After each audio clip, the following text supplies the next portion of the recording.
Grace and peace, Grand Rising. I see people's early. Rich Mo, my sister, she's here for it. And the GOAT Kid Murray. Salute, salute. We jamming out, kind of, sort of. And happy belated Mother's Day to all the mothers, grandmothers, sisters, aunts, and all that good stuff. Stepmoms. So, a few things that I'm going to tap into today. We have Mercury in retrograde, which started yesterday, and we got Pluto in retrograde. So I have these beautiful cards to show us what this Mercury retrograde is looking like. And I will go into detail. So we got Pluto here, and we have Mercury. So with Mercury, I'm going to tap into Mercury first because that's the heavy hitter. Mercury has to do with communication, and right now it's in its natural sign, which is Gemini. And so let me just go over a few things here on my notes. So Gemini retrograde started for Mercury the 10th, which was yesterday, but Pluto started the 8th. Pluto retrograde. I'm going to tap into what Pluto's retrograde is about, because it's not going to be a pretty retrograde, to say the least. So I got my Ilegua music going on. And if I missed anybody that came in earlier, salute. I can't see up there. Okay, perfect. So Mercury retrograde has to do with communication, but it also can be a good thing as far as reflecting, reviewing, and kind of redoing certain things that need to be put to rest, sort of saying. So with this retrograde, this energy is going to be a little more unstable because we're just coming out of a solar eclipse, and we're going to be going into another eclipse. It's going to be a lunar eclipse, May 15th. So it's in Taurus season. It's, Tauruses are about this stubbornness, but it's also about, they're also good with that money. Taurus, the sign Taurus rules money. So it being in Mercury retrograde right now can kind of cause some kind of delays, with money being deposited into your account, loss of money, right? You want to check your receipts. Rosnetta's in the building. Salute, salute. Grand Rising. So as I said, this retrograde is going to be a little funky, because we're coming out of this solar eclipse. We're going into a lunar eclipse. The lunar eclipse is all about revealing. Here goes my mother. It's Wednesday, y'all. I always get tapped in, pause with the phone calls. But anyway, she knows it's Wednesday. So it's going to be a little funky for some of us. It's going to affect people who have sun in Gemini, moon or rising, and in Virgo. So if you have a sun sign in Virgo, if you have a moon sign in Virgo or in rising, you're going to be affected the most, because Mercury is Virgo and Gemini's ruling planet. So tension could come up. They say old flings and old exes are coming back to the surface. Listen, I'm not for that one. All right. So, so all of this intense energy can affect our emotions and our mental state of mind, bringing some confusion and chaos. So some people, you could be feeling like out of it as far as not knowing what your what your plans should be, how are you moving forward? You could also be questioning a relationship, where is this relationship going? So that type of confusion can happen, some kind of chaos, miscommunication. So we want to, check our messages before we send them out, right? Our text messages. We want to go through our emails thoroughly, be careful of spams, be careful of scammers and hackers that are trying to get into your account, because this is that time when it can happen. Technology can get a little funky. Your cell phones might be going on and off, laptops, computers, to that effect, with anything doing with technology. Also, if there's any planning going on, you could have some delays with traveling, car issues, plane, if you're going traveling by plane, or train, there could be some delays in that or even cancellations. Okay, but it's also a great time for introspect. So, if there's some projects that you've been working on, it's not the time to do that, but you want to revisit your projects. You want to revisit anything. Layla's in the building. Salute, salute. You want to go over whatever it is that you have started prior to this retrograde. So, even as far back as in March. All right. So because this Mercury retrograde is in its natural sign, it can make it harder for someone to express themselves clearly and think logically. So here's where Taurus is going to have an issue as well. I said Gemini and I said Virgo, but Taurus can have an issue because they also don't really like to open up and express themselves clearly. They kind of walk around emotionally upset or, and I'm speaking from experience because my son is a Taurus. His birthday is going to be on the lunar eclipse. And I have a moon in Taurus. So it's that stubbornness. It's that not wanting to open up and really express what you wanted to say. Taurus may have a hard time really doing that now because they're kind of pinned in between this Mercury, Gemini, and Virgo, also with the solar eclipse being in its sign, which was Taurus.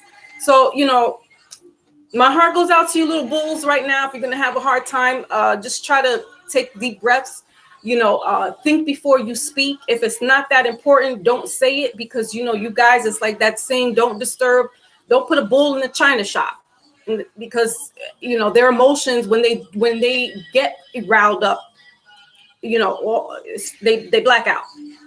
All right. So, like I said, travel plans could be delayed for the next 3 weeks because retrogrades, the effects can be felt 2 weeks prior to and 2 to 3 weeks after its retrograde. Retrogrades are just the planet kind of standing still, not going backwards, as some people have perceived it to be, but just that the planet is kind of standing still while everybody else is moving forward. So again, Tauruses, you guys are going to have a hard time because they're naturally stubborn. And so they're a fixed sign. So they're going to really just be staying grounded and not budging too much. So, they may have a hard time, again, communicating and expressing themselves during this time because it's a very rough spot for Taurus to be right now, especially, and Gemini and Virgo. But because Gemini and Virgo, their planet is Mercury, they're not going to have too much of an issue expressing themselves because they're in their ruling planet. So they're in their natural state. But Taurus, because it's still their season, they're going to have a little harder time getting through this. Okay, so also there's going to be a switch come May 22nd. So after this lunar eclipse, Mercury is going to go back into Taurus. So this is why I'm not picking on Taurus. Like I said, my heart goes out to them because my moon sign, me and my son,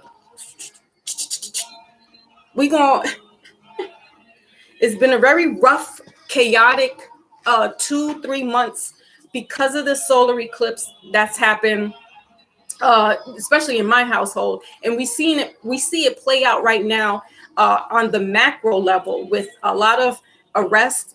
A lot of people are, especially in the so-called conscious community, there's this wave of nefarious acts against children, women. Atlanta is a hotbed right now. It's we got that person, KS. I'm not going to say his name. I'm going to dive into that a little bit after I finish my reading and discuss how, for better or for worse, and I had talked about this person last year when they had came onto the scene and how this toxicity that they have or he had, some people were rooting for him and they felt like, yes, he was, saying everything that most men, couldn't say and whatnot. I'm going to get to that. Okay, so again, Taurus, you are, you're the rulers of money and resources. So, this is the time you're going to be in a weird spot as far as getting money or obtaining money, saving money. It is your birthday season, so you might want to splurge, but splurge economically, splurge, resourcefully. Don't just go out there, willy-nilly, and then you're stuck and stranded and you don't have the money. to do what you need to do, right? Again, double check your receipts. Be precise. Now, this is for everybody. It's not just Taurus, but be precise in your communication. Reread your text messages, your emails, as I had said. So this is a stable energy that's overwhelming for some people. So, you want to take deep breaths. You want to exercise some things like yoga or meditation, or, just things that can help us relieve the stress that we're having. Music, that's my go-to is music. Okay, so that was Mercury. Also check with your health. All right, you want to be mindful about anything that you're doing. Any kind of consumption of too much is no good. So you want to be, kind of mindful about that. Now we're going into Pluto. So Pluto has a retrograde as well. And this retrograde will last until October 8th. So this retrograde is a little longer. Here's retrograde right here, this card, retrograde. It's a little longer, but the effects are very oomph. They're very big and fulfilling. So with this Pluto retrograde, it's about karma, your shadow work, the underworld, and transformation. So you can be seeing, as I said in a couple of readings ago, that some people could be tapping into their spidey senses. Some people could be getting more extra sensory perception, i.e. more intuitive. Whatever gifts that they have been bestowed in their DNA and their bloodline, these things could be popping up even more so with this Pluto, because Pluto has to deal with that underworld, but also spirituality. It also has to deal with karma, good or bad, right? We have this notion that karma is a bad thing, but karma is just, you put out what you get, and you get what you put out, right? Yes. And so, this is the time where you want to right your wrongs. As I said, with Mercury is a good time to have that review and reflection, because Pluto is coming and he's taking no shorts. Karma is happening again, as we've been seeing lately in Atlanta and New York. They're two big hotbeds. Atlanta being that feminine energy, and New York City being the masculine energy. So it's unbalanced. They're both unbalanced cities that have been going through a lot of turmoil, because they're fighting this patriarch that is going to be, demolished eventually, and very soon. So matriarch is coming in. Big Mama's been coming like I said, has been coming in to correct the rights, the wrongs, anybody that's hurting or mistreating women, anybody that's mistreating children. This is why that person, and I'm not saying that is why that person, KS, that was his demise, but clearly his approach and his repertoire towards the women were a little, harsh and almost downright demeaning.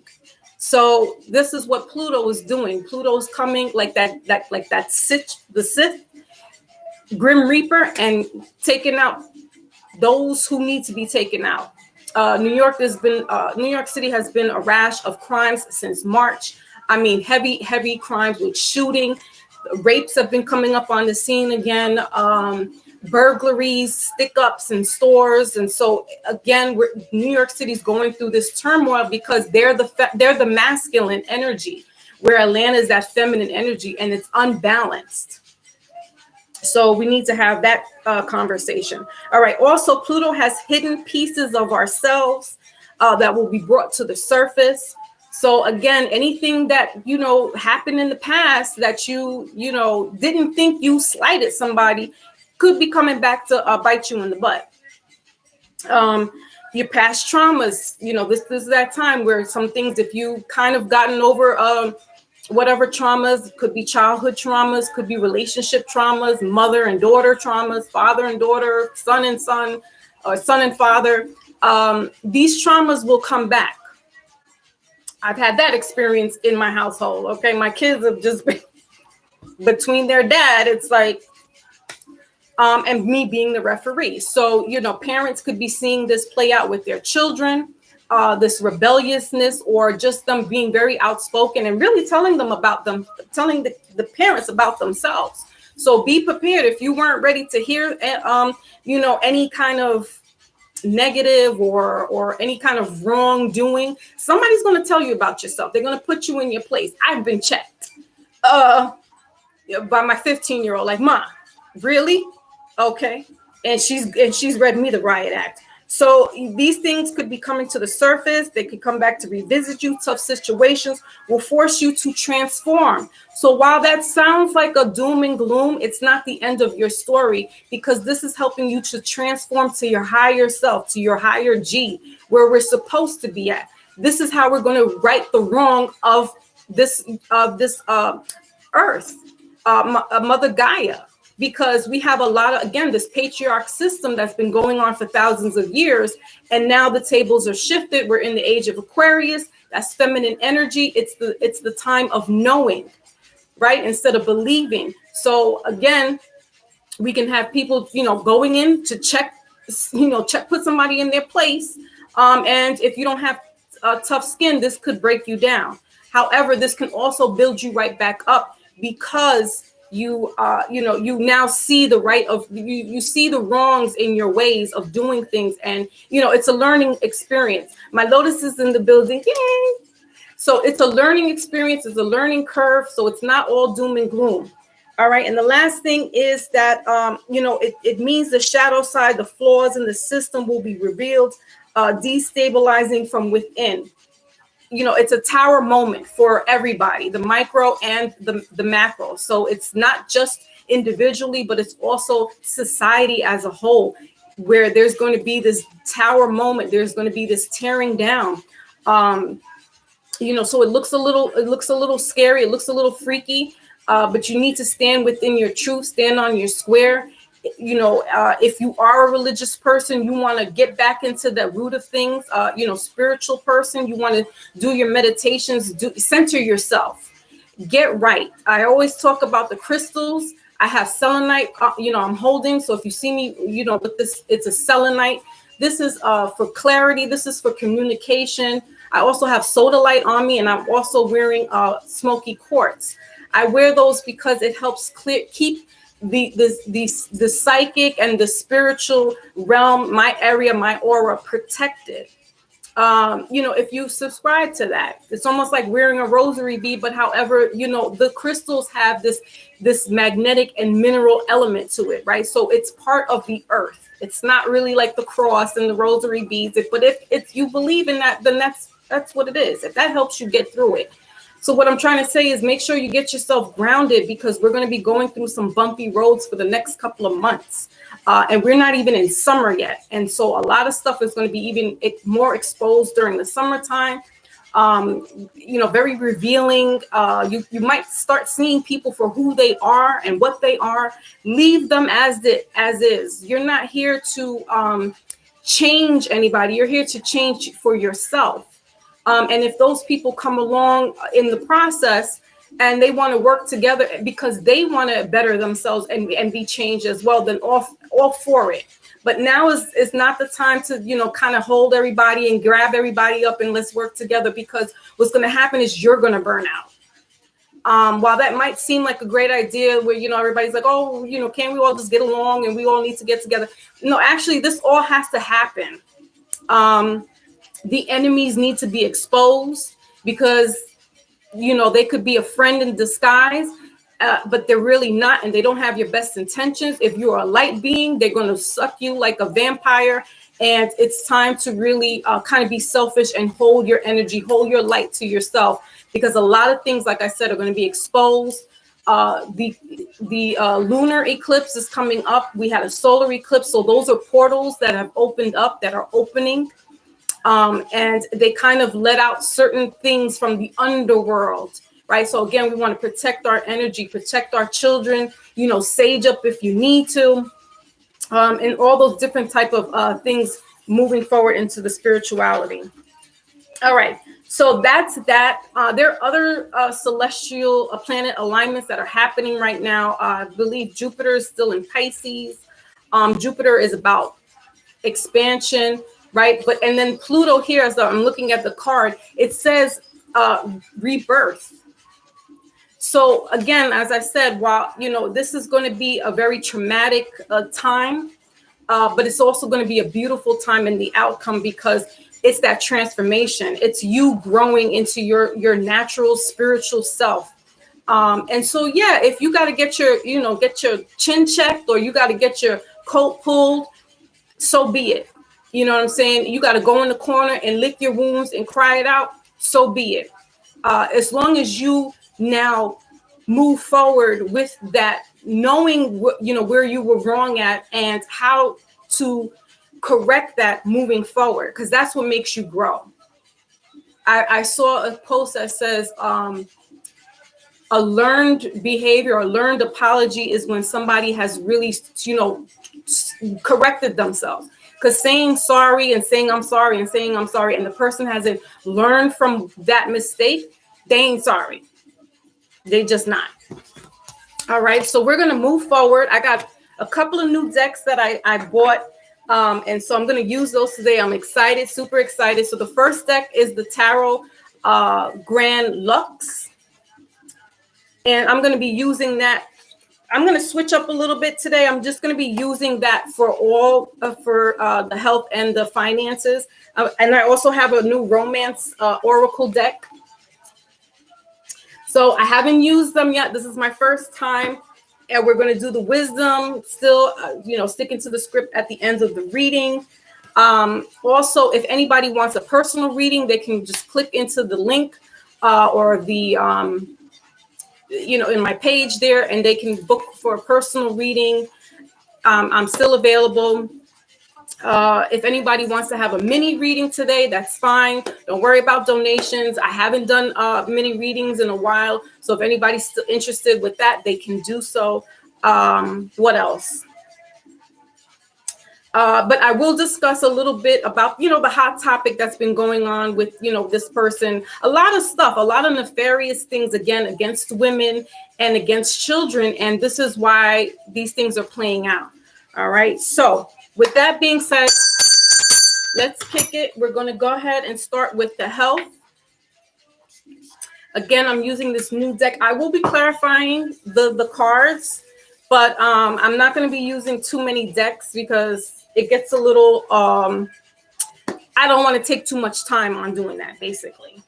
All right. So, and I didn't shuffle, so I'm going to shuffle right now. Wait a minute now. Hold on. Okay. So these cards are all backwards. Okay. And I like this deck because it also has these beautiful pictures on here. That helps me intuitively. So I like, you know, you have to have pictures. Now, the old tarot deck, they have pictures on it, but they're kind of more just one-dimensional. Whereas these newer decks, they're kind of more, you know, three-dimensional. You can interpret it a little bit more better. So it's good as a reader to have those kind of decks where there's more illustration. All right, so let's get with the collective for their health for May. This is the week, midweek, but this can carry over into the next week. Remember that these are general readings, so if it doesn't resonate with you at the time, it's just not your message. But, you know, if it is, take what it is and you know, chuck out what's is not resonating for you. Also know that masculine and feminine is in us both. Some people can have a little bit more masculine in them than feminine. The yin and the yang, your energy might just be a little off balance. Masculine and women look a little more assertive, you know, a more boisterous, if that's a word. And in the masculine, in the feminine, in males could look like, you know, they're a little more softer, understanding. They can let their emotions out, or they could be too emotional, okay? I.e. Mitches. So that's what that's looking like. All right. So with the health, let's go ahead and kick it. And again, you can use this for this today or, for the week, but it's the midweek check-in. All right. So we got here 2 cards that's showing up, the Page of Pentacles and also the Ace of Wands. So there's this new beginning in money. There's this message, you could be getting an increase in pay or starting a new job. All right. So let's go ahead and see what's going on for health. What's going on for health for the collective? These cards are kind of, they're like a matte kind of finish. So they're a little funky to shuffle, but it's cool. All right. So we got the Chariot here. So Cancer sign. All right. So with health, this is you moving forward. We got the 9 of Swords here. And then the 4 of Wands, bottom of the deck.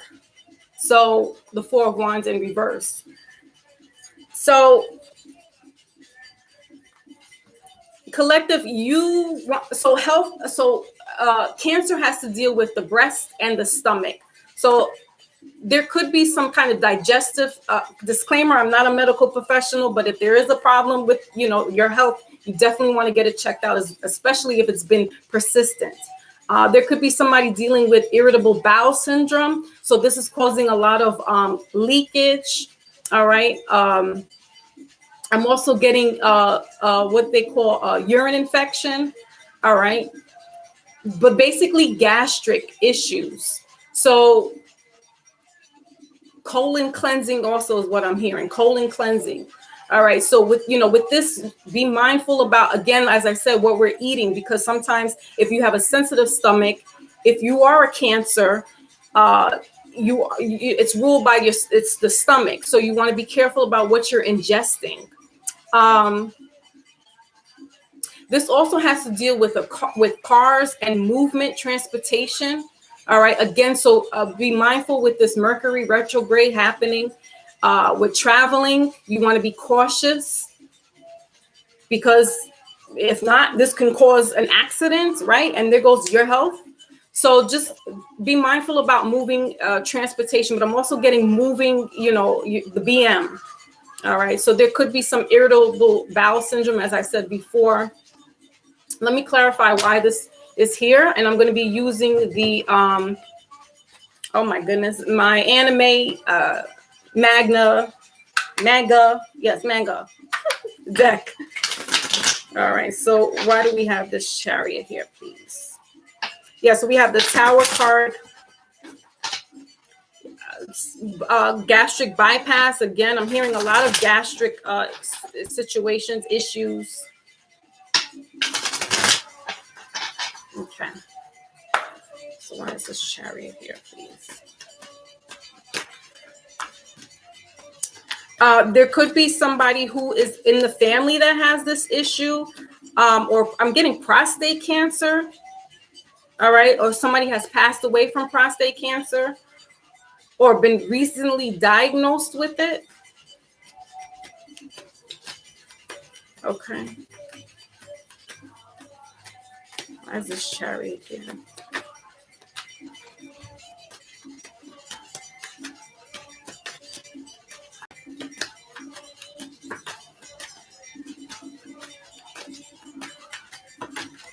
Okay, so the 10 of Swords here. All right, so 7 of Pentacles and the King of Pentacles.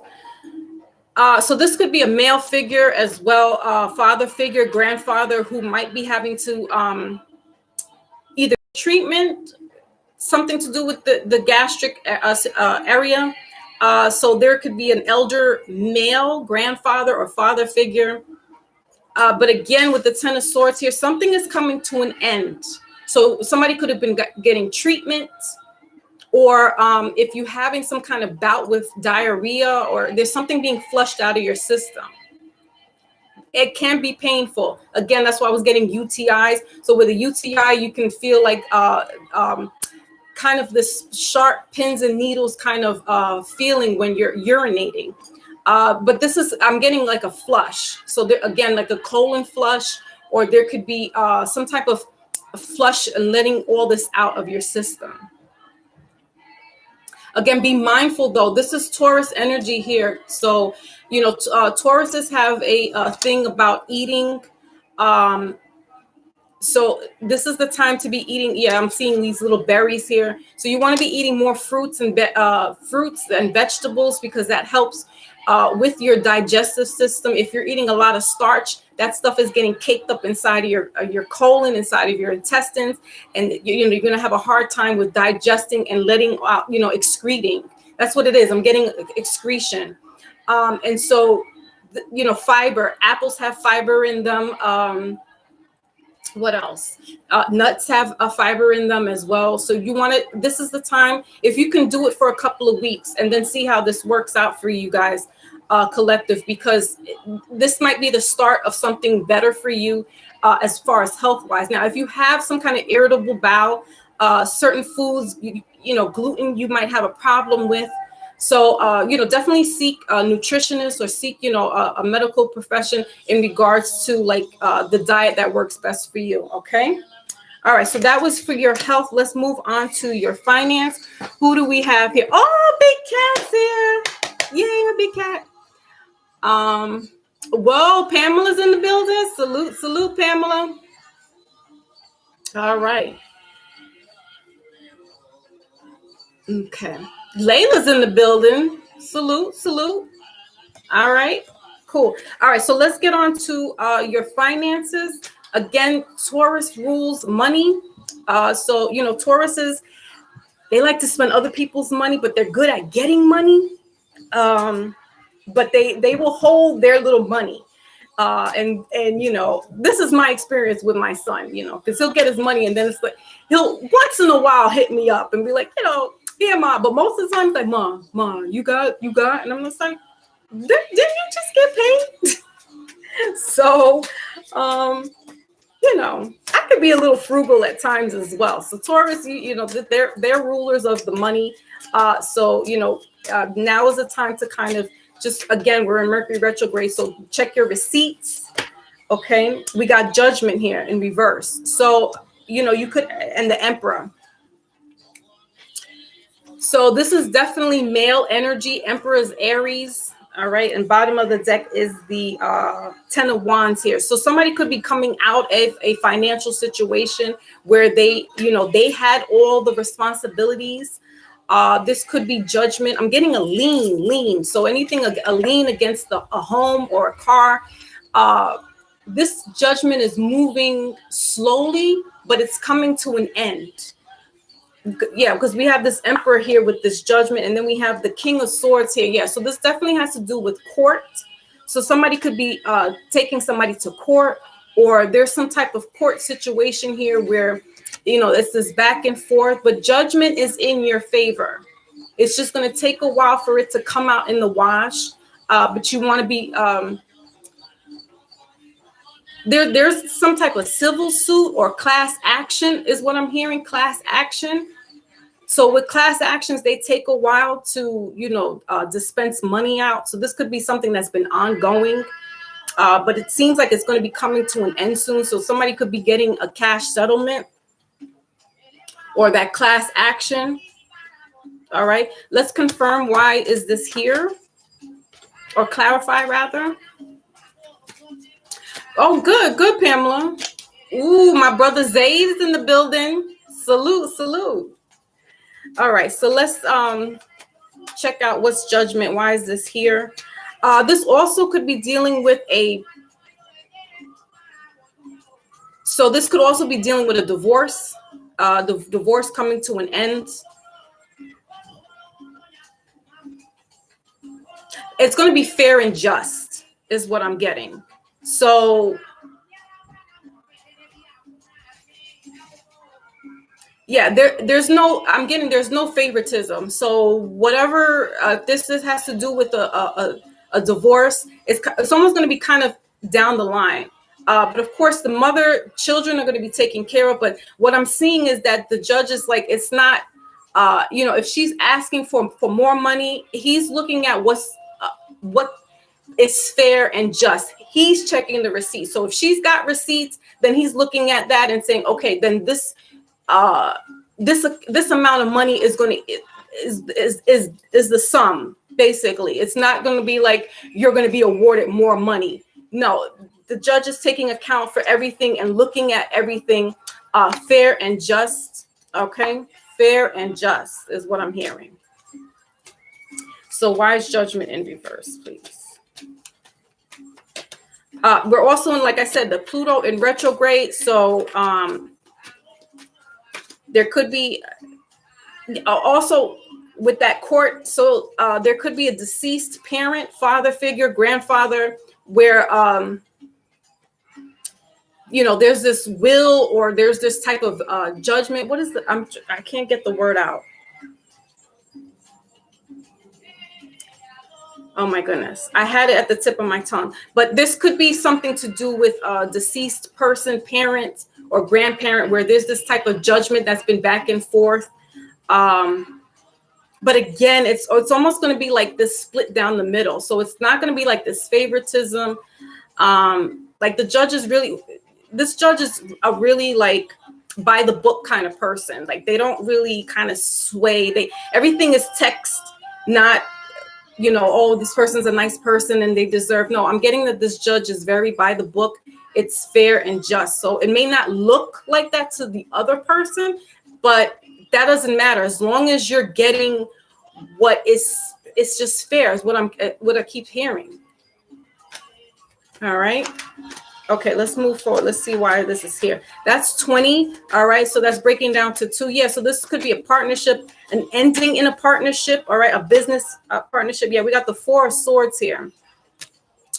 So Queen of Swords and then the Emperor again. All right. So the Emperor came out twice to clarify, bottom of the deck. All right. So this is definitely male energy. Again, this judge is a very, he's just very textbook, by the book. He could be an older person. All right. So if you're trying to like, oh, you know, put on this little nice charm, it's not going to work because this judge is by the book. They look at what's in front of them. They check the receipts. If it adds up, then that's what the person's going to be allotted. The 4 of Swords here, you know, there's this rest and rejuvenation going on here. But there's this splitting hairs. So, you know, you could have been working with somebody as far as business. You could be working with an Aries, or you are an Aries, Gemini, Aquarius, or Libra. But there's this departing with this business partner. All right. So you might have to go to court to, you know, sift through certain legal things, issues.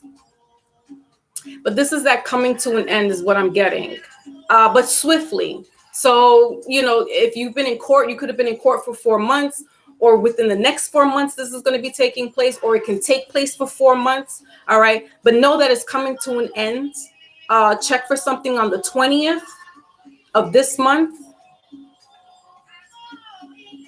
Also Gemini, I'm hearing Gemini. So Gemini is the end of this month and June. So June 2nd, you know, just look for something within the next couple of weeks or in the next 4 months. All right. Okay. So let's move on to romance. All right. So I'm going to be using a lot of cards because I got this new deck for romance. It's called the Soul Connections When Two Hearts Meet. Ooh. Very, very, very twin flame-ish is what I'm getting. And then I'm also going to be using my romance angels, you know, the usual guys. So we got the, what is this? The Oracle, Love Oracle, right? And our usual romance, angel romance. So we're doing romance, love, matters of the heart, things like that. Now, again, guys, remember, we are in Mercury retrograde. So as I said before, communication, things of, you know, having to do with communication, and not knowing where you stand, because this retrograde can cause some type of confusion or chaos. So there could be some turmoil going on in the relationship at the moment, but nothing big. But this is going to help the relationship. So, if you have to pull your partner's coat and tell them about themselves, that's for their betterment, because they might not see they may not be aware of their actions. Some people are just like that. They're kind of oblivious to their own wrongdoings, but they can pinpoint somebody else's wrongdoings. So this is that time, that reflection that can be happening. So if that's the case, that's the case. CJ's in the building. Oh, salute in Europe. Okay, I see you. Something happening on the 22nd of May. A lunar eclipse is happening. So definitely big celestial things we want to be mindful about. Because again, these eclipses are these portals that are opening up, also for expansion. I don't want to kind of make it sound like it's all bad and doom and gloom and stuff like that. It's actually a good thing in hindsight. It just doesn't look that way, visually at first. But it is what it is. All right. So, this is, if anybody's in a relationship or not in a relationship, again, you take it how it resonates for you. It is a general reading in love. Now, if anybody wants a specific love reading, they can reach to my website and they can have I just have one whole spread for romance. So if you're really intrigued and want to know more about that, you can hit me up on there. But this is just a general kind of what the energy is like, all right, for the collective. All right.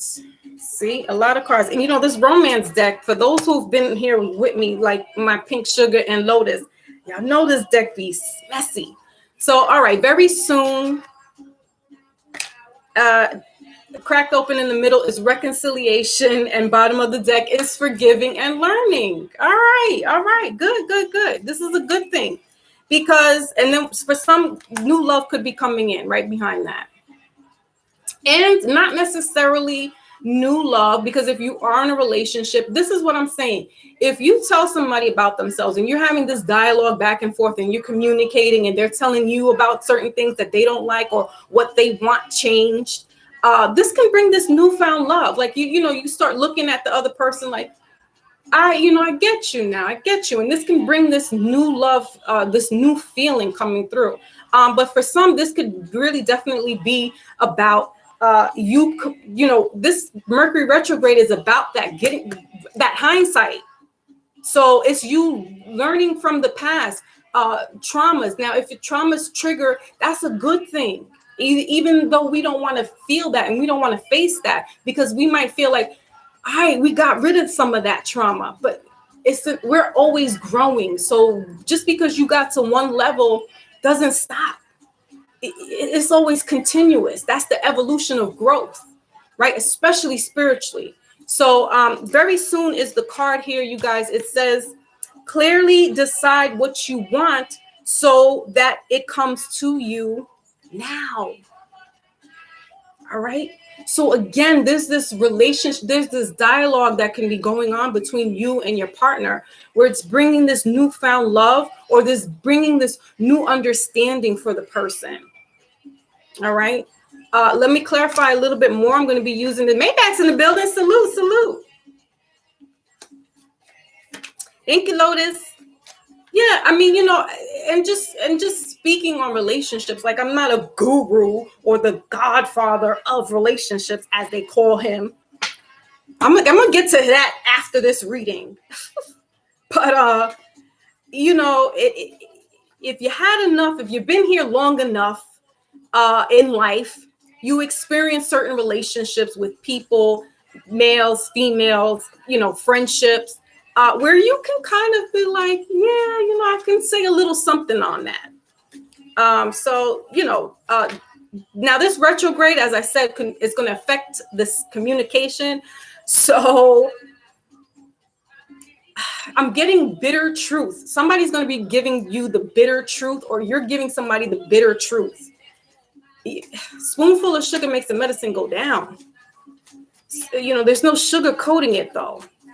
Somebody really has to be told about themselves. So, like I said, I got checked yesterday. My daughter came in, like, took her book bag off, like, Mom. And so let me tell you about you. And I'm like, I was not ready for that. I was sitting there watching TV, minding my business. But I knew it was coming because we had a little spat earlier. All right, so soulmates. Ooh. The butterfly relationship evolving, and we got the phoenix in reverse, bottom of the deck, new phase. So again, for some, this is, you're in a relationship right now. There's a soul connection, this partnership, this agreement, right? If you're having this dialogue with your partner and you're just saying, listen, I don't like this. This is how I feel when this happens. You know, it's this finding that silver lining and saying, all right, you know, I can meet you halfway, or I can't really meet you halfway, but I could probably do 40, 60. You know what I'm saying? We're negotiating here, right? And the butterfly says relationship evolving to the next phase, healing the inner child and growth. That's what this learning and forgiving is about. You know, Pink Sugar and I have had this discussion a couple of times in regards to forgiving. You know, for me, and she's not here and I don't want to speak on how she feels. She could put it in the chat. But for me, forgiving, it's almost like it's releasing my anger and my angst. Where she's like, you know, she has her different view about forgiving, but it does do something for you spiritually speaking, because it releases this kind of tie that you have with somebody. You know, if this is bringing in a soulmate contract, you want to, yes, you want to leave that other situation behind, but you want to make peace with it, forgive it, and keep moving, right? What is it? Pink, tell us what it is. Decompartmentalize. You know, I always mess it up. But she says, you know, she puts things in their rightful place. Jesus, I can't say it. But she puts it in different boxes, sort of say. And she leaves it there. So it's almost the same thing. It's just a different way of putting it. And, you know, when you also, you have to forgive yourself, right? Because for me, I'm like my worst critic. I'm my own worst enemy sometimes. And I'm hard on myself. So I'll reanalyze the relationship and the situation and go over it and over it and over it. And sometimes you just got to leave it alone. You got to forgive yourself for what it was, for what it is, and keep pushing, right? So for some that are not in a relationship, this, you doing your inner work and you do, right. Compartmentalize. Woof. And I graduated high school, so I don't know what's wrong with me. But certain words, it's just like, I can't get it. But here you go. Yes, she's not a fan of it. That's right. So, but that's, you know, that doesn't take away from anything. It's just, if we're having this, if we're doing this learning and forgiving, learning the errors of our way, I don't want to really say mistakes, right? Because I think every relationship that you get yourself into is a learning experience, for better or for worse. And so for those who are doing that inner healing, doing that, taking time out for themselves and kind of being picky about who they want to date, who they want to give their energy to, who they want to give their, I don't want to say give their soul to, but who you want to give that energy to, you're calling in this soulmate. You're going to be bringing somebody in who's meeting you halfway, or who's done their healing to a point where you're at, you know, you're at par with this person. Pamela says, I forgive myself, but I don't want to think I'm soft. Yeah, see, and that's the other thing. It's like, you don't, yeah, it's like, that's being that masculine energy though, because it's like, we don't want to seem like we're simps or we're soft. And we don't want to make it seem like, you know, people could take advantage of us. See, here's the kicker though. If you forgive that person or people, you don't have to tell them that.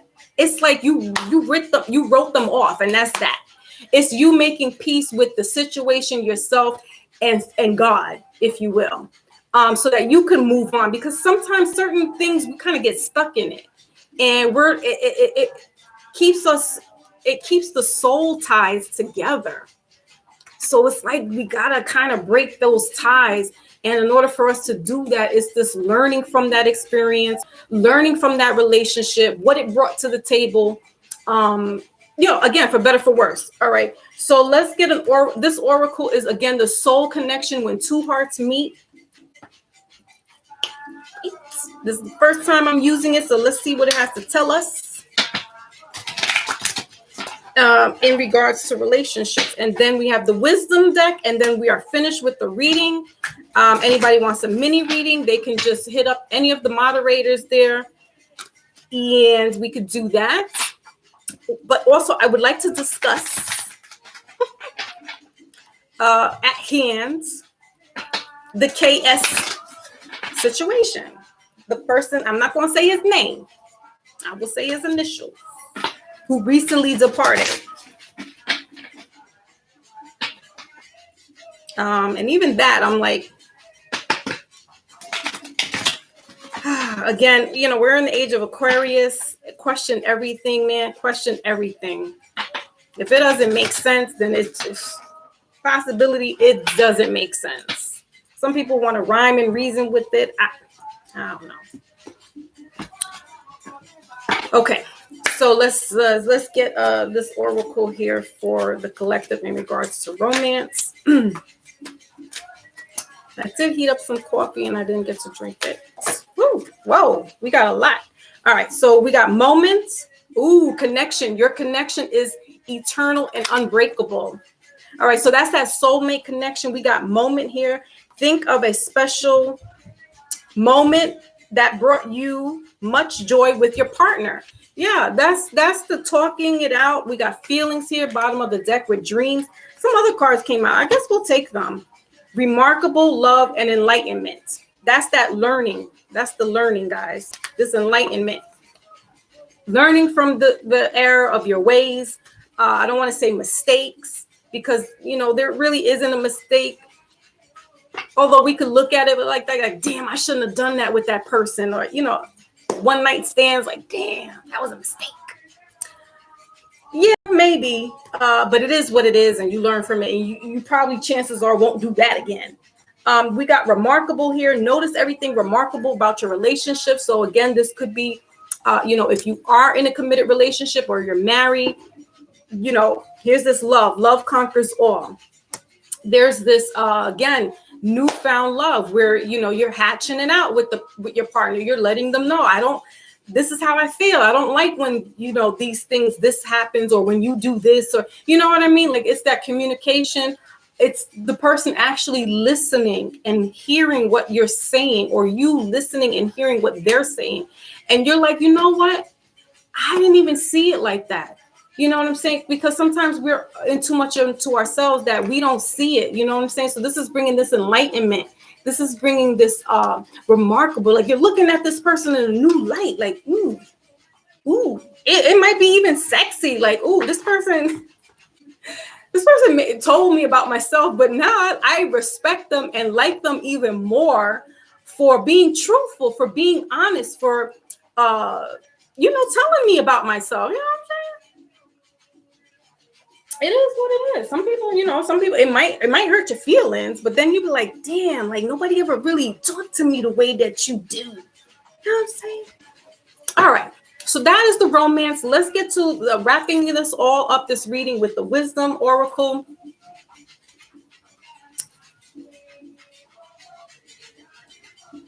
Now, I didn't hear that. We're going to get into that in a minute. Somebody said that. I was trying to listen to that yesterday. I forgot who I was listening to, but they were talking about the 911 call. That's all sketchy, man. I didn't hear it. I didn't hear the 911 call, but there was like the person, the female was a nurse, and she waited too long. And I'm like, there was an alleged woman in the room with the person, the KS. Oh, we're going to talk about it. We're going to chop it up. All right. So let's get because we got to be, and then we got to be careful about, you know, using their name, because defamation and, you know, YouTubers. I'm just a little old YouTuber, so please don't come at me. This is fair use. All right, so let's wrap up this reading with a wisdom for the collective.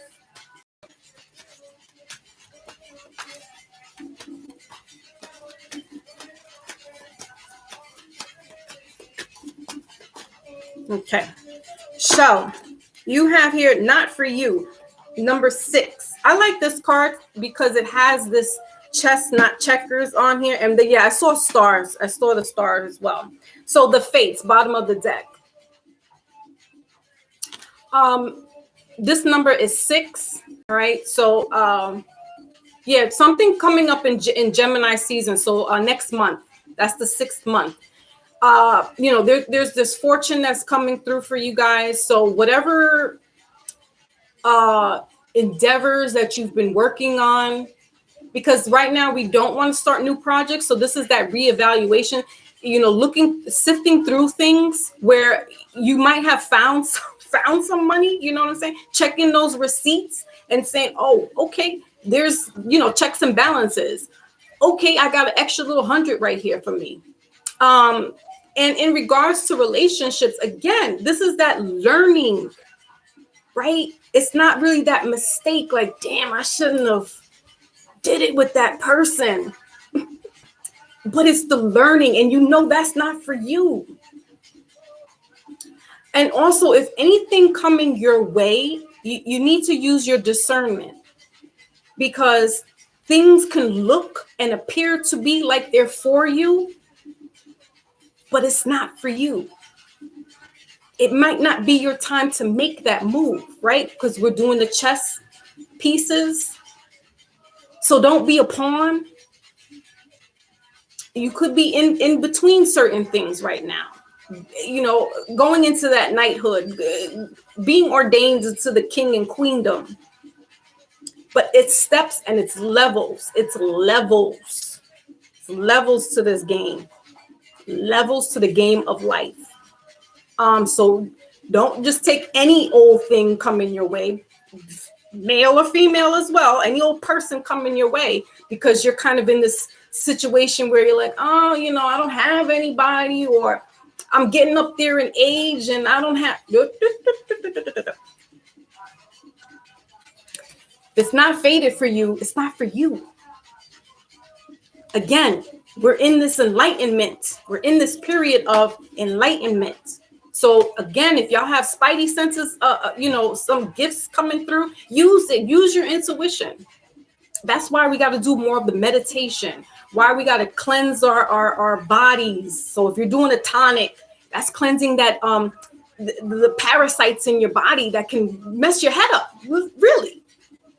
You know, your stomach is the other brain. That's where your intuition comes from, is the stomach, your solar plexus. So we got to get that solar plexus in that chakra in place, so that we know what's for us and what's not for us. All right. All right. So that was your reading for the midweek check-in. And I don't want to miss anybody. I want to kind of just dive in real quick. That concludes our reading, but I want to dive in real quickly. I don't know if that's going to be quickly or not with this person, the KS man who passed away or transitioned a couple of days ago. But if anybody does want to have a little mini reading afterward, feel free to put your name in and to one of the moderator extraordinaire, my Lotus or Pamela. All right, so let me just put the cards together. And I want to just dissect this a little bit. And I will try not to use the name, the whole name, but it's, you know, the initials are KS. And I had talked about this person last year, you know, on this platform here. Don't take that old thing back. Right, because, you know, certain, you know, that might look good, and you'd be like, dang, I should have, could have, might have. Don't do it. Don't do it. Because it's really not for you. You know, soulmates, the connection here with the soulmate thing, you know, if you subscribe to that, because anybody, not anybody, but, you know, you can have a soulmate that is a, you know, a best friend, a parent, a sibling. But in terms of relationships, this is somebody that really gets you. So they can, you know what I'm saying? So if they're telling you about yourself, this person knows you. It's not like they're reaching out of their behinds and saying stuff and, you know, just to stick daggers into you. They're really telling you about yourself so that A, you can, you know, change your ways, and B, understand that you might be hurting somebody else, right? This expression goes, hurt people hurt people. So yeah, if we're not doing that healing and taking the time out to heal ourselves, what sounds like might be good advice, i.e. this male KS, Mr. Samuels, that's not really, his deliverance is a little off because he's hurt. He's had 2 marriages that have failed. When I started dissecting this person, I started to feel that they have mommy issues.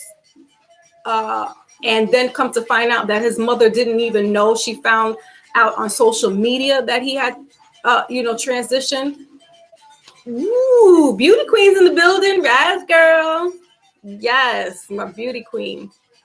Unless you've done the inner work. Right, Lotus. So Lotus says, especially during Mercury retrograde, unless you have done the inner work and healing. Yeah, I mean, this isn't for everybody and anybody. You know, just be mindful about who you're talking to and who you're taking in, because this is going to be a sketchy moment. You don't want to really kind of start new relationships because it isn't the time for it. It isn't calling for that. This is time for reevaluation. This is time to reassess your situation, reassess yourself. All right. So, you know, with this person, that's what I was saying, it kind of ties into this healing, this soul healing and this learning, because they dubbed him the Godfather or the Guru. And, you know, maybe he felt like he can say certain things because he did have 2 failed marriages. And so he probably felt like he can do this. But I kind of feel like he just was, you know, riding the waves of YouTube. He said he had been doing this for 10 years and talking to the males, but nobody was listening. He was in corporate. He worked in advertisement. That didn't pan out. So he found his niche and he rode the wave of YouTube with, you know, telling people about themselves.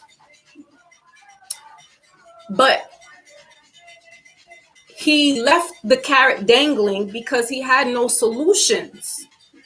He's telling women, because that one time I heard him and I was like, oh, I don't know who this is. I don't like him. And he's telling the woman, you know, you're a 6 at best. Okay. But then I'm understanding that there's women calling up to get this advice. So it's almost like, oh, well, shame on you then. You know what I'm saying? Then I've heard that, you know, people were celebrating his demise, his transition. Now, that's not cool.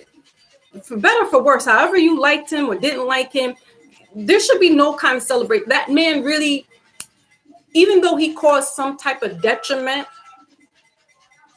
there still shouldn't have been this type of celebration is what I'm getting, or what I heard of him transitioning over. Like that's ridiculous. But yes, we project our traumas and hurts on other people. Right. And so this is, again, it's kind of tying in with the Mr. Samuels, because he might not have been, or if he's done some healing, you can kind of feel that there's some type of trauma still. There's this underlying of, not healing. And that's kind of dangerous, because if you are not doing the work, but you're on this podium and you're on this platform, you have a certain responsibility, so even myself, like if I'm telling you guys, that's because either I've done it or I need to do it, right? It's me checking myself. So you guys are a reflection of, what I'm saying, because I'm hearing and listening to myself. I didn't come on and do the Mindful Mondays. I kind of, like I said, it's been a little turbulent in my household. So it's just me doing my reflections, sitting back, collecting my thoughts, collecting on what I need to do. And that's self-healing as well. We need to do that reflection. So, with this person, this individual, we don't know. He's been this public figure, so we don't know his true background. There was some little news clip or article that was circulating that he was a high school cheerleader and in the chess team, a cheerleader. He was a Pisces, so he's a little emotional. As I said, y'all know how I feel about the Pisces. I'm telling y'all. They said he passed, he had been drinking a lot of Red Bull. He drinks a lot of Red Bull. So Pisces people have a obsessive, negative kind of compulsion with them. So they're either alcoholics, drug users, sexaholics. There's some type of addiction with Pisces, because they kind of in that scorpionic energy, they kind of go under, they can get into that underworld, they can get into that deep dive. Right, when we see the Pisces, we see the fish going in opposite directions. So while one is on top and you see them in their light and they're this beautiful being, and they're creative and lovable, the one that's underneath in the darker parts of the water, that's that scorpionic, that's that dark energy, that's that I don't want to say tower moment, but the tower is a Scorpio energy. So this Mr. Samuels he was a Pisces. So there's even some kind of rumor of a drug situation. So there's a lot of stuff going on surrounding this person. Exactly. It shouldn't have been. It should not be celebrated. However, somebody feels like, I didn't care for this person, but I'm not gonna be like, yeah, he's what? Karma. Pluto. He passed away in the Pluto retrograde, and as I said before, Pluto is karma. Now, it's also,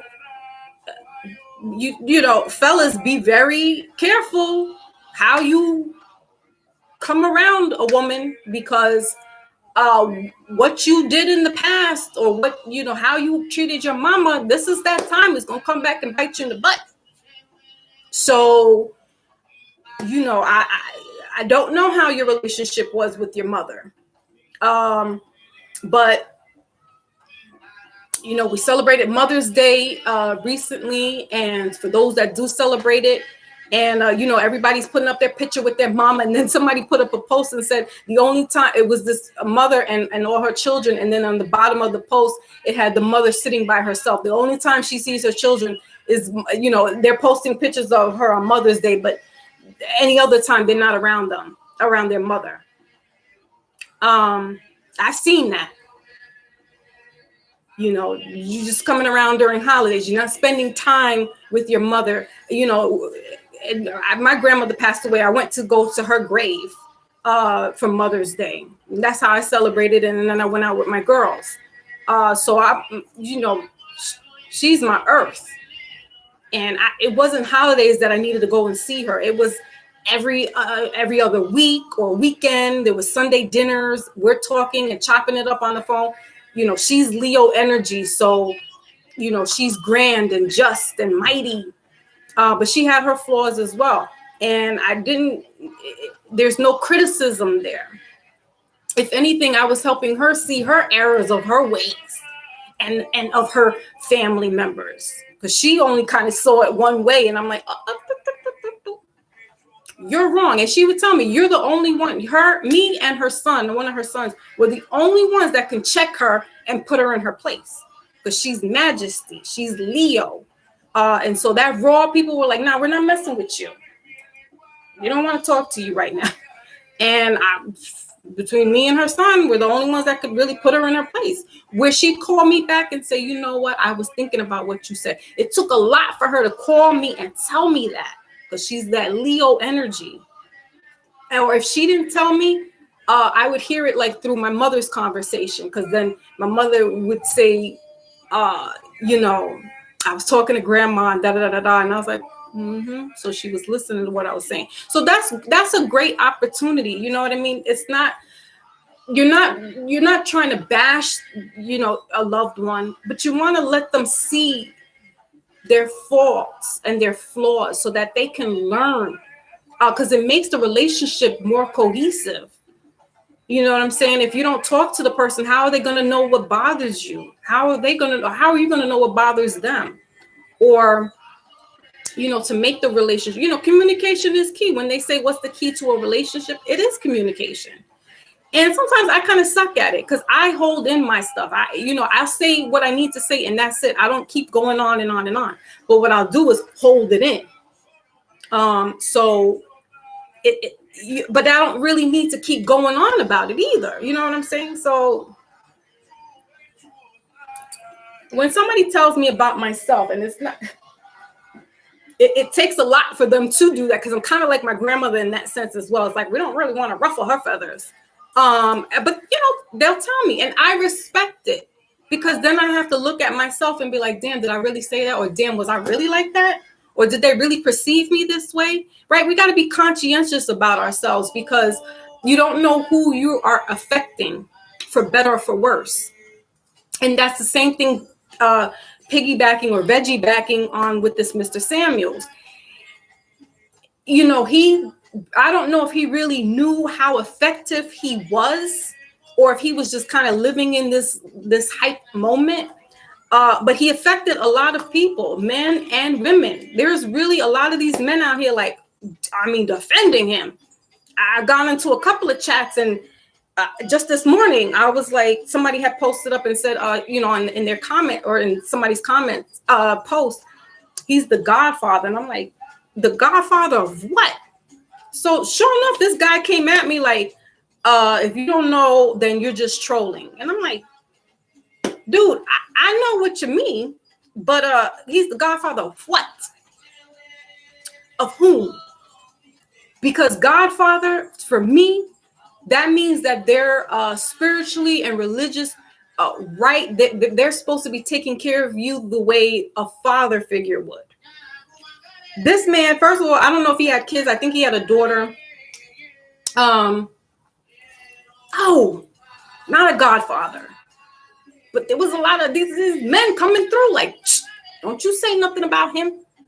It's like, whoa. They're more empathetic than some of the females. And some of the females, they're all kind of, the females that I've encountered are kind of like, we're all on the same consensus. Like, nah, dude wasn't it. Like, we're not really feeling this. What you're saying is not really jiving.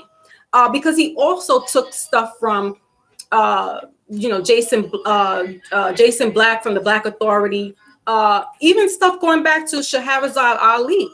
I had mentioned her a couple of times on my on the platform here. She was saying this 30 years ago. You know, how the Black woman should treat and respect the Black man. Right? She has a book about it. I'm misquoting how the title of her book, but her name is Shahrazad Ali.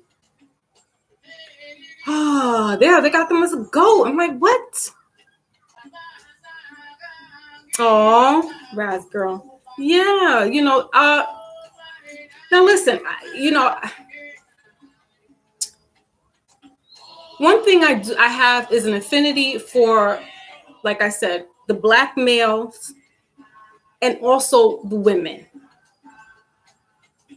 the mamas, because they are the backbone. And I'm not saying that the fathers are not, but there's certain jobs that the men, fathers, and females, mothers do, right? I'm not a feminist to where I'm a feminist where it comes to like equal rights. But certain things, women, we have to know our position. You can't be the man and the woman. I hate, I used to tell my friends when they'd be like, oh, happy Father's Day, because I was a teenage mom and I wasn't with the guy anymore. When I got pregnant, he left. And so, I was rearing my daughter kind of by myself, but I had family, and they'd be like, oh, happy Father's Day. And I'm like, no, because it's two parents, but I'm not a father. Fathers have a specific role to do, and mothers have a specific role to do, but mothers take the brunt of everything, right? It's very rare that you'll hear a mother up and leave her kids. And if she does, you're like, whoa, what's wrong with her? Right? But fathers, Temptation sang it. Papa was a rolling stone. Wherever he laid his hat was his home. So it's easier for a man to get up and move and make moves and live in different households and, create a whole new life and stuff like that. A mother can't really do that. And if she does, it's kind of selfish, or she's on drugs, or she done lost her mind, right? But it's very rare that you hear a mother up and leave her kids because she want to live her life. She has to wait until they get older so she can live her life, right? So we have to give our hats off to the mothers. Now, there are some mothers to an extreme that are very abusive. They could have been, sexually abusive, or, turn their backs against their child if they, there was some type of abuse. So there's this hatred for the mother. I get it. Those are extreme cases. But for somebody that's just like, oh, my mom doesn't understand me, doesn't get me, go sit yourself down somewhere. She done spent all these hours trying to push your big head out, putting clothes on you, feeding you, and if she is a single parent, taking, the children to sports and school, working overtime. Come on. So, this Mr. Samuels is like, listen, bro, because he's telling these women about high values, and, some of these women are delusional, and I get what he was saying. Now, I don't want to sit here and be like, no, I don't agree with everything he said. But what he was trying to do was make women accountable and realize, but he kind of left the carrot dangling because he didn't provide any solutions. He was just telling them about themselves. And so, that's why I'm like, there's a certain responsibility. If you're going to be sitting up here trying to be a guru, give some solutions. I give some solutions. I just told y'all, let's get crystals. Big Cat tells us drink our water, drink our fruit. Like, there's solutions to certain things in here. It may not be the end all, the be all and end all kind of solution, but there's some kind of solution that I'm giving, right? It's not just me saying stuff and then it's like, okay. No, so that was very, I don't want to say unethical of him, but it definitely was a disservice. Like, you can't just tell somebody about themselves and then you're not offering a solution. But then he had no credentials.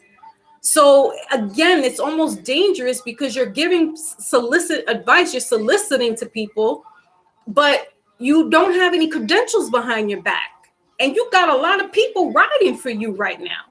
So it's a dangerous kind of situation to be in because that's what I see. I could be wrong. The Black Man's Guide to Understanding the Black Woman. Thank you, my brother Zaid. Yes.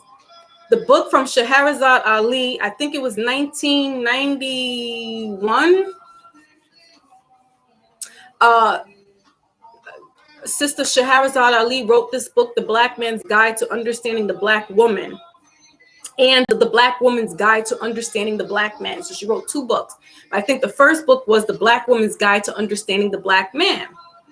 Some of her stuff, women were coming after her because she was saying, if a man popped his woman, she almost was like, it's okay because the man had to check the woman, like if she's getting all riled up and getting in his face and da da da da da, and he just kind of taps her and just women were going off on her, like, what do you mean you're condoning abuse? She had it, she got the backlash too. But she offered solutions in the book that now this person is regurgitating it, but there's no solution. So again, you're dangling the carrot in front of people, and then it's like, what? You're not giving any solutions. You're not steering these people into, so even if he, gives solicit advice to them, steer them in some direction, provide some books, some type of resource. You get what I'm trying to say? Like, it was ill-advised. It was ill will of him to just kind of come out and just kind of sit on this, sit in his little chair and just tell them, oh, you a 6 at best. You're going to die alone. What?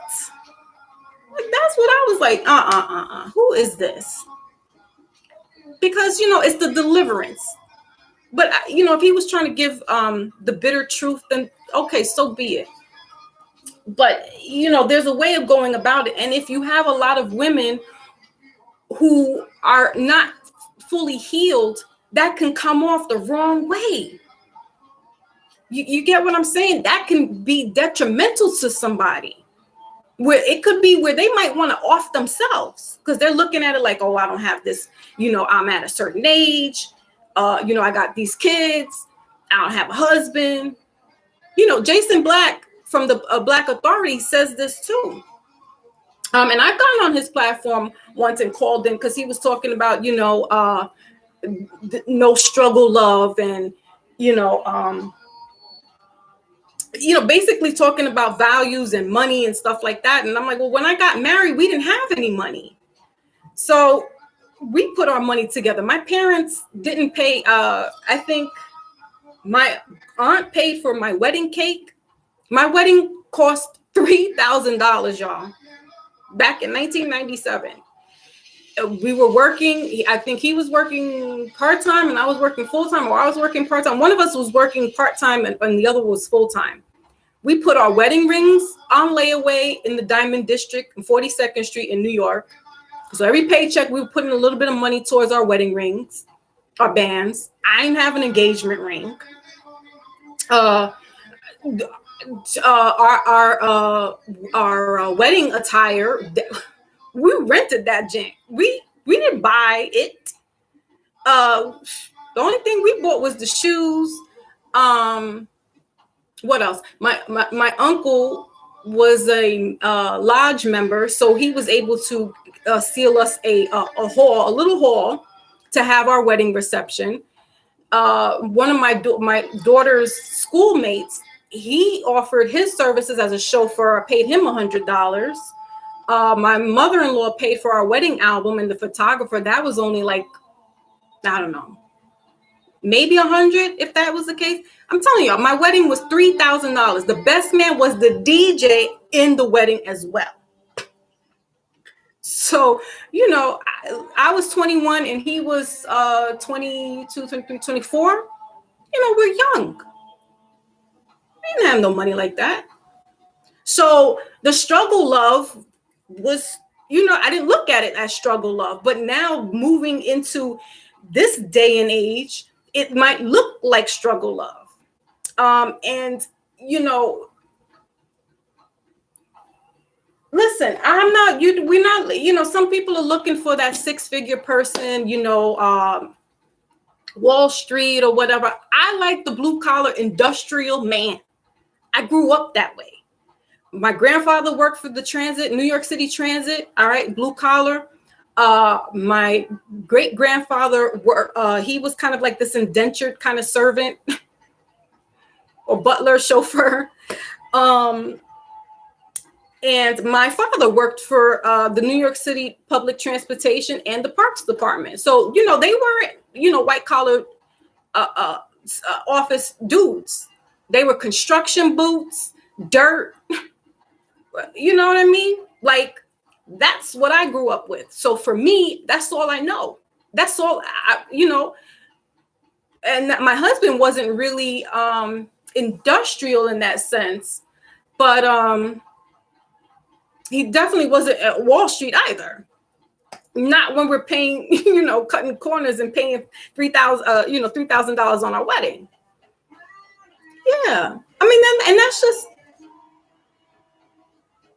Oh, thank you, Rasco. Yeah, it was actually pretty. It was really hood like our wedding, but it was almost like a prom because I didn't have a prom. I got pregnant when I was 15, so I started life pretty early. And y'all know this, and I've said it, many times that I was a teenage mom. And the sperm donor left. He couldn't hack it. He said, "Listen, I'm 15 years old too. What are we doing with the baby?" In my head, I wasn't thinking about an abortion. I was scared of that. Not even contemplating. My option was to have the baby, but that was even more scary. And I didn't think of it that way. I thought of it as, you did an adult thing. Now you have to pay up. That's exactly how I looked at it. God bumped my head and sat me down because I was running wild. I was out there doing things.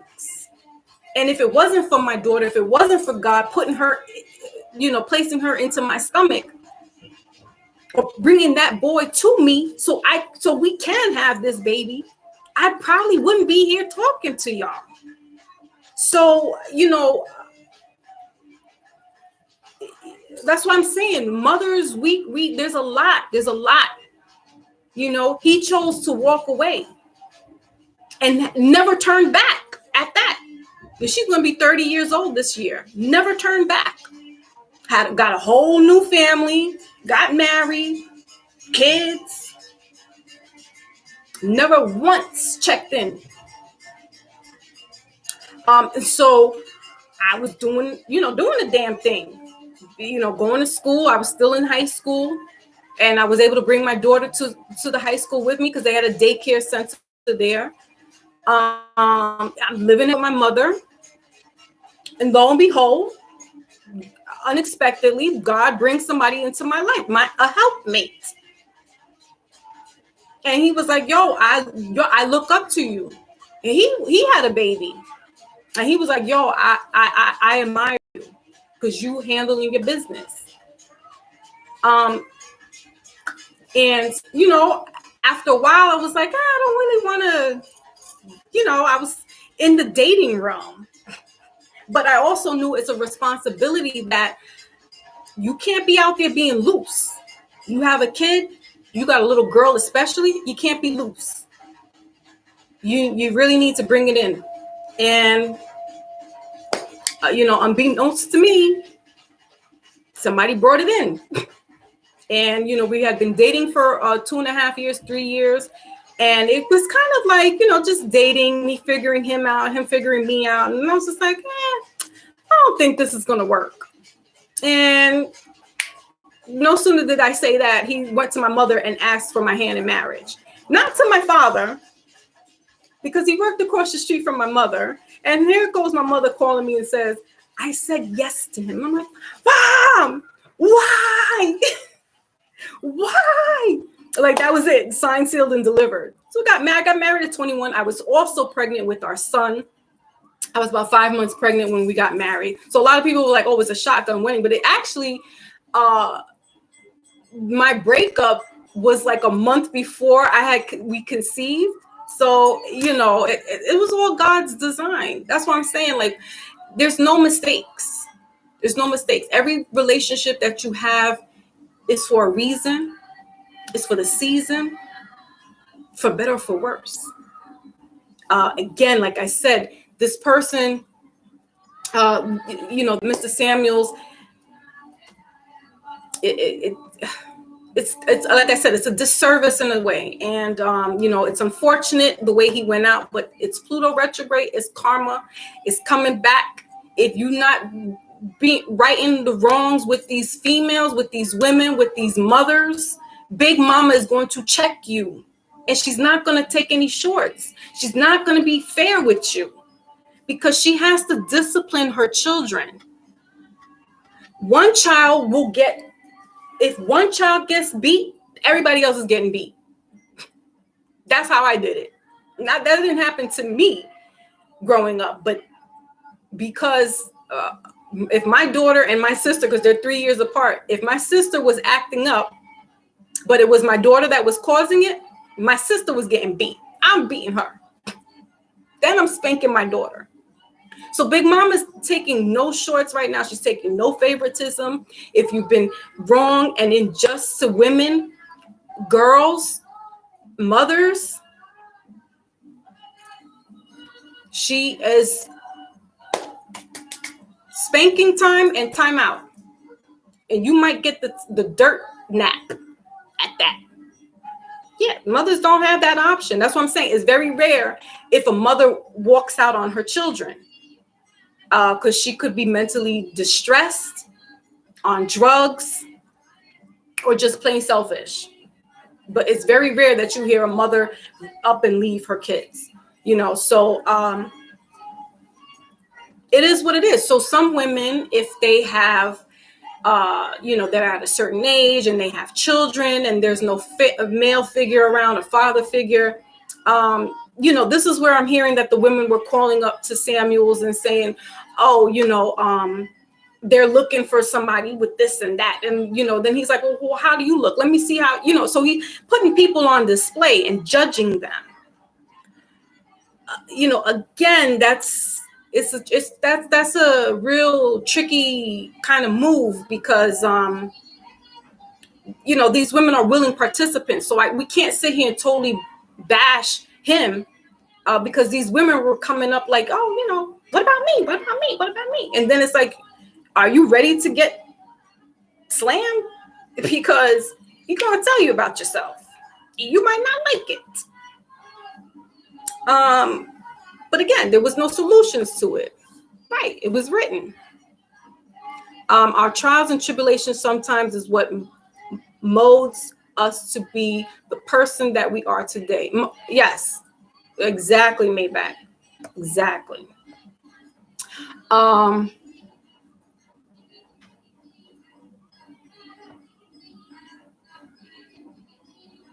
Yes.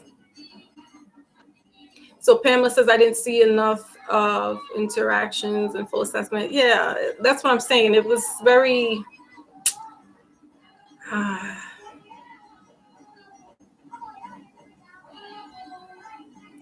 you know, I think he was just doing private. This was repack with candles. Right. Like he was trying to set this whole ambiance.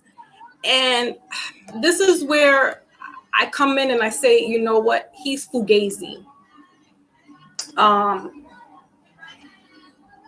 Because he knew how to set the stage and mimic other people's repertoire, but he had no real like backing. There was no solutions.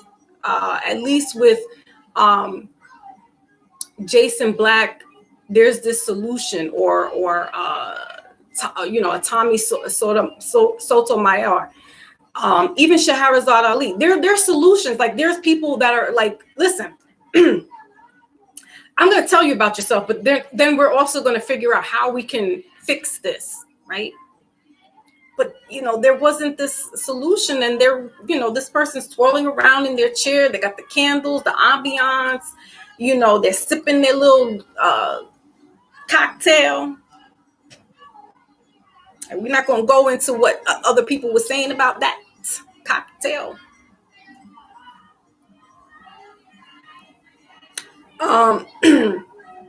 But anybody that's that emotional about things, you got to take into consideration there's some unhealing, there's some trauma, there's some kind of disconnect with the mother, right? Because boys are, you know, they're close with their mothers, some, and that's just the way the nature goes. And daughters are, you know, close with their dads, but there are exceptions to the rules where the mother-daughter, there's a very close bond, right? But naturally and instinctually, you would think, you know, mother and son, you know, there's a good relationship, or there's this bad relationship. There's this disconnect. And that's possibly what happened with, him. There was this disconnect going on. So it kind of shows with the deliverance and what he was saying and how he was, talking to people. And a lot, and again, the men were like, yeah, this is our hero. But not really. He appeared to look. That's what I'm saying. Remember where's that? Not for me, not for you. He appeared to look like he's for the people, right? For you, but he's really not. His background was in advertisement, and he was in the white collar, in that kind of environment. As I said, he had an article. There was an article out about his history as a youth, and he was a cheerleader. And he was on the chess team. And he's standing against the tree with his hand on his hip and wearing a fanny pack. I don't know, then. I don't know. I will kind of, I'm looking at you sideways. There's 2 failed marriages. It happens. Some people get married more than 2, 3 times. They're trying it out 4 times. But clearly he has some issues with the feminine energy and maybe battling his own feminine energy, because Pisces has its feminine energy. It's not masculine. All the water signs are feminine energy. The only one that can really get into that masculine energy is the Scorpios. But for the rest of the water signs, that's feminine energy. So it's possible that he was dealing with his own feminine energy, that, there's this matchup, this mismatch energy from him. So for him then to regurgitate or push his feminine energy, listen, I can't even say it. I don't even know what to say. Yes, wearing a fanny pack, standing against the tree with the hand on the hip, cheerleader and chess player. It was written as if he was like advertising for himself, like, oh, I'm a Pisces and I like long walks on the beach. It was something along those lines. It was a little article. I don't know if it was in the Jet magazine. It was somebody had got a hold of this little bio of him, and from that point on, I already had made up my mind who and what this person was. So, they said that there was a woman in the room with him. Allegedly, she's a nurse. She was a nurse. I didn't hear there's a 911 tape out for that. Because for me, it's all fugazi at the end of the day. I feel that this person is an op put out here into the YouTube streets to send that discord, that chaos, right? And confusion.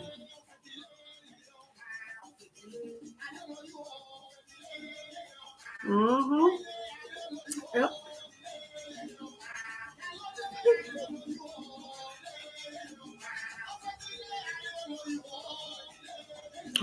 Listen, why?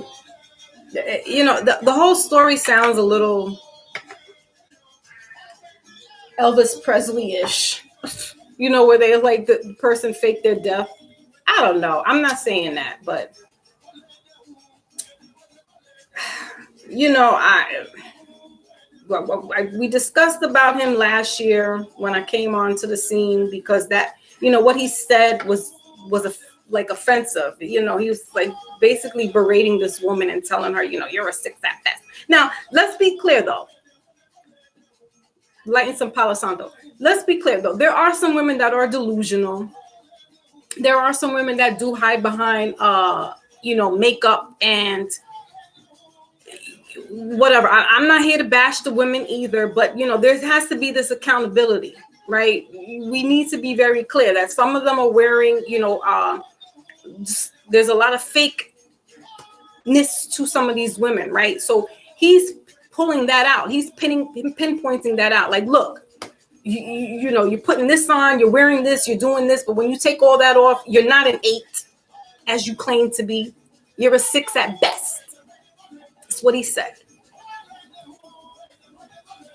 Is he right? Probably. Because if you start taking all that stuff off, some of these people are looking like gremlins. So you're like, ooh. The whole Instagram now has all these type of filters. I played around with it yesterday, so they can enhance your looks. And one of my good brothers also was like, oh my gosh, you look so good. And I'm like, dude, it's a filter. Because I really was busted. My hair, was all messy on my Instagram, and I really was busted. So I know that these filters will enhance these women and make them look really good. And so, when now you start to talk to them thinking, that maybe how they look, they're looking real scary behind all that stuff. You know what I'm saying? And some women can't be without makeup because their face has morphed into all that makeup that it makes them look ugly.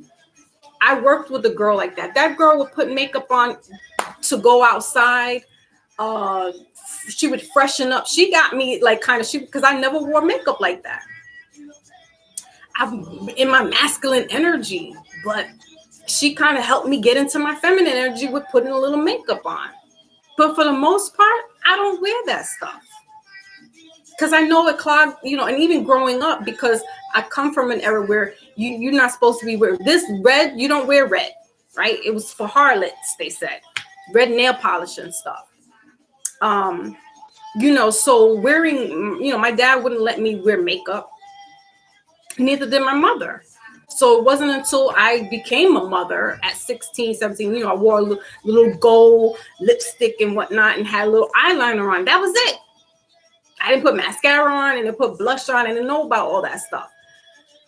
But some women, they have to have that on them, and their face has like really morphed into, when they take it off, it's like, oh, you are not what I thought. And some women have a certain little angle to make them look a certain kind of way. They get catfished. Now you're looking at this woman like, well, what happened to all that? What's going on here? It happened to my brother with the coworker. He was like, wait, you work with her? He was like, but damn, he's like, she was taking the angle shots like, I was like, woo.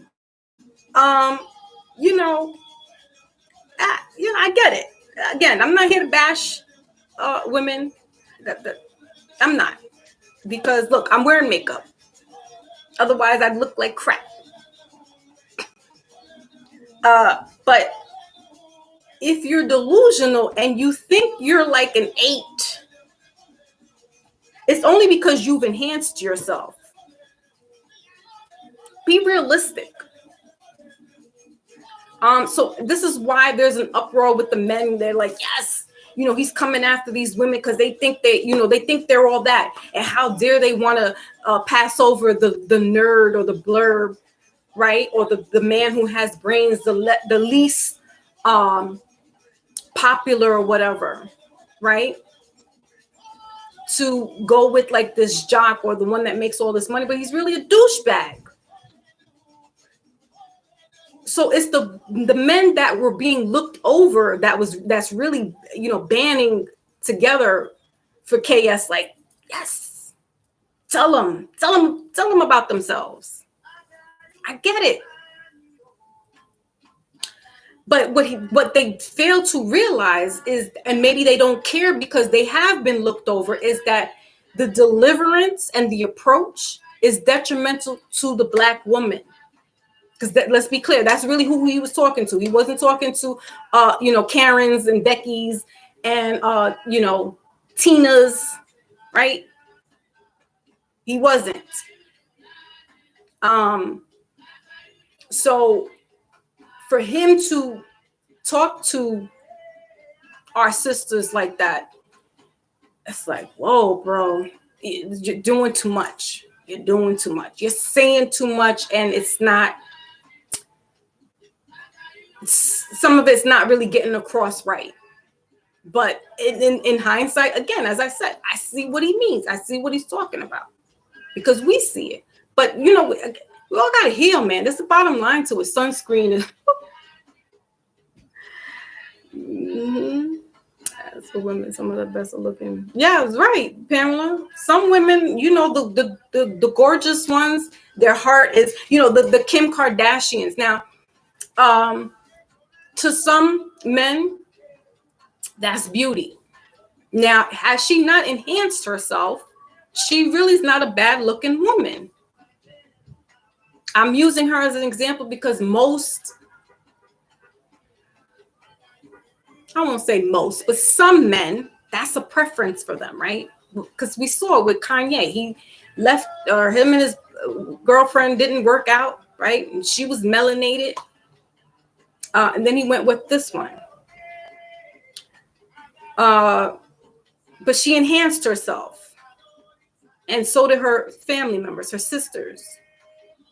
One sister's completely unrecognizable, the little Jenner. Like, there's no sign of Bruce Jenner or Caitlyn Jenner in that child. Like, it didn't look like that. But so beauty is in the eye of the beholder. And so some men will look at that like, yo, she's a dime piece, as we used to say. She's a dime piece, right? But no. And so now I'm going to go to the men because it's really a double standard. It really is, because women, for the most part, are trying to look good or enhancing themselves for the man. Now, don't come at me, ladies, because you're all like, no, I do it for myself. Yes. We do it for ourselves at times. But let's be honest. When we going out on a date, we're not, well, I hope some of us are not wearing bonnets out there on a date. But, we're putting on a little lip gloss or a little, lipstick, eyeliner. Some of us have got eyelashes, the butterflies on our eyes, right? Because we're trying to, entice or look good for your man or for this date, right? Because that's the attraction. And men, they want to see something. Men are visual creatures. They're not like women who are emotional and more brainiac. You know what I'm saying? Or how they say sapien. Women would like intellect, but they want the intellect to look like a Denzel Washington or a Brad Pitt. You know what I'm saying? Like, they want it all together. But men, if she's got a cute face, a cute waist, a little booty, a big booty, that's their visual. So they're gonna look to that first, and then get to know you behind this, like get to know you after, right? So they don't really prep themselves too much. They'll put on some fly gear and get the crispy butters or the Nikes, right? And they're looking good. They smell good. They got a little shape up. But that's it. Very simple. Women, we got to do a little more extra because men like that. They're visual. So we can't really sit here and point fingers at each other because it's really both of us causing this problem. Where women want to wear wigs or straighten their hair because, their standard of beauty was always, a white woman or Caucasian, because that's what we saw so much on TV, right? Once in a while, we see a Hispanic or a Native and Blacks in the movies or in TV. But for the most part, our perception of beauty was from another person that didn't look like us, that didn't look like my mother, with an afro and kinky hair, as they say. So the perming, relaxing, right, is because we're doing this for a man. And yes, we're doing it for ourselves, but for real, let's be for real. We want to look good for a man or to attract a man, right? So, we're doing a little extra, but now my hair texture is like that, so I could probably get away with the little curls and stuff. But my daughter's texture here, my mother's texture here, they would have to relax it to make it lay straight, as they say. My mom used to always have that hot comb. Now I try to do the hot comb because that's who my standard of beauty was. Sure, I had the little Barbies and Kens and saw that, but my standard of beauty was my mother. Because she was beautiful. She's beautiful. My mom would dress her tea. She's a Virgo. So that was my standard of beauty. Her Afro puffs. Then she would once in a while get her hair, relaxed. But for the most part, it's braids or a little Afro puff, right? And so for some men, because their perception of standard of beauty has also been tainted because what we've seen on TV, that they feel like somebody who has straight hair or who has, who's voluptuous is the standard of beauty.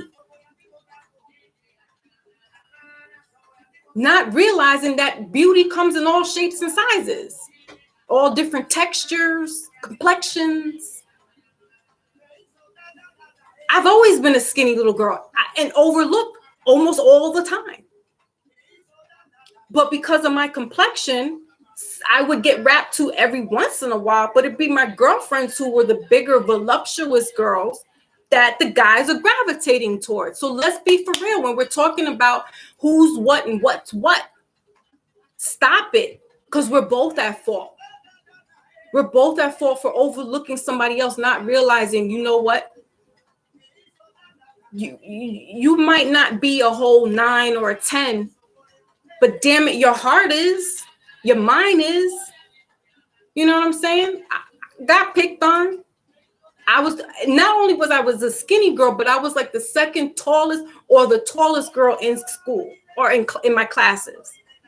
So again, there's a preference because the guys want the little short, petite, size 7 wearing. I wasn't a size 7 in shoes.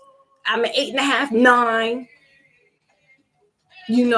So they want the cute little small size, the little petite girls or voluptuous.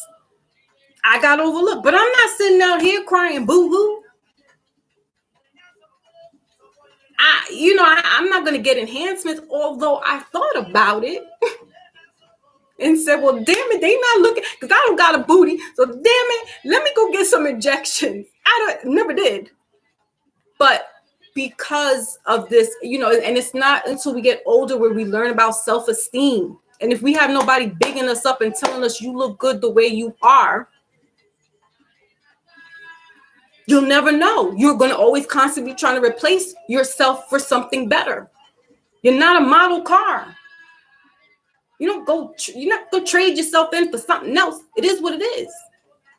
But these men, this is what it is. So I'm not going to come at y'all like that. I'm just saying it is. That's what it is. Yeah, conversation. Humor is a big thing for me. Humor is,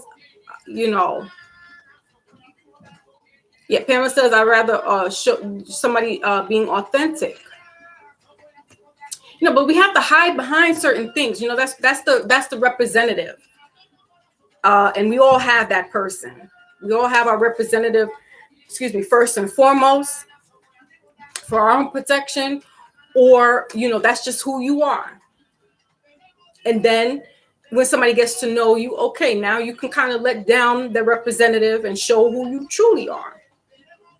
Some people have to lean on the representative as their wingman because they don't got anything else going on for them. They're compensating. So if they got a nice car or they're always flashy and dressy, they're compensating for something that's missing in their life. So pay attention to that as well, because all that glitters is not gold. You know, back in the days for us here in New York City, you know, the big time drug dealers, you know, not even big time drug dealers, you know, just the dealers, you know, they would all get geared up and look fly. So some of the girls would, you know, gravitate towards that because they got the money and now they look good, right? But in hindsight, they're doing a disservice because they're killing the neighborhood, right? But we're not thinking like that. We're just thinking he's cute, you know, or he's light skinned, because light skin was always a thing back in the days. You know, so, and even that's an issue, right? Because you got the light skin and the dark, you know, dark skinned guys and girls were getting overlooked, right? So then it came the 90s, and, you know, that was a whole nother, you know, Wu-Tang in them made it possible for the darker hue men, you know, and I'm, you know, for me, that's always been my preference. So it was like, okay, no problem. But, you know, that's an issue in the Black culture. Oh, she's lighter, you know, light bright, and she's better than us, and this, that, and the third. Or, you know, he got hazel eyes, so he thinks he's cute and he's a player. It's so much. It's really so much. And if you start peeling back the layers, you just see that this person either ain't shit or they really got something going on. But we're so hooked on the exterior that it's going to make or break us. We're going to, you know, we're either going to go with it or we're not. You know what I'm saying? Voodoo's in the building. Emperor Voodoo, salute. Colorism, thank you. Colorism. And it's still prevalent to this day. I don't think it'll ever play itself out. But the more intermingling with different ethnicities, you know, maybe there might be just a civilization of just beige people. There won't be any dark or light, you know what I'm saying? But who knows? That might be a reality. But yeah, colorism has definitely been a problem or an issue since possibly slave times. I don't know if before then they ever was really quarreling with each other about, you know, this person's darker. I think it really just was boiled down to during this colonization that it really was, you know, white is right. Not realizing that, no, not really. And so we have this notion, and we have this it's sickness. I can't even find the word for it at the moment, but we have this thing that, you know, we take on what they've told us. Right. So this is why we have the delusion of grandeur where, you know, some people are not looking like who they say they are. You know what I'm saying? Getting catfished out here, sending out pictures looking like a total dime piece. And at the end of the day, you know, you're a McFillet. And speaking of McFillets, I'm very upset because McDonald's now says they're going to have tarot readers or tarot reading during the Mercury Retrograde. I read this yesterday on somebody who's a prophet herself, and she posted that McDonald's is going to be offering tarot readings. This shit makes me like not even want to, you know what I'm saying? Because it's not a joke, it's not a gag, but people are seeing that it's coming up, and so they're capitalizing off of this. So you got some disingenuous people like a KS who's capitalizing on, you know, being some type of relationship guru right? And he was in marketing, so he knows who to market and who to target. But McDonald's, yeah, Pamela, I was like, what? That's not cool. But they it's a hustle. They're trying to get their hustle in, and they see that it's a rise, and so therefore they're capitalizing on it. Right. Like, is the cashier serving the sundaes and fries with the tarot card? Like, how does that work? How does that work? By the way, with your McFlurry is the 10 of cups. Your life is going to be beautiful. What? Who's doing the readings? Or are they getting a tarot reader to come in and sit at the... That's disrespectful to me as a reader. It's not even cute. It's not funny. Like, it's sad. But they're capitalizing. So, you're going to have a lot of people coming in now and just, and maybe there are some genuine people. I don't want to, I don't want to throw, them under the bus. But it's like, come on. With something that was so sacred that once, a couple of centuries ago, or not even, maybe about 17, a couple of centuries ago, it was still taboo. If it was a reader, she was a heretic or she was a witch, right? But most of these kings and even presidents consorted in astrologers, tarot readers. Nostradamus was working with the Medici family. He was a prophet. So, printed on a cup, right, Pamela? I mean, what? Oh my God. So, they consulted, but because it's so weird. It's just very weird because they don't want you to know what's yours, but they use what's yours against you, and then they use it to capitalize for their personal gain. So it's like, wow, what? So everybody's a tarot reader now.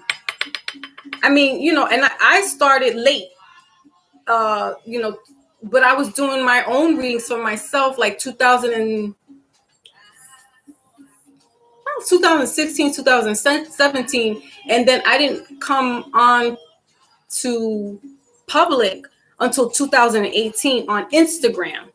So I've always kind of kept what I was doing to myself because it still wasn't like, so forthcoming and so out there. But within the past year or two, it's been a surge of, tarot readers. And, some of them I watch and I subscribe to, and I have for a couple of years. And I believe that they are in tuned.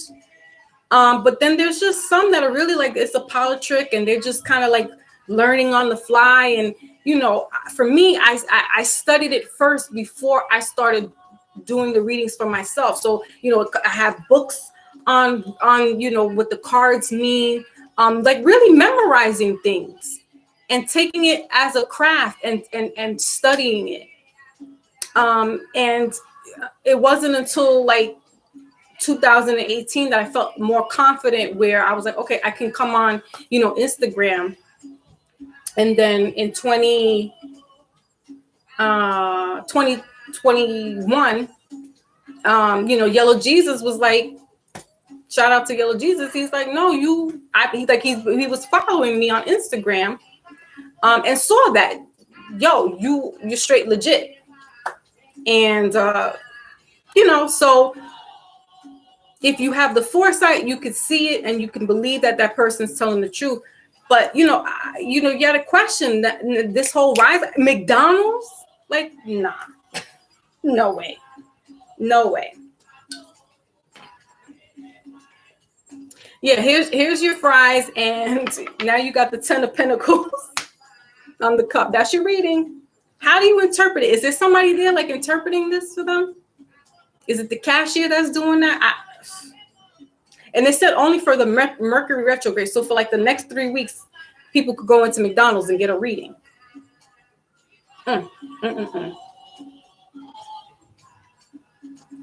They're doing a KS move. They're disservicing people by, you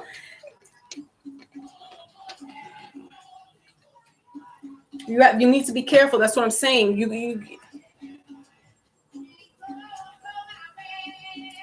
If you're going to do something for the public, do it right. Because it can be detrimental, and it can actually, if somebody is very emotionally unstable,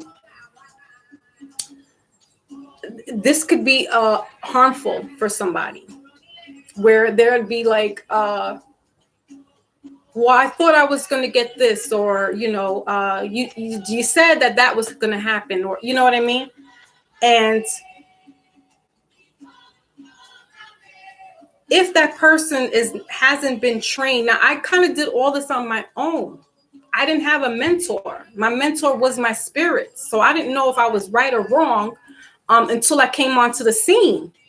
So I didn't really have anybody telling me, your reading was off or whatever. Now, it could possibly be still like this right now. But like I said, it wasn't until like somebody, Yellow Jesus, who was like, nah, you're on point. So, there are people that go under an apprenticeship and have to, study and master certain things and stuff.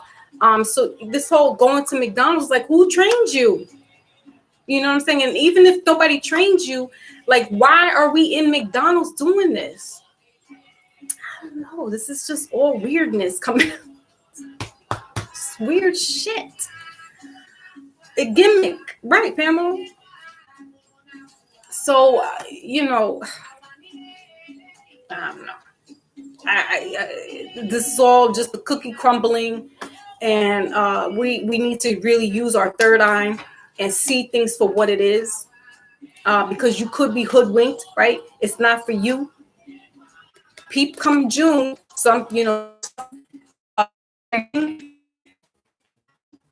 things could, be taken off even more. So that's some months yet, and there's so much that's gone on. I'm almost kind of, nervous. I'm going to even front, because it's very scary, especially here in New York City. It's like wild, wild west. It's a wild, wild west. It's very,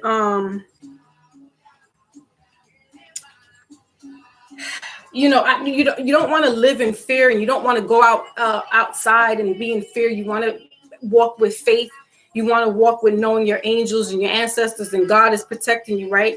But at the same time, literally, there's these young guys that are out here just blasting off in broad daylight.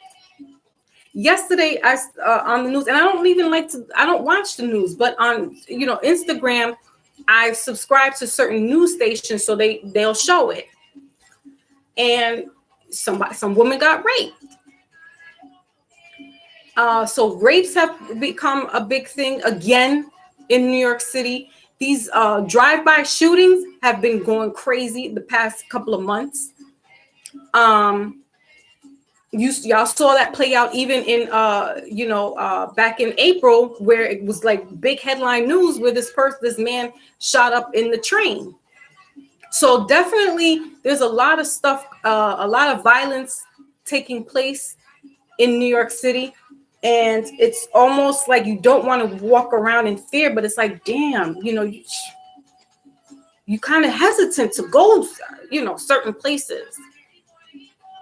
And you don't want to be crippled like that. You don't want to feel, be in fear, because you got to make moves. But at the same time, it's like, damn. So, oh, thank you, Maybach. But also,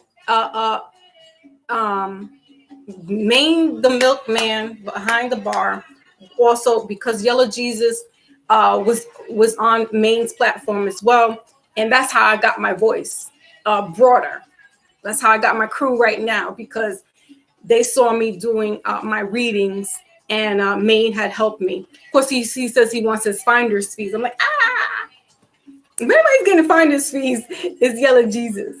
But no, between those two, definitely, the exposure. Also, Larry Beach, I was on his platform, on his channel, and I didn't do any readings because he was like, well, he was like, I don't want you to come on here and do readings. You just be yourself. So it gave me my voice to, talk about other things than doing readings. And, it took off from there. So yeah, shout out to Yellow Jesus, for real. And Maine, because, again, if, I didn't go on his platform and, his viewers didn't see me, they wouldn't be here. So I don't want to take away from anybody, but definitely when somebody believes in you and you don't see it in yourself, or you're hesitant, trust what that person says, especially, it's all a vibe. It really is all a vibe. Because if you could, what is the saying goes, if you build it, they'll come.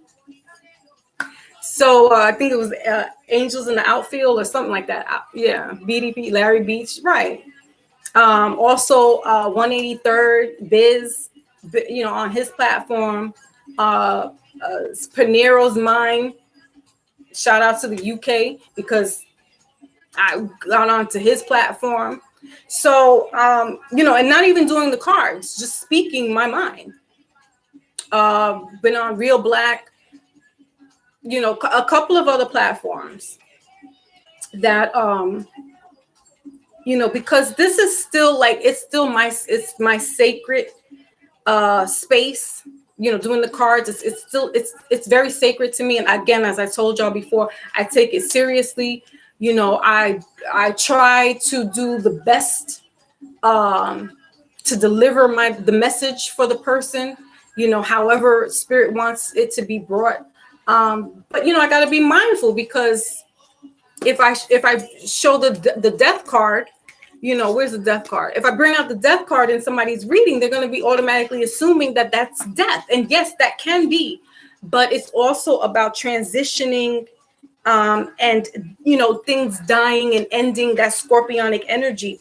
So that's what I'm saying. Like, McDonald's is gonna give somebody the death card, and then they're gonna be like, yo, what the, I'm dying off of this Big Mac. It's not funny. It's not funny. What? Yeah, so it's like, what is going on with the world? Where's the death card? You know what I'm saying? So, like, you got to be careful, because these things, people can hold on to the message, and especially with this kind of work, this, doing the readings, it's not like really going to church where you're hearing the message and, the pastor is telling you, reading scripture and stuff like that. And, you kind of go along, you know what I mean, with it. Readings are a little more intimate. And here's the death card. Now, this doesn't look like death, but this is the death card. It's scorpionic energy. But that doesn't necessarily mean death. It also has to do with transformation. It has to do with, now had I not been studying, I would just, it is death. Now I'm telling somebody about death and they're freaking out.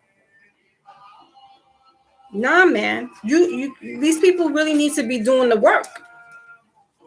Because if they're just telling somebody, oh, I see death and somebody really could be taking that very seriously. And that's not a cool move. It's not a cool move. So, I say for any person that is, their calling is to do readings, get into the tarot cards, please do homework. Please do your research. Do not come out half-cocked and give people some type of spiritual advice, and you don't know what the hell you're talking about. Most of this is intuitive, and so you have a gift or not. And some people are faking it till they make it. And for me, it's lineage, because my great-grandmother read tea leaves. And I told y'all this, and this didn't come out to light until a couple of years ago. And I kind of heard about it when I was younger, but it didn't make sense because I wasn't doing that. But I've always been in tune with spirit since I was like 5 years old, 6 years old. I've always had these spiritual encounters. And it wasn't until from 2015 on up, and I would say really the past 4 years, that my intuition has been completely, but I did the work. My diet has changed, so you can clear out that pineal gland, so you're getting clearer messages. I started doing yoga, meditation, got my crystals. So it's not just a parlor trick and let me pull out some cards and talk some shit. Like, I really put in some work, and I'm still working. I'm always kind of doing the homework on the sidelines. And if it's not doing the cards and studying the cards, it's doing my esoteric work. Because when you know what your divine purpose is, you know what your soul path number is, and you know your life path number, it all is designed. And that's what I've been doing, is also studying myself. So that's why I'm like, yo, that's crazy that they're going to be doing this. Or McFlurries. McDonald's food is death. It is. But they're going to give you the death card. I'm going to show y'all a few books. And I have my notebooks. I'm always constantly writing. I'm always constantly, for somebody that didn't really do so good in school, now I'm becoming a student of life. These are my notebooks, my journals. But I'm going to show you the books that I was reading for anybody that wants to get into astrology, not astrology, but for anybody. My mother always was into astrology. Just certain things just didn't make sense. But my mother's my master teacher, because my mother always had astrology books, Linda Goodman and relationships. It didn't make sense, but now it does. So, the complete tarot reversals, understanding when you get a card that's in reverse, what does that mean? Some of this is used for interpretation. But listen, you gotta read some of that too if you don't understand what the reversal of the 7 of Cups mean. Right? Here's another one, the Tarot Bible. This was my first book that I got. And it's all bookmarked and all that stuff. And here's another reversal, because I've always kind of had hangups. My hangup was reversals. And to this day, certain cards, like the Death card or the Hermit, there's certain cards that still kind of trick me up in a sense, where I have to really dive a little deeper into the meaning of it. So I go back and reference. That's what I'm saying. What the hell? I don't know. Yeah, good, Pamela. Yeah, right, Lotus. We never stop studying and nurturing our mind and spirit. Yes, and esoteric books, and also political books. Like I'm trying to get my game up with the books out there. There's a couple of books I have more on downloaded than I do hard copies. And I would like to have hard copy books, but just history. And the more knowledgeable you are, you know a little bit about everything. But master the one thing that you're really good at. you know, because some of us, we wear a lot of hats and stuff, but we might not be so good in one department, but in the other, we work best. So, you know, for me, I don't know how to read the tea leaves. You know, I have a past life reading on my website. I don't put people to sleep because I don't know how to do that. And that's a disclaimer. When I do past lives, it's not like I'm, you know, putting you to sleep to have you regress back to your past life. And it's a different kind of past life. It's more like your ancestors, what the messages that they want you to know, you know, where your roots are kind of. Not that you were Marilyn, you know, Monroe incarnate. No. That's not how I work. Right. Good for you, Pamela. Switching from white rice. I still eat. We talked about this, Pamela. That rice is the death of us. Jeez. Rice, listen. I eat, but what is it? Jasmine rice. I stopped the whole regular long grain. So I'll do jasmine or basmati rice. Brown rice I can't get into, nor can I cook it right. It gets too mushy. But you know, they have the grains. So quinoa, barley, what's the other one? You know, it's substitute for rice. You know, so it's more to it than just doing the cards and just, you know, flipping the cards out and be like, oh, you know, you really got to have mind, body, and soul put into this. It's like going to work, checking in, you know, on that 9 to 5. Now, if you're in a position, so you're doing like, say you're you know, say you work for like a construction company, right? You got one guy holding the flag to wave the traffic, right? Not saying that he's good at it, but everybody has a part in this universal spiritual world. So, you know, I don't know how to do Reiki or Kundalini, you know, releasing. I'm still working on my chakras. So I'm not savvy enough to help somebody heal in that respect. But I do know about my cards. And I can read that and have, you know, help somebody in that respect if they choose to heed the message or not. You know, yoga, I cannot, you know, instruct people to do yoga poses because I'm still learning the yoga poses, right? Or the mudras, you know, different signs. They look like gang signs, but they're actually mudras, and they help different parts of your body. Spiritually, I'm telling y'all, I got all into this. And I pretty much went, you know, as they say, balls in. So I went in deep, pause. But I did the studying, and I'm still studying, and, you know, it's not fishing around. So you know, if you're going to do something, anything in life, and you're better at writing than speaking, or you're better at constructing something and building, you know, that's why we have carpenters, plumbers.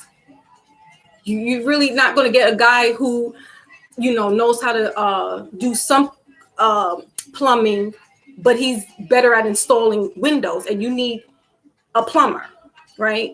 You get what I'm trying to say? So you're going to hire somebody who's mastered at their craft or in their profession.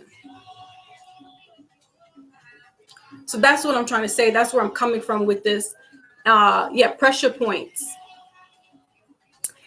Yes, couscous. That's what it was. Yeah, thank you, Pamela. Yeah, some rice and gravy, man. Listen.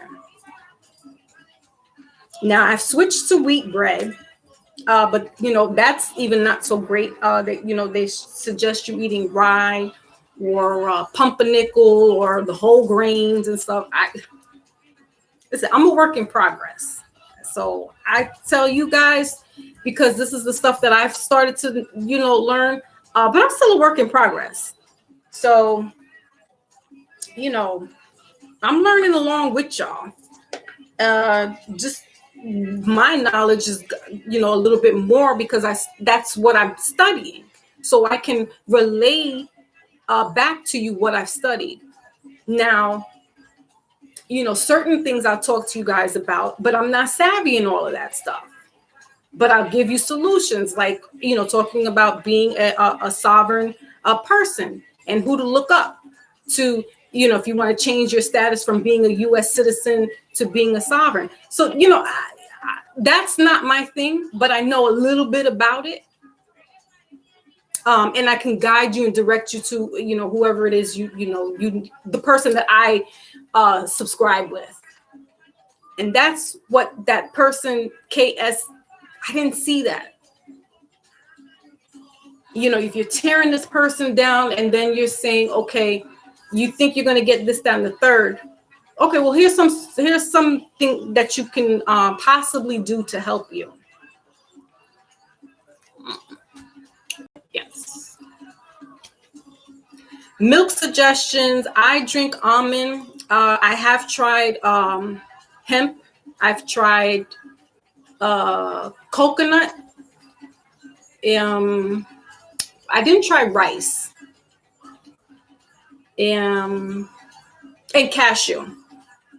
Now, if anybody likes the consistency or the texture of cow milk, I would suggest getting cashew milk mixed with and oat milk. Oat milk is like that thicker, consistent texture.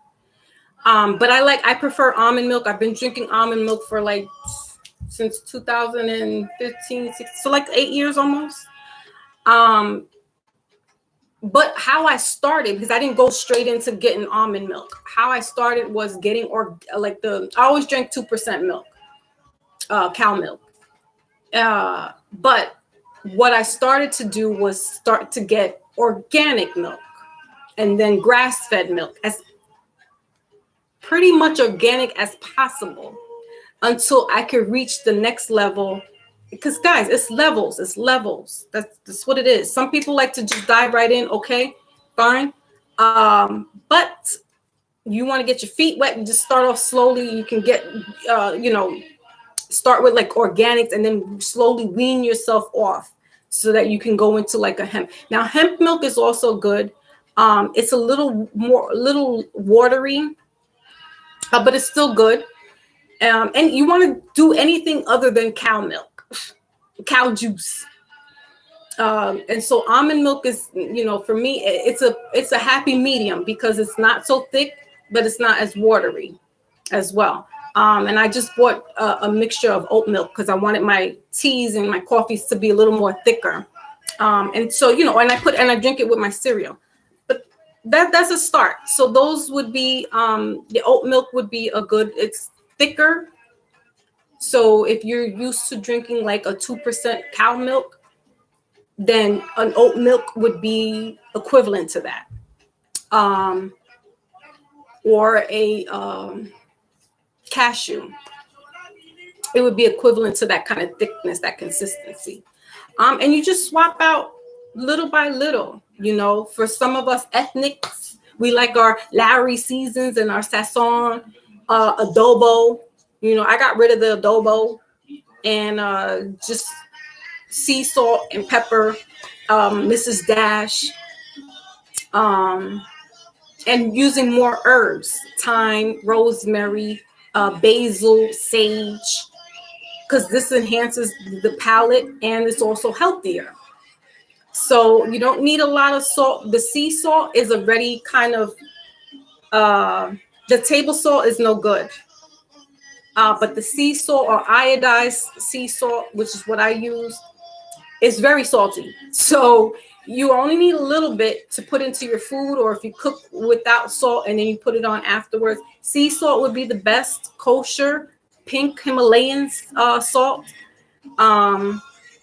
I use the Himalayan more so in my baths than I do in my food. So it gets absorbed into my body more so that way than ingestion. What else? Yeah, just small little things that I swapped out in just the regular seasonings. Now, if you prefer the fresh, you can get the fresh, herbs. thyme, rosemary. But the dry lasts a little longer, so you put it in there. Yeah, almond ice cream is great, and the almond yogurt. It's a different. Pinder was in the building. Yay! So I just shouted him out. It's my UK brother. Thank you, thank you, thank you. And I missed your live, but it was Mother's Day and I was out. So appreciate you though. Yeah, we gotta definitely coordinate our times, because I think we're like 4 hours behind you guys, so 5 hours, something like that. So our time frame is always a little off. But hold on a second, y'all. My battery's about to go.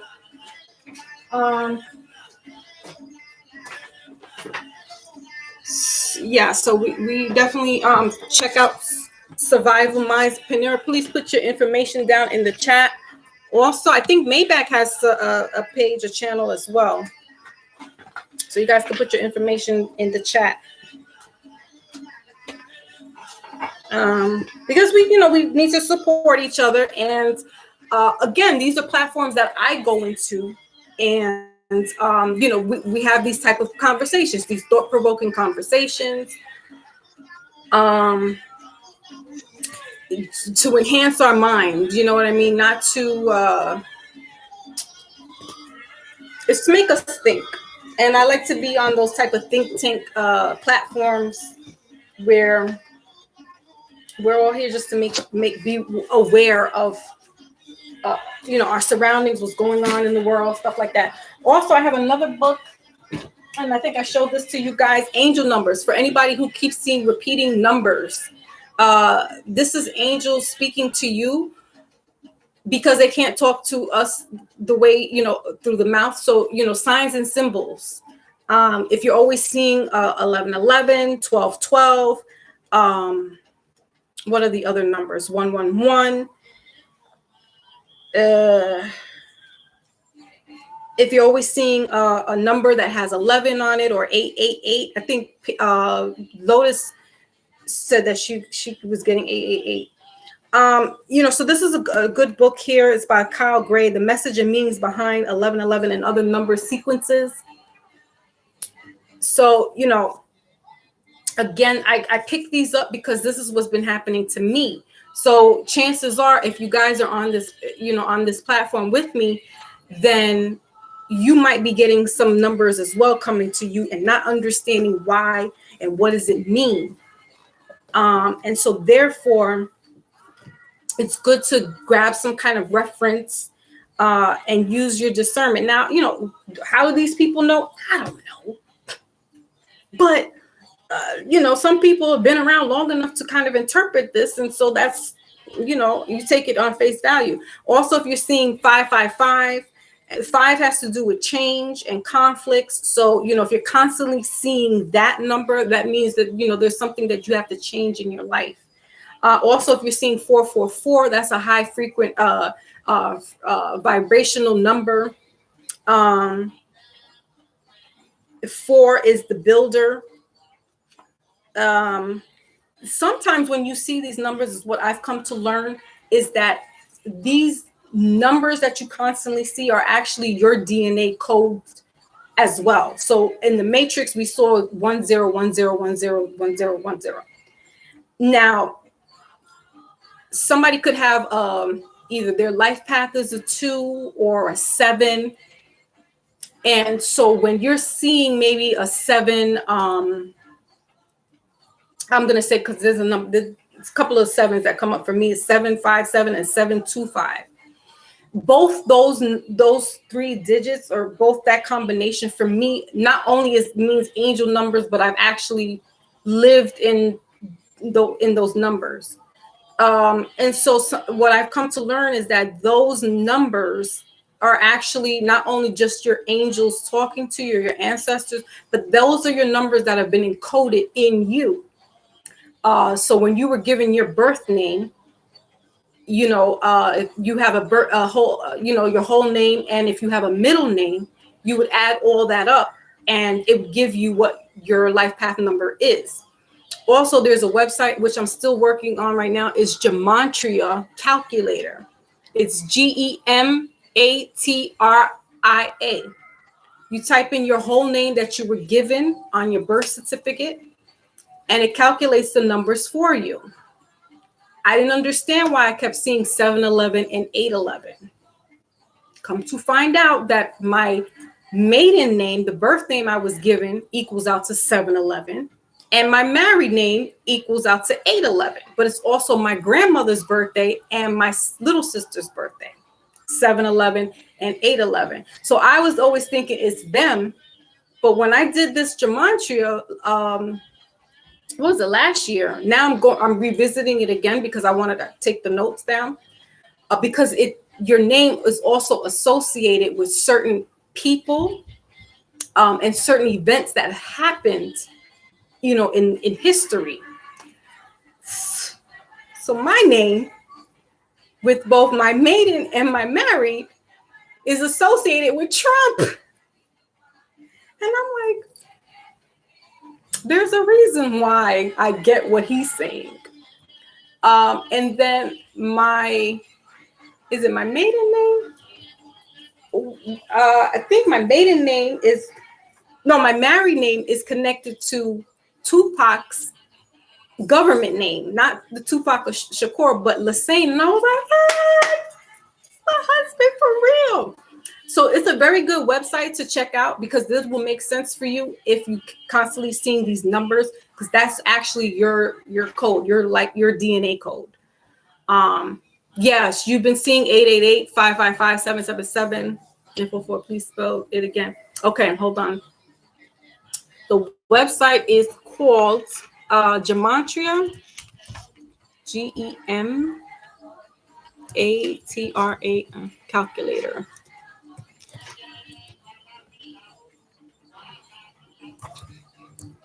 Late tour. Yes. Okay. Website. So yes, you can type in your name. Now for women, if you're married, you can do actually both. But it's your name that was given on your birth certificate. So if you're not married, or you are married but you use your maiden name, then that's the number. You type in your whole name. If you have a middle name, you type that in as well. No space. You combine it together, and you're very welcome. And it will give you calculate the numbers, and then it tells you who what. I mean, it blew my mind because it was saying that Trump twice in both my maiden and my married, and then Pac is in my married name. It's amazing. It's crazy. And so that's why I'm back to that, because again, these numbers keep popping up and it's like it won't stop. And I'm like, well, what am I supposed to be doing? What's going on here?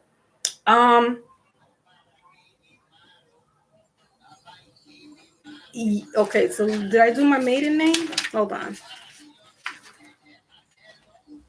I just did my married. Oh yeah, I did my maiden name. Okay. I'm still up to that. So a couple of things here that I highlighted was, so for my maiden name, or the name, because I was given a couple of names when I was born. I had so many different aliases, like state IDs. I had all different type of state IDs. I had Virginia and New York, and then it was just different. So one says that my name is associated to the bloodline of David. It says here, go and make disciples. Remember I was talking about that Christ-like energy? This was a couple months ago, maybe back in the wintertime. I didn't get all of that. Says here, called to be an apostle. That's all in my maiden name, or in my birth name, rather. Then in my married, it says here, holy bloodline of David. Chariots of fire in the sky. Now, hold on. Do not contact me, Lucifer. Devil can never be king. Barack Hussein Obama. Marion Suge Knight Jr. North Carolina Tar Heels. The most beautiful angel. In my maiden and my married name, Philadelphia 76ers, and Philadelphia, the Phillies keep, so my name is entwined with those, with the Philadelphia, which always made sense why I always was like, I want to move to Pittsburgh because I'm a Steelers fan. Makes sense. What else? Just a couple more things here. Let the unsealing begin. This is in my maiden and my married name. The Mexican-American War.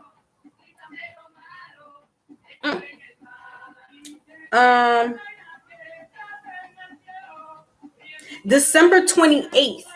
Oh, excuse me, December 20th, December 2018. December 2018, when I look back at it, was the first year that my grandmother had passed. No, month, I'm sorry. She passed away November 2018. December 2018 was her 1 month anniversary. That was written in my name, in my married name. So craziness. They will all turn against you. It happened when my grandmother passed away. I'm associated with North Kensington, West London. Makes sense why I always wanted to be up in London. Okay, so the one that I wanted to address was conspiracy fact finder. That makes sense because I'm always in that conspiracy. Dance, music, sex, romance, all of that. I am the bread of life. Oh, okay, so Chariots of Fire. That's what I want to talk about. Now, if anybody's heard of Malachi Z. York, he's an esoteric teacher, scholar, hailing out of New York City, but you would know it as Nawapian or the Nawapian Nation back in the mid 80s to the 90s. He then got arrested on some trumped up charges, which entailed some type of sexual stuff. I don't want to get too much into that. And so he had started in Atlanta, Georgia. He was able to get a certain amount of acres of land and was going to start the Nawapian Nation there. He had built up pyramids and, temple and housing and stuff. So he had this booklet. It was a little booklet, and that's how I got a hold of it because down in in Manhattan, there's this little spot that is called Washington Square Park. And it's kind of known for like this mecca of these think tank people, free spirited people. Anyway, I got this little booklet, and the booklet was called Pillars of Clouds, or What is Clouds? And in that book, he had mentioned about spaceships. So follow me now, stay with me, guys, because y'all may not be into that whole alien stuff. I am. I subscribe to that. He has said, because in the Bible, it says that when Moses was looking to, during the Exodus period, he was talking to God, i.e. through the clouds. And so he said that during the day, it would come pillar of clouds by day and pillar of fire by night, or the chariots of fire in the sky. Well, what chariot is flying in the sky? With fire? That would be equivalent to the lights flashing around. Oh, you back again? Okay, Pink. Pamela's out because she's got to go. So salute to Pamela. Thank you for hanging in there. Right. So the little alien heads, the gray aliens at that. Oh no. So Big Cat says pray. Okay.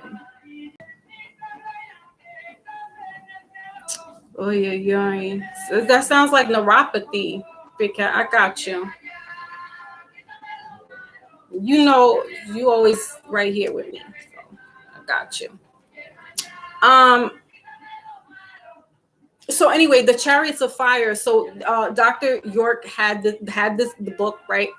And so with that, and it's crazy that my name has that Chariots of Fire in the sky, and I'm like, what? Because that book propelled me to go on this more esoteric journey back in 1994, 95, and that book blew my mind. And from that point on, I was like, yo. And my dad, we would always kind of watch alien sighting kind of shows and stuff like that.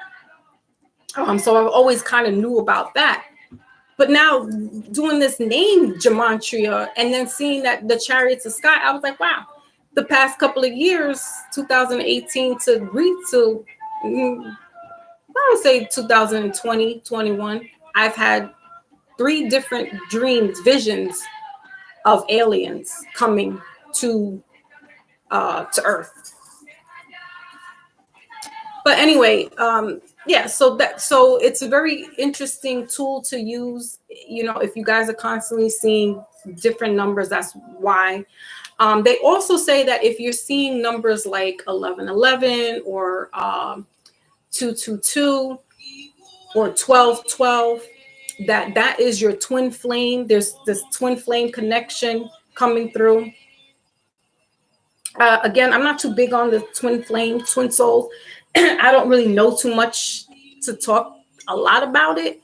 But, you know, apparently there's only a few people. Not everybody has a twin flame.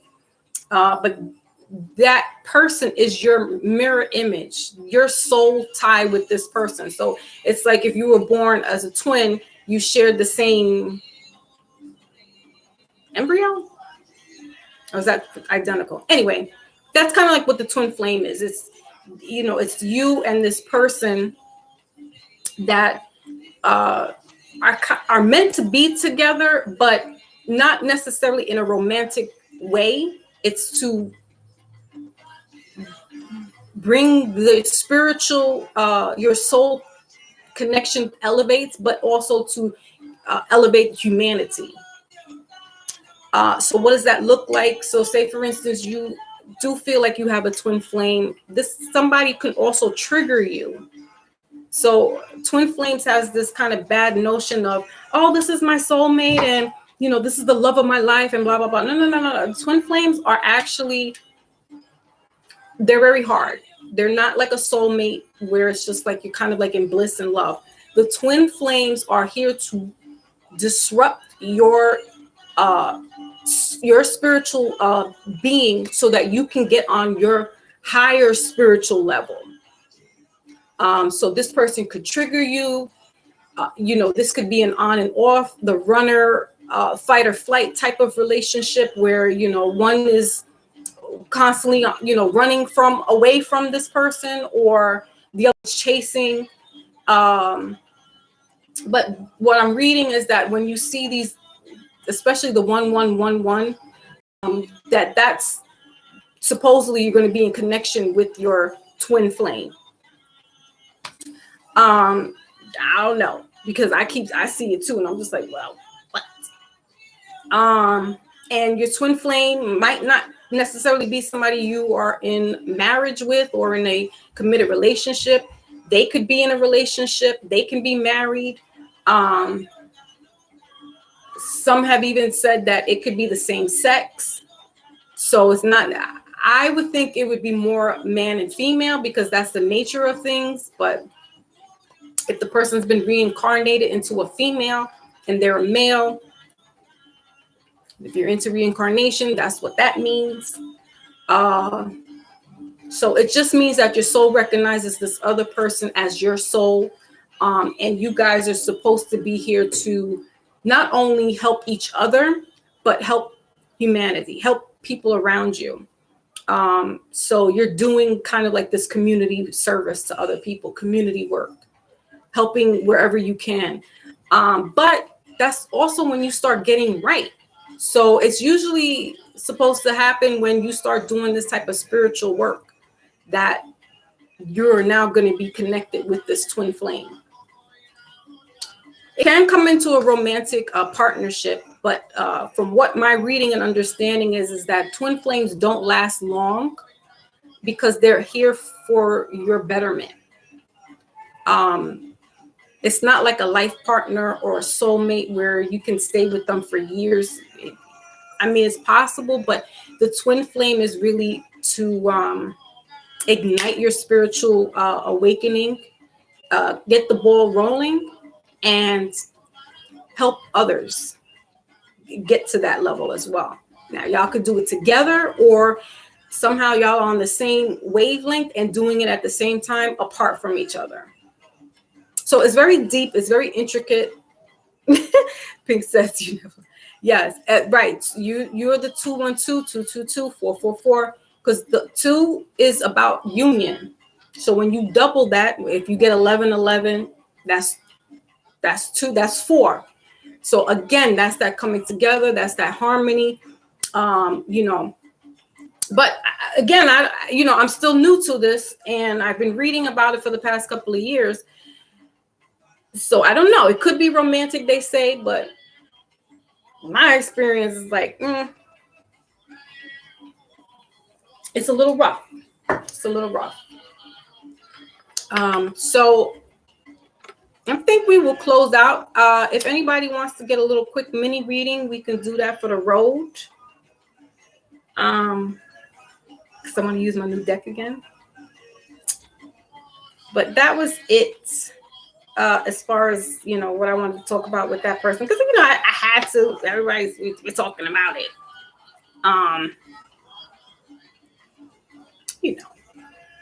So it is what it is. Again, if anybody wants to have a personal reading, though, if you don't want to have a mini reading right now, you guys can go into my the link into my page, into my channel, and book an appointment. Yes, Lotus, sure can. And you guys can get a more in-depth personal reading. Usually the most could take up to an hour. I recently put past life and ancestral readings. There's reading for love, romance. There's a reading specifically for finances. There's a yes or no, which is kind of a smaller, quicker. You just need to have a yes or no. And that's a shorter duration of time. There's a 5-card spread that takes about an hour because I have to go in a little deeper and clarify. There's also a minier version of that, and that's a 3-card spread, which is more like just the health, the wealth, kind of like what I do in the midweek, and an oracle. If you just want an oracle reading, that's a very short amount of time as well. It's 1 card, and then I'll kind of like with the wisdom oracles, kind of something like that. I'll pick any oracle deck that I feel drawn to for you, and that's it. So there's about 7 things on there. Cost effective. My rates are, I changed the rates a little bit, so some people might see who've had personal readings might see a difference in the prices. I didn't go up that, like nothing's over $50. Everything is under 45 and under. But that's only because the longer readings are like 45. So for the past life and the 5-card, it's $45. And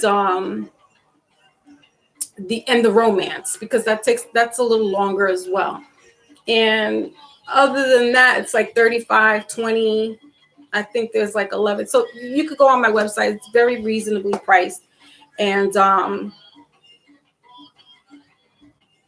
the link will put whatever payment, so it goes everything goes straight through there. Now I've had an issue where I had to kind of just do a Cash App, but that was like one rare where I had to do the reading differently, and so but just everything is online. It's kind of pretty much step by step, And you click into the reading. My appointments are Wednesdays, Thursday, and Saturday. Or did I do Friday? I changed the dates around as well. So those who've had readings with me in the past, the days, the times and the days have changed a little bit, because it has to change, because in my household, you know, there's somebody around, something, you know. Yeah. So, all righty. So let's get, so for Lotus, we're going to do a quick little read.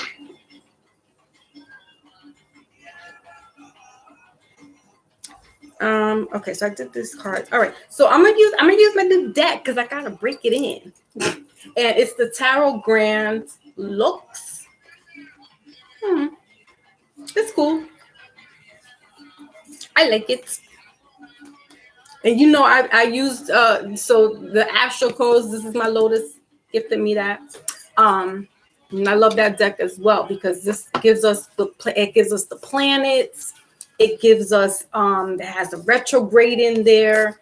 It has all the signs. So when I do all signs like Gemini, it's awesome. So I love this deck. All right, so let's get it cracking and get a quick message out.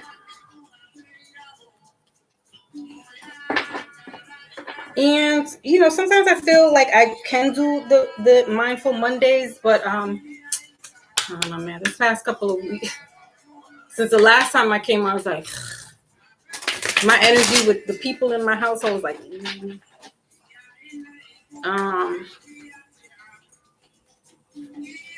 but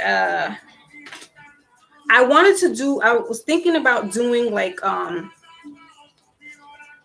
Tasty Tuesday, where I'm just gonna do like a romance reading. Wednesdays would be the midweek check-in, and Monday was the Mindful Mondays. But we'll see, because that's a lot. That's a lot to be online. But Tasty Tuesdays, I like that. I like that idea. But I probably wouldn't do live. I'd probably just do a recorded message. Why is these Tasty Tuesdays? Okay. Yeah, some of these cards are flipped. So hold on a second, Lotus. Because they're flipped up backwards for some reason. I don't know what the heck I was doing.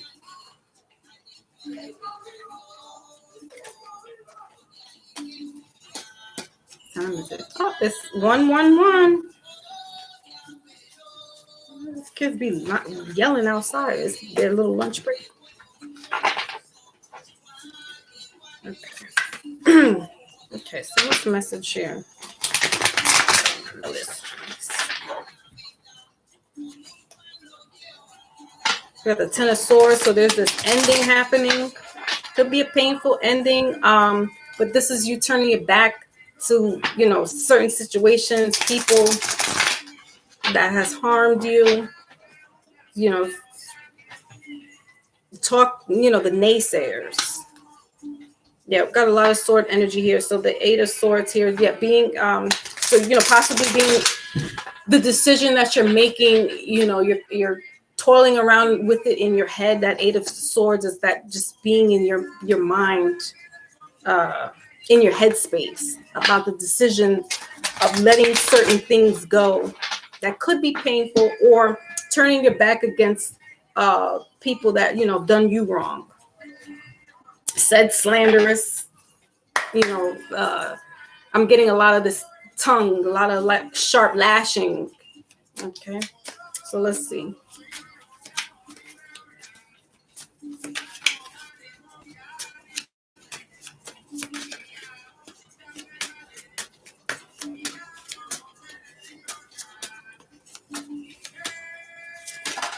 Okay, so got the Page of Cups again. Page of Cups. So High Priestess in reverse, and the bottom of the deck is the King of Wands. So this could be having to do with the male. We got the Moon card in reverse. Bottom of the deck is the King of Wands. So water sign, Cancer, Pisces, Scorpio. So this is you showing up as well. But this is this, you know, possibly that new love that I talked about earlier. But this is also, it have to do with the child as well. We got the King of Wands here. So that's that father figure, grandfather figure, could be possibly deceased. You know, this Page of Cups could be male or female energy. I'm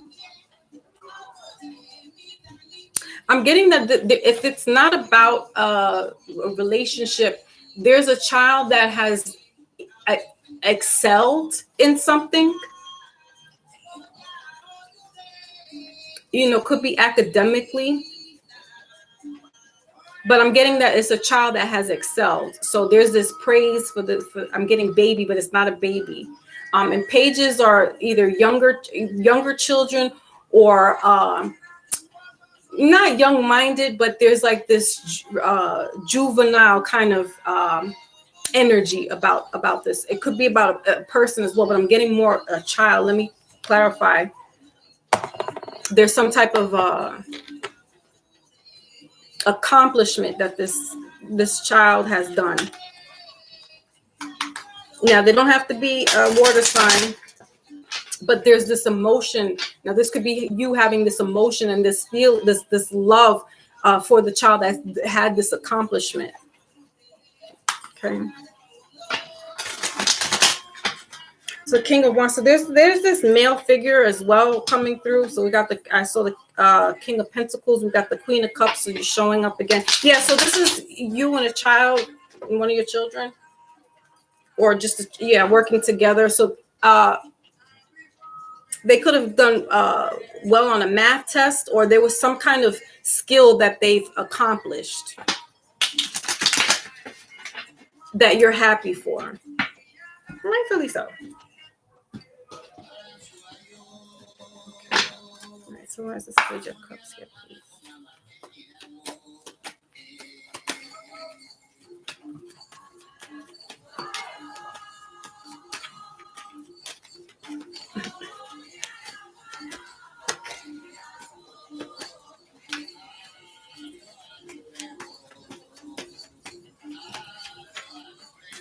Page of Cups.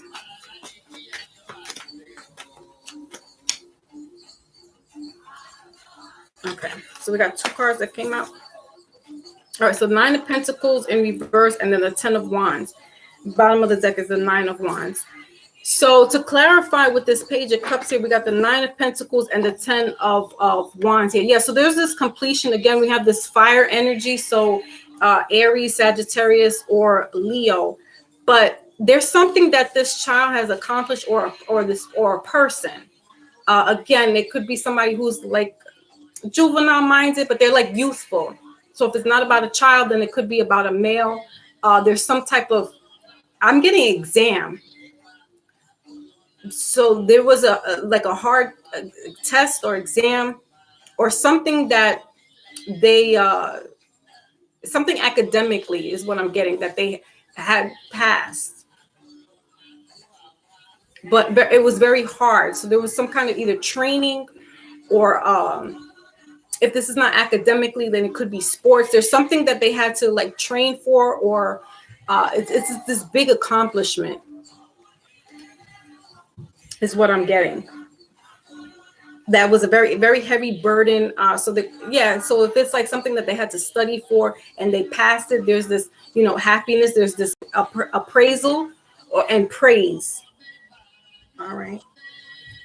And if it has nothing to do with the child, this could be in regards to, if it is about, in the Department of Romance, there's this hurdle or challenge that has passed between you and it could be a fire sign or a water sign.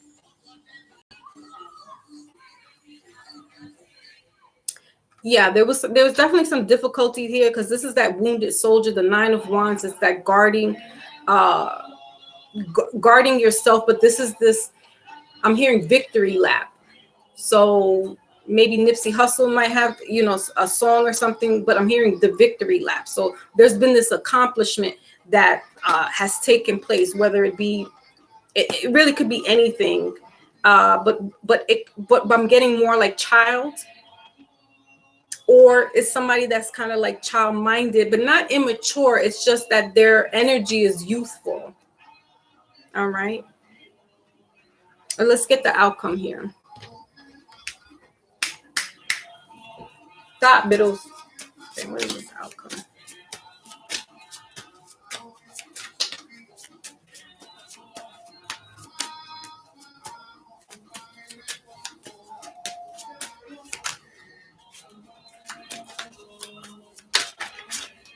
Yeah, the 7, 8 of Cups.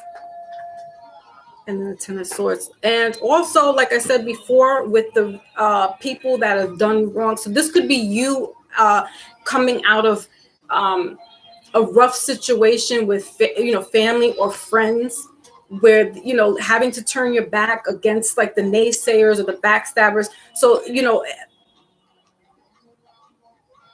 not that you were training, but it's like you've passed a test in your life that,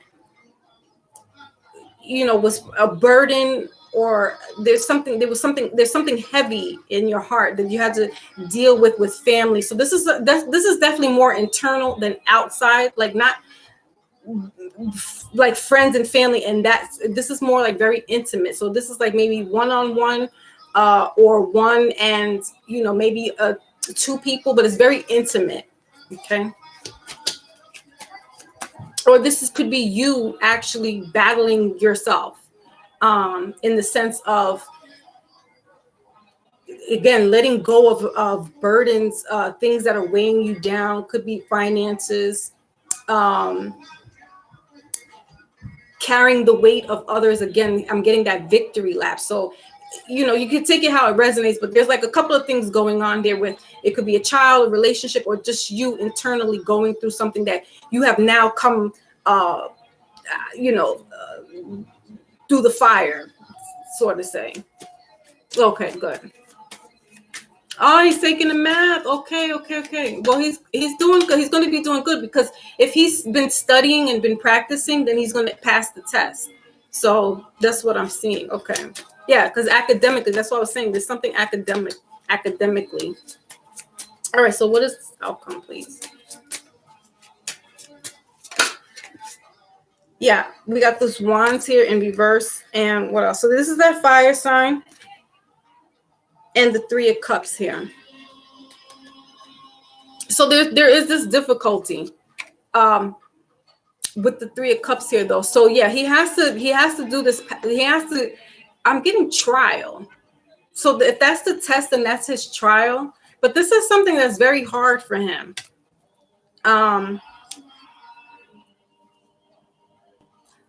But it's through the fire. That's what I'm saying. Through the fire. See? Coming out of the fire.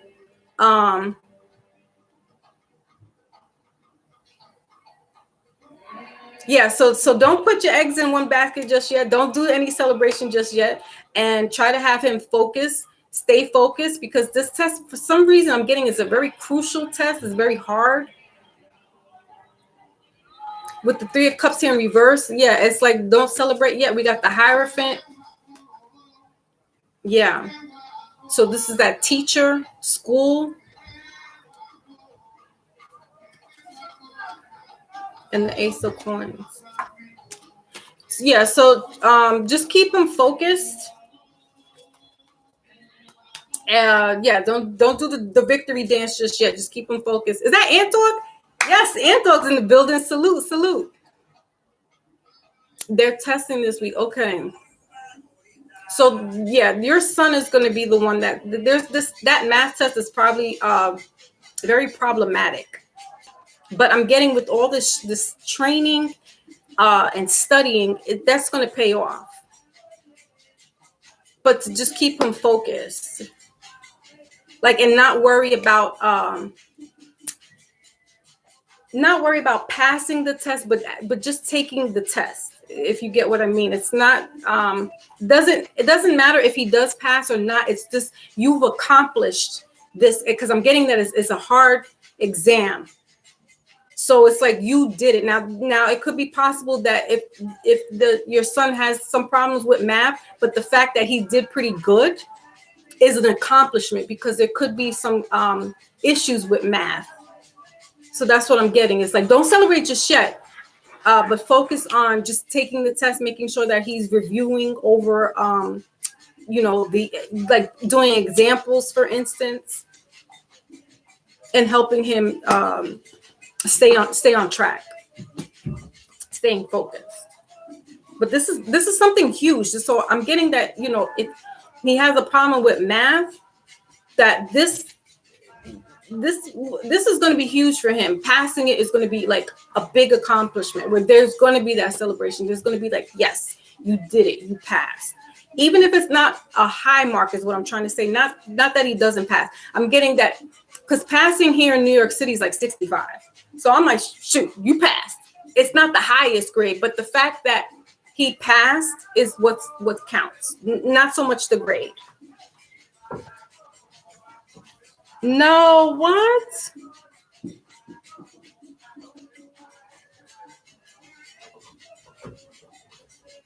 So I think it's a nurse. All right, let me get Lotus a oracle. Hold on a second. A nurse's elbow. Yeah, could be. But the tingling and the loss of sense could be neuropathy. But again, disclaimer, I am not a doctor.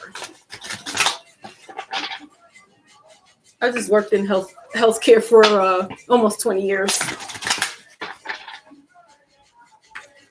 Biddy, let me let my cat out. Hold on, Lotus. I'm gonna give you a wisdom oracle. Anybody else wants a mini reading before we end? You can.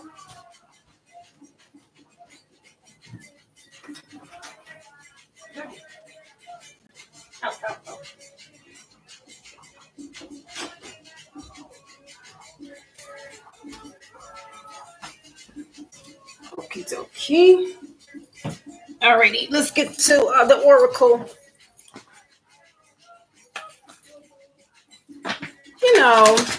Cats. He was pretty good though. He stayed for what, 3 hours in the room. He was locked in here with me, but he was sleeping. So okay. Yes. Okay, got you. Mini reading. Okay, cool. All right, so we got Imagine and Milk and Honey. Right. So also he needs to have a good night's sleep, good night rest. We got Imagine here in reverse, but I'm getting that he needs to have a good night rest. We got 20 breaking down to 2. So that's that cooperation here. But it's cute. Now he's gonna have some type of spiritual dream. Somebody's gonna be could be an angel ancestor tapping in with him. So he's gonna have this really good dream here.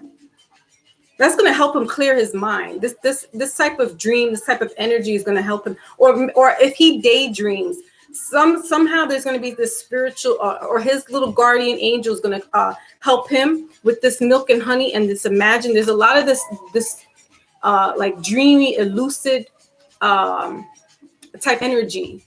So, if it's not a dream where he's sleeping, it could be a daydream, but he's going to be getting some type of download that's going to help like keep him at ease, because I'm getting that this test is going to be very crucial or very hard for him. And so we want to, with the go the distance right underneath that. And then look, the victory flag. Yeah. So this is for him. This reading is for him. And again, like I said, even if he doesn't pass with like an 80 or something, the fact that he passed is an accomplishment, because I'm getting that this could be something very hard. And if it's like a state test, those tests can be really hard. All right.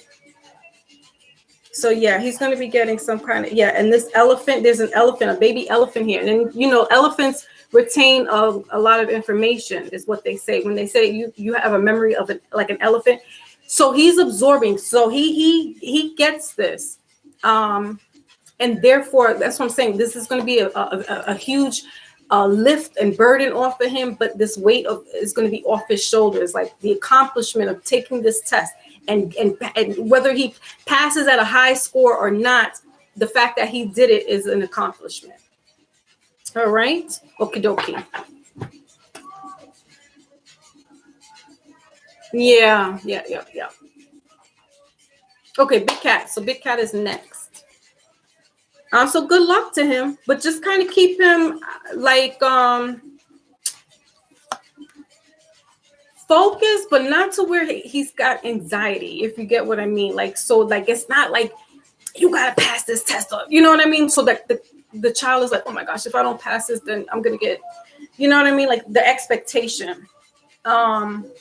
Just keep him like, mellow. Definitely try to get him on time with sleep so he can have a good night's sleep. But I'm getting he also will get some type of download. He could be also himself intuitive.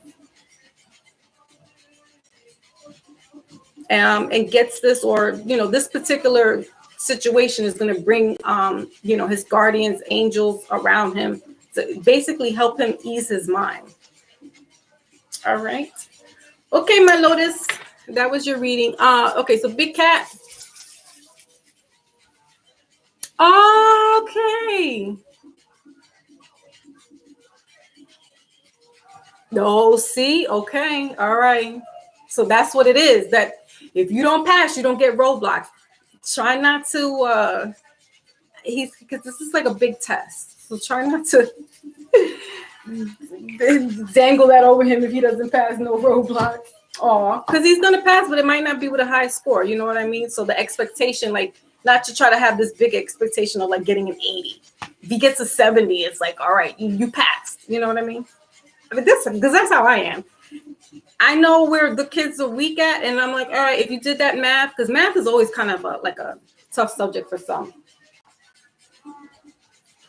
But I'm like, shoot, if you pass with a 65, damn it, you passed. You know what I'm saying? Okay. So for Big Cat, I'm using a new deck, Big Cat. I'm not going to use the Witches deck, but maybe I'll use the Witches deck to clarify. Because that's how we do. That's how we do with the Witches deck to clarify. Oh, you're very welcome. Yes, and Pink has the butterflies. All right. Pink, you want a reading too? Wait, let me write y'all down before I start getting all crazy. I'm already crazy, but what time is it? Okay, so that was Lotus.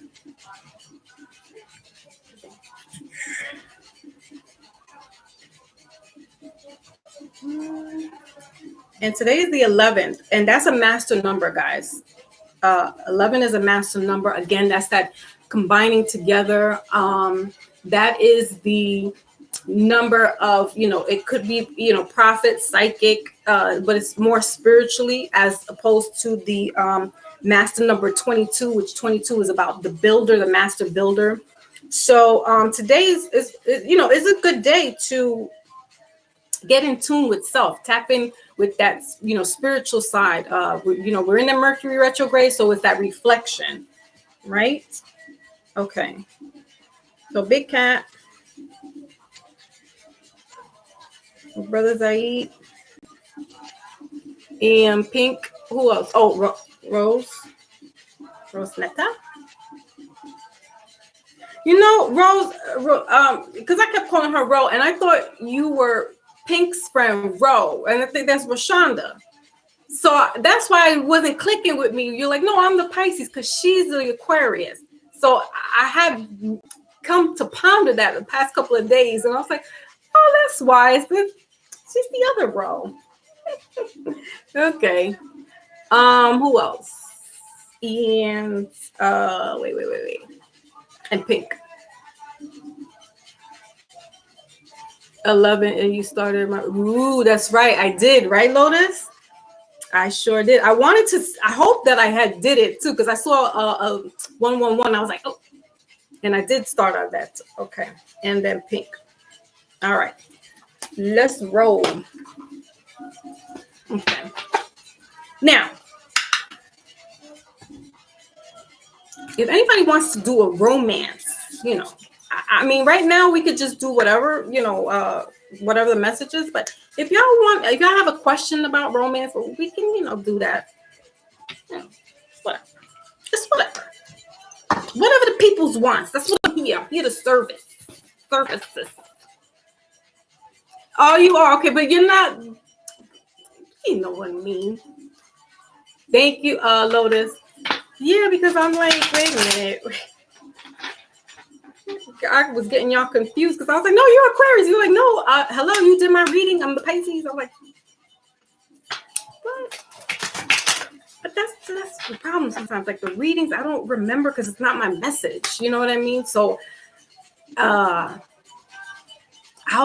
will remember bits of the reading, but I won't remember all of it because it's like not my message for me.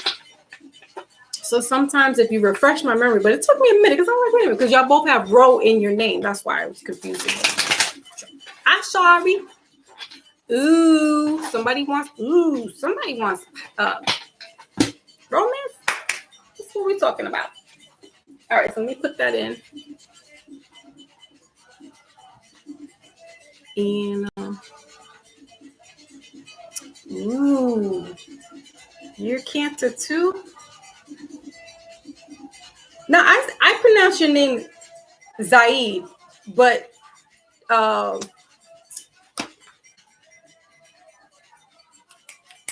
Sabir says Zaid. So I hope I'm not pronouncing it incorrectly. Because people mispronounce my name too, but I don't care. Like, as long as you acknowledge me, damn it, that's all that matters. Just acknowledge me. All right. So this is for Big Cat. Big Cat. All right, let me get cross out Lotus.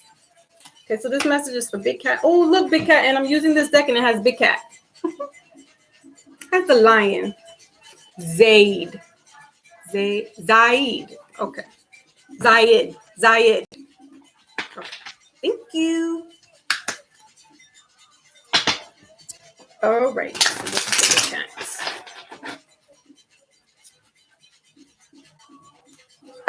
So the Devil card showed up. This is Capricorn energy, but the Devil card has to do with like toxic relationships, or this consumption of, could be like drugs and alcohol. That's what this card is, but I'm just saying that's what it is. Not that that's necessarily what's going on with you, but it's, while I was shuffling it, it showed up. So, it could also just be the thought process, negative thinking. Then we have the King of Wands here. So yeah, this is you showing up here with this King of Wands. This is that Leo energy.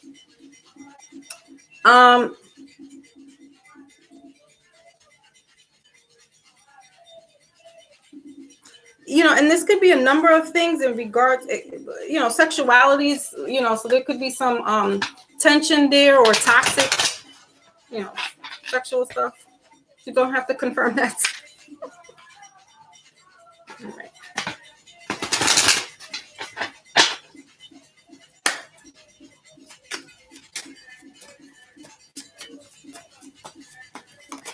Okay. So we got the Queen of Swords here. All right, so definitely some kind of feminine. Yeah, this is partnership. All right, Two of Cups here in reverse. All right, so there could be some issues going on here. Again, we're in Mercury retrograde. This is Aquarius, Libra, or Gemini energy. It doesn't necessarily have to be any of the signs that you're dealing with, but that's that energy. This is somebody having a hard time, feminine, having a hard time speaking her truth, saying what she needs to say. We're in Mercury retrograde right now, so this may be even more harder, all right, in regards to the relationship. There could be some arguments with that Devil card, as I saw, there could be this toxic energy, could be them, or, the female. Yeah, we got a peacock there too. So, they're very intuitive, but it's like they're having a hard time. She's having a hard time with, now this could be your partner that you're dealing with or mother figure. All right, let's confirm now what Why is the swords here in reverse?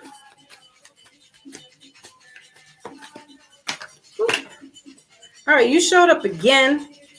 2 cards fell out. You got the King of Wands again, and and the Devil.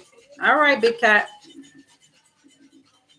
King of Wands and that Devil energy again. This is the Devil card. In this Witch's deck, it says the shadow side, but it's the Devil card. And then at bottom of the deck is the Ace of Pentacles.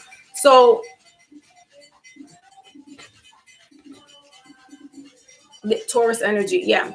So Mercury retrograde. Okay, so there could be the situation in regards to, now if it's not this queen, this is your energy where you're having a hard time speaking your mind or saying what you need to say. Again, Leos have no hair on their tongue as well. So when they speak, it's that raw. As I told y'all earlier in the live, that, you know, my grandmother was a Leo, and no one really could deal with her except for, or put her in her place except for me and one of her sons. So, you know, this could be, we talked about this the last reading though, Big Cat. It's your approach, what you say. How, it's not what you say, it's how you say it. Your deliverance is like, and this could be, you know, affecting with, you know, causing this disharmony in the relationship, or mother and you know, or mother figure. All right, let's get a an outcome here. Ooh, should I pick that? Okay, so what's this? Oh, she's a Cancer. What sign are you, Zaid?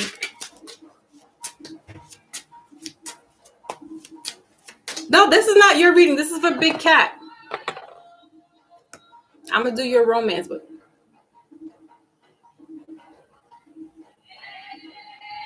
Okay, Rosanetta.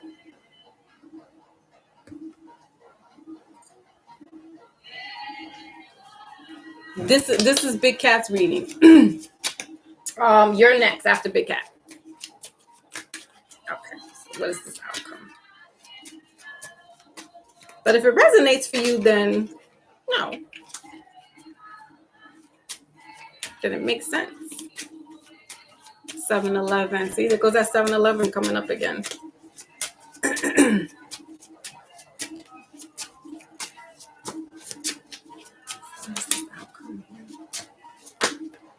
We got the King of Cups and Judgment. Oh, Chariot, Cancer energy. And bottom of the deck is Justice. So, you know, we got this water energy here. Cancer, especially King of Cups. We got the Chariot in reverse. Yeah, there's this not moving forward. So if this person, doesn't necessarily have to be a water sign, but if there's this emotion, there's this discord or disconnect, disharmony, all right, going on here. But it could be playing out because it's Mercury retrograde. This energy can stay up until July. Or if it hasn't started, it's going to happen during Cancer season. So kind of just be on the lookout. But because you have to be mindful about how you say it. It's not what you say, it's how you say it. Because if you say something that's like meaningful, but there's animosity there, somebody's going to take offense to it and not hear what you have to say, but be hurt because of how you said it. I get like that. So, you know, it's think before you speak, because it's causing some type of relation friction. Now, if that's not you, but chances are, because I got this King of Wands here twice, then it's you with your deliverance. And if that's not the case, then it's the opposite. It's somebody, how they speak to you. So again, it's not what they say, but it's how they say it. It's the tone. But a lot of this emotion. So, it could be ending come July season, Cancer season rather. So that's the end of June going into July. All right. Let's get you a wisdom oracle.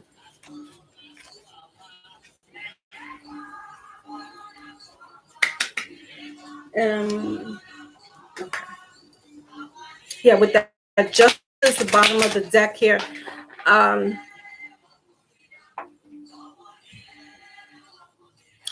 don't know, somebody's gonna get there. And I'm not laughing, but there's this like heartbreak. Because underneath the justice is the 5 of Cups in reverse. Again, a lot of heavy water energy, heavy emotions. It's the deliverance. It's not what's being said. It's how it's said. It's the deliverance of how it's being said. That is hurtful, can be hurtful. But it's really like somebody speaking their truth. But to some people, the truth hurts. So again, that could be what's going on as well. So if you're like telling somebody about themselves, we talked about this earlier. Some people need to be pulled. Their coat needs to be pulled, and they need to be let know, be aware of their actions, be aware of what they say. So, somebody's going to be a little heartbroken behind all that, but it's not. It's only because you're speaking your mind, you're speaking your truth. I just saw frogs there, so I don't know if frogs mean something. Like I'm seeing like there's not tadpoles. What do they call them? Toads. So, not sure what the toad spirit animal is, but they are in the water. Amphibians and stuff. So this could be just your approach to things, but it's very well possible that you're telling somebody about themselves, and it's a hard pill for them to swallow. So it's causing a discord, disconnect in the relationship. It is what it is. Okay. Oh, you need a money reading too? Okay. Well, okay. I'll put that on there. Okay.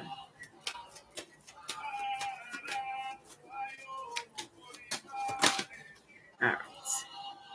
So Big Cat got 2 of these. All right. So we got community, blessed, bottom of the deck. Community in reverse, and then truth be told. Yeah. So, this could be very well you're talking to the family. Like you're just letting people know your wisdom, what it is. It's your wisdom, and you speaking and telling people your truths to them could be a bitter pill for them to swallow.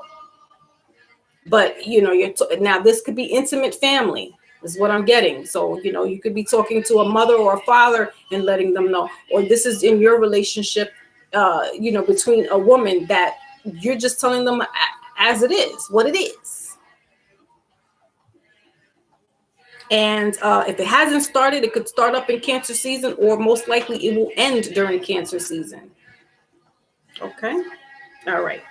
8 and 14. So 14 breaking down to 5. That's that, change. Could be conflict, could be chaos. And then we have the number 8 here. So that's, again, another number of change. So you're probably telling somebody they need to change their ways. Ship up. Yeah, we got the hearts here too. So this definitely could be a relationship. All right, an intimate relationship. All right, you got 22 here, master builder. Yeah, you're trying to yeah, we got happy right underneath that. Round and round. Okay, you are trying to build a better relationship between you and somebody else, female, partner, mother. All right, so that's all you're doing is being constructive criticism. It's not, so the way you say it could sound harsh to somebody else, but it's not that you're being mean or malice. It's just you telling them about themselves, because you're wise. You're the lion, so you see this, and that's all you're doing is pulling somebody's coat. That's all. But again, some people can't handle the truth. All right, so that was Big Cat's reading. It does. I don't know, but this could be your inner self too, Big Cat. The last time we had this, it was about the kids and somebody, and yes, the mother. That's that water sign. Okay. So there's some turmoil. Listen. There's a lot of water signs here in my house. And trust me, the past couple of weeks, I think from that last reading that I did with you guys, there's been all this chaos and disconnect in my house too. Pisces. Mm-hmm. All right. So let's move forward with Zayed. And okay, so we want romance. So romance and finance. Ooh. No romance without finance. That's the way that song went. Okay.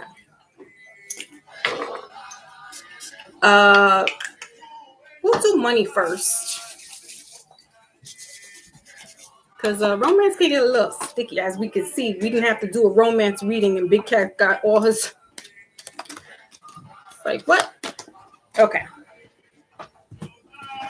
All right, so let's do finance first. Hold on, let me put this up here. Okay.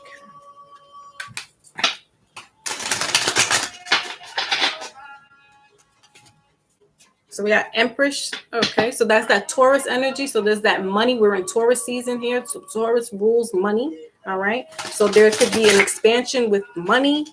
I'm hearing new money. All right, if that's such a thing. Okay, or you're looking like new money. Now we got the Devil card again here. So just be careful. But Capricorns are good with saving their money. So this could be you with saving money. So it looks like new money because you know you have enough to to splurge a little bit. And if that's not the case, it's just that you're doing good with your money in regards to finances.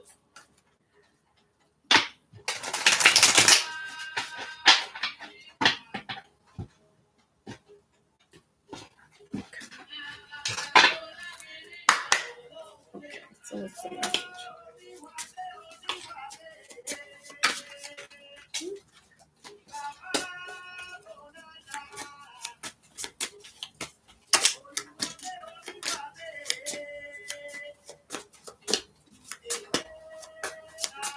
These cards are a little bigger than the normal deck. I like them.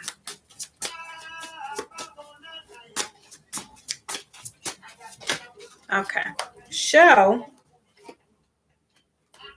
all right, so we got the Five of Cups and the Moon card here. So these two cards showed up. I'm going to take them. And we got Cups.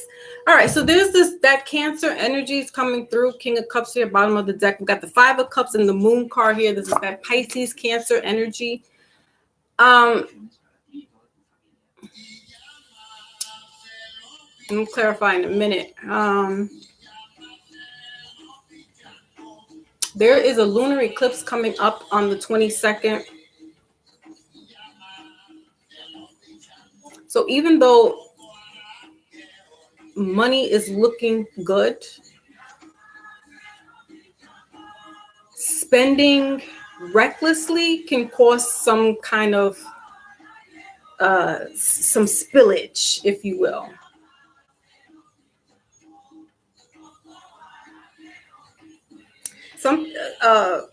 There could be a position or some type of proposition coming up for you that is almost unexpected rather, because the moon is about hidden, it's about emotions though. So there's a lot of water energy. Are you a water sign as well? Because that's what I'm getting is a lot as this water energy.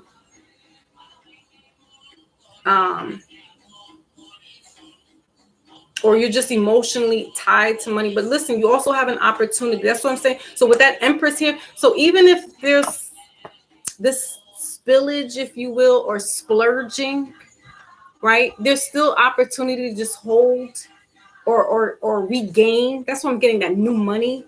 So if you have spent some stuff in the past, there's this opportunity to regain it. But I'm getting there's this emotional attachment to money.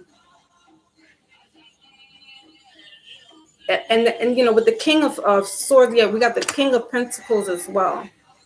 So there's this attachment, but there's also, if that's not the case, then there's this position or proposition of money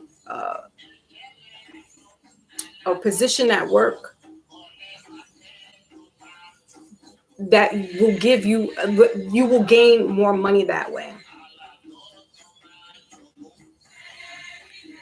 So between now and Cancer, again, so you also in that Cancer season, there's going to be this shift in regards to money. Like the tide and where the word currency comes from, as you know, it's that way that weighing and waving back and forth. So there's like this flux of money back and forth. So that's what I'm saying. Like, it looks like it's new money, but it's not. It's like you have this money, but it's just, there's like this revolving door with it almost. Like, I don't know. It's hard to explain, but it's like, it seems like it's new money, but that's because you have it. So it's like, well, I have it to do what I want to do with it, but then just be mindful because you do have that money. It's like, don't splurge it out, especially now during Taurus season. And then there's this, you know, then that's not the case. Then there's this position or proposition going to take place during this lunar eclipse come the end of the month. So between this Gemini and Cancer season, which is the end of, so look for some stuff to be happening more so in June, because Gemini is the beginning of the month and Cancer is the end of June. So look for this type of influx or more kind of like this, not unbalanced, but it's this revolving kind of, just like the waves, the tides coming back and forth. Okay, let's clarify a little bit more. We'll use the Witch's deck.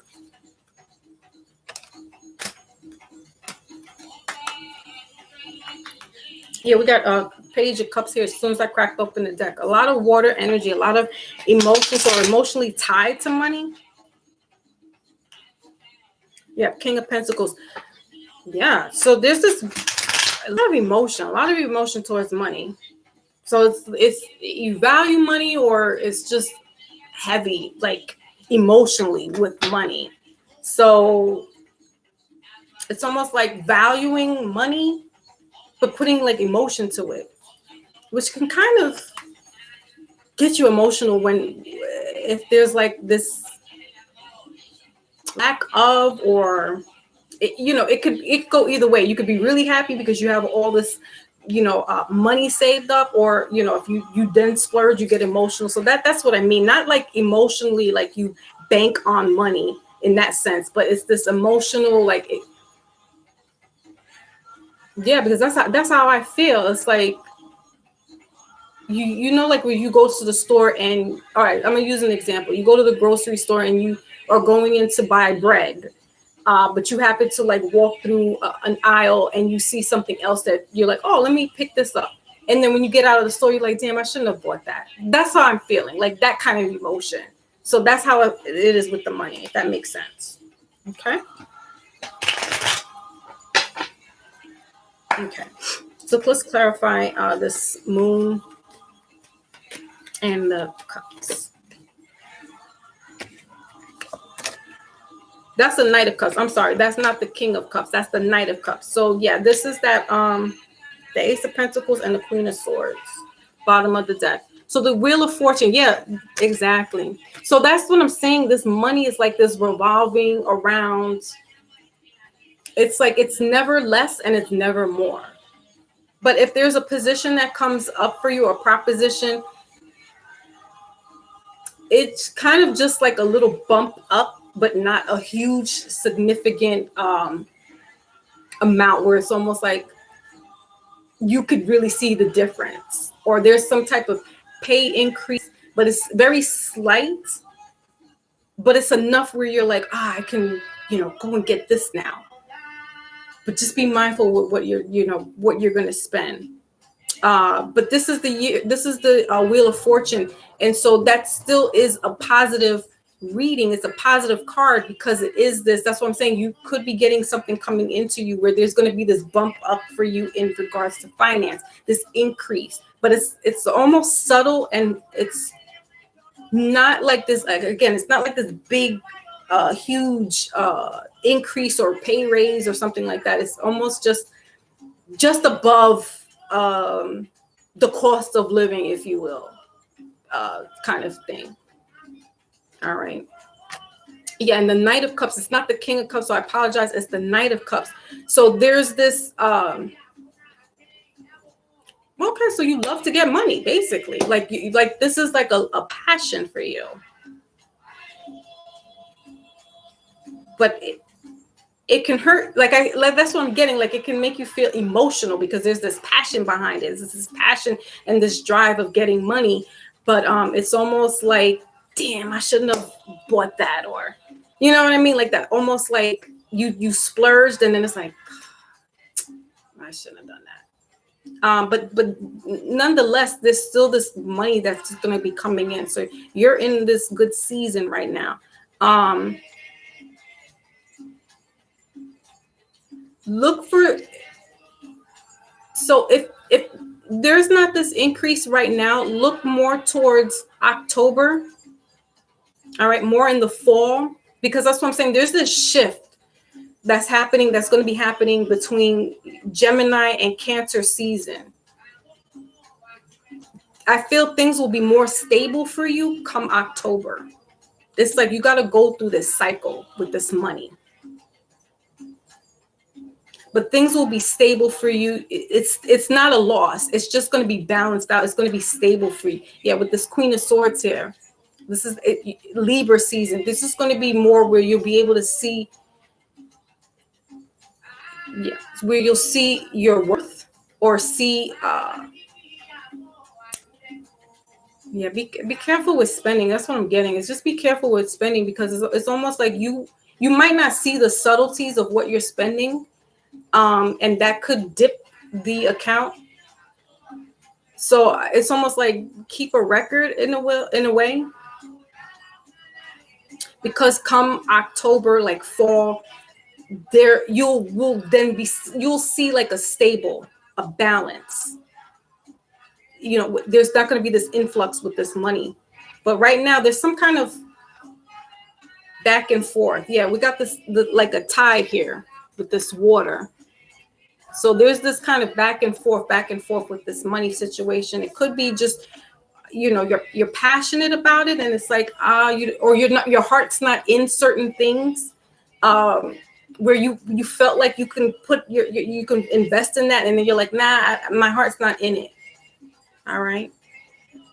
But definitely more so towards October, Libra season, you're going to see everything pan out kind of equally. It will all kind of subside. This back and forth is going to stop. All right. Let's get you a oh no, we got to do romance. Hold on. Alchemy. Okay. Alchemy. Okay. That's, yeah, it's this, because you got to play around with certain things. That's what I'm saying. It's this wave of back and forth. And so that's what alchemy is about, testing if this works better with this. But there's this passion. And so where you might feel like you're not having a passion in one particular thing, it's going back to the drawing board. That's what alchemy is. You know this. That's what it is. It's this back and forth, kind of try to figure things out. Okay, let's get you a romance. Hold on, let me read back what you said.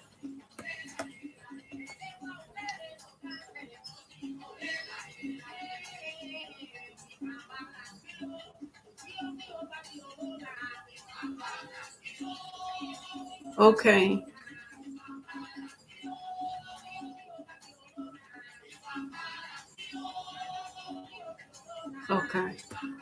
So maybe with that, the festivals. Okay, so and are they more or less during the summertime? Like could be June, July, because that's where this energy is going to be coming from. If that's what it is, because it's during around that time frame, like the Cancer season. And Cancers are emotional. That's the mother sign. So this could be close to or involving that kind of situation with the festival. So maybe, picking out which festivals, I feel like ones that resonate more so towards you, because it's like where your heart is at, you're going to go and follow it, basically. More in the summertime. Okay. All right. So, okay, that's making more sense. Thank you. Okay, yeah, and sales is an up and down thing as well. So that's definitely what I'm getting. This is up and down, back and forth. But the Wheel of Fortune showed up. So that's letting me know that you're going to be good. You're successful in it. It's just this little wave that's coming through. And it might start picking up towards this lunar eclipse. And, because the moon here is, whenever there's a lunar eclipse, as you know, that's that moon being hidden with the sun and the earth and all that good stuff. Or I might be saying it backwards. But these are things that are going to be revealed to you. Again, that's that Cancer season. So it's like working smarter, not harder. That's what I'm getting. Working smarter, not harder, and just being mindful about spending. And just going with your heart, with your passion, if it has to do with these festivals and stuff, and picking out which one would actually generate that little bit of bump in revenue. Or if you don't, and you go into these festivals and you don't see that it's that significant amount of money, it's not like you're not losing anything either, but you're gaining, and it's only just a small little portion, but you're not losing. So let's go ahead and get into romance. Okay. And you also mentioned Cancer. Somebody's a Cancer as well. So this could be also involving them as well. Okay, we got reconciliation here. Attraction.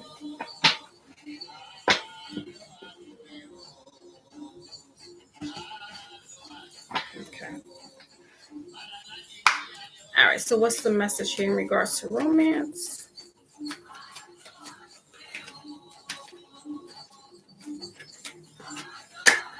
Okay, so we got unrequited love that showed up in reverse. What's the bottom of the deck? True love. All right, so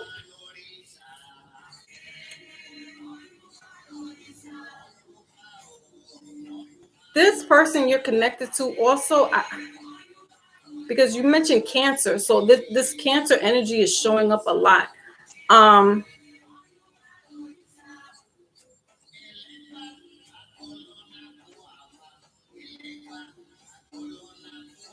What else is there? True love. Stay optimistic. So in the past, there could have been this unrequited love with the ex-partner, but I saw reconciliation. So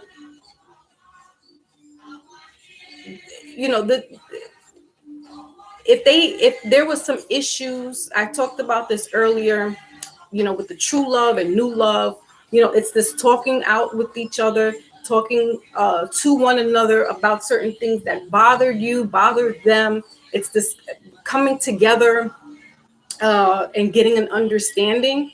So I'm also getting that this could be a past relationship that could be coming to, some type of reconciliation. And if that's not the case, this is, if this is this Cancer person, then that is the match for you. The other, whoever was there in the past, was this unrequited love, but this person that's coming through is bringing this true love, and staying optimistic about your love life. with true love, it says here, this is the romance of a lifetime. But with this, with what I'm getting with this card is not so much,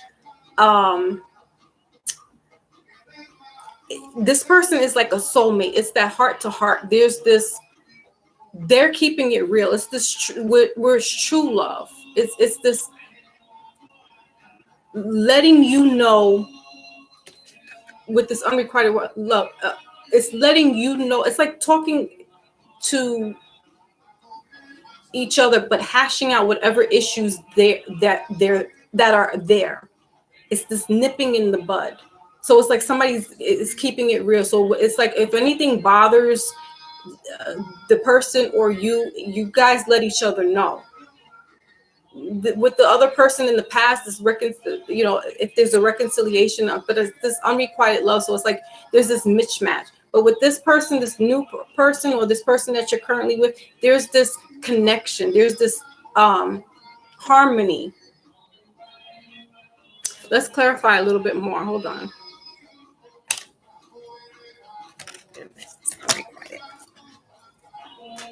Okay, and I'm using this other little romance deck. Yeah, so we got Grim Reaper. As soon as I open up, the relationship is over. So, there's this reconciliation, whoever the other person is basically it's over. Because there's just a lot of discord as well. Girl with the snake. So, they could have been narcissistic. Yeah, we got snake again. So, the other person that you were dealing with, it ended because they're like sneaky, or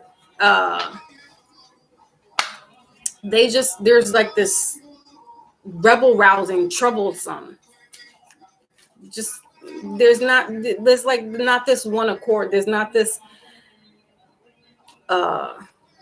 genuine love or true love. It's not this genuine love, but this other person that's in the picture now, there's this harmony, there's this accord where you're staying open about your love life. You're being optimistic, because before it's almost like shame on me. Fool me once, shame on me, right? Fool me twice, shame on you. So you're like giving this person currently an opportunity, because this other person, I'm feeling that there was like this discord, this disconnect.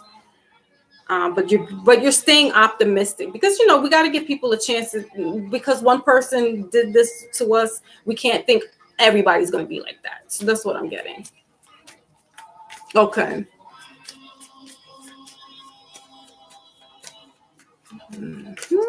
Okay. So let's see. Why is this unrequited love here?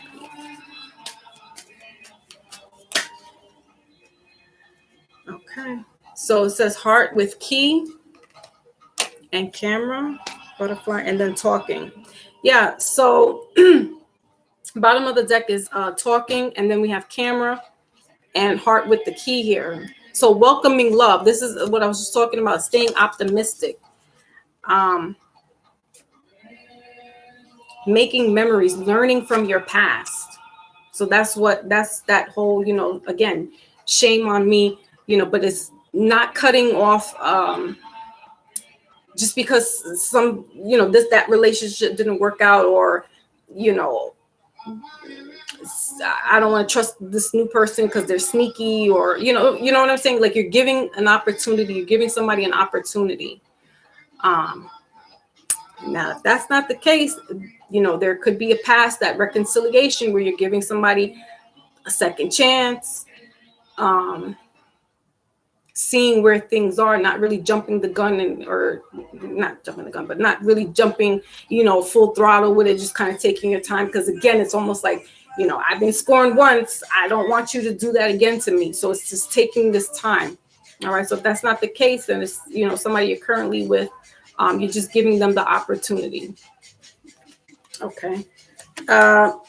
Let's do a romance oracle, and we're going to close out your reading. And then Rosnetta is next, and then Pink for romance. Yeah, this could be somebody trying to come back in, or yeah, or not. Let go. All right. And then bottom of the deck is Cupid. So this, new relationship, or if there's somebody that's in the midst. All right. This, you're giving this you're giving this person an opportunity or a chance. Sometimes it's best to let go and let the universe work things out in divine timing, is what it says here. So, it goes back to that unrequited love. If that's not working out, if it doesn't fit, you must have quit. Kind of situation, kind of energy there. Just letting that old past go. Moving forward, giving your love life an opportunity, a chance in romance, true love, where, somebody's not sneaky, or you don't have to feel like, somebody's being sneaky behind your back. Okay. All right. Health and wealth. All right. So that was your reading. And we got Cupid at the bottom of the deck. So yeah, this is that staying optimistic and surprised. So, you might be surprised with this person. Somebody could be changing their tune. Okay. All right. So next up is Rosanetta. And you're very welcome. Zaid. Okay. So, she wants help and finance. Okay, so let's do either one.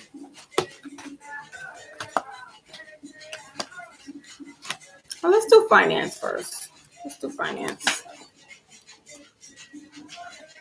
Or your health is more important. So without the health, you can't get finances, right? So let's do that. Okay. So shuffle real quick.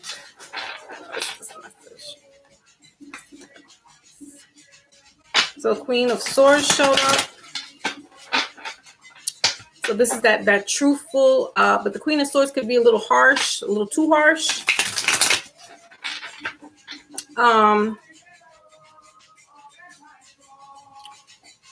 But there could be some, feminine things we talked about earlier in the collective reading, as far as, reproductive issues or digestive issues going on in regards to health. All right. So we want to, if you have some stuff going on, irritation, seek some help from medical, or you could do organic stuff to help. Teas. Obviously, if it gets too bad, you want to get some professional medical advice or medicine. All right. So what else is going on here for help?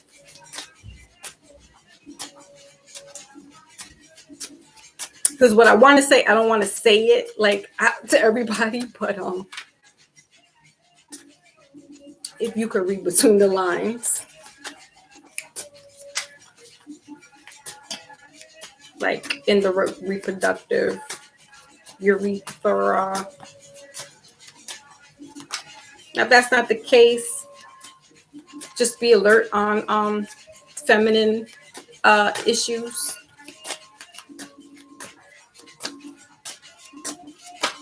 Okay. Oh, that's a lot. Okay. Yeah. So definitely something to do with the reproductive. I saw the Empress come out in reverse. All right. That's Taurus right now. What else? All right. So what do you have here? The Nine of Cups. Okay. So the Nine of Cups came out in reverse. Six of Swords and the Page of Coins. This is a little more personal. So I don't know if we you know, this has to do with reproductive, you know, losing, if there was something to do with, you know, miscarriages, or because that's what I'm getting. I'm getting there's this loss, or painful, but definitely something to do with the reproductive system.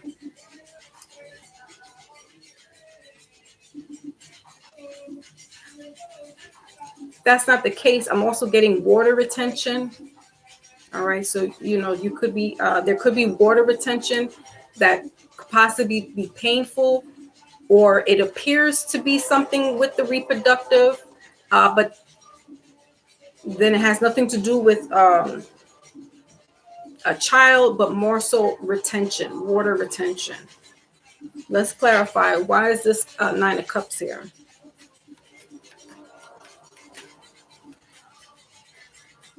Yeah, and that just rang.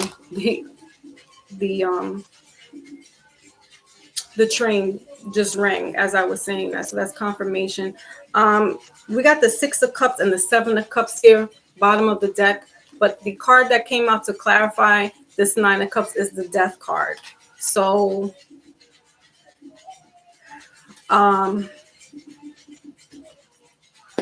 you know, as I said before, the Death card shows up. It can mean death, not for you, but what I'm getting is this, you know, miscarriage is what you know, if it's not about you, there's this person here that's around you that this possibly happened to, or could be happening.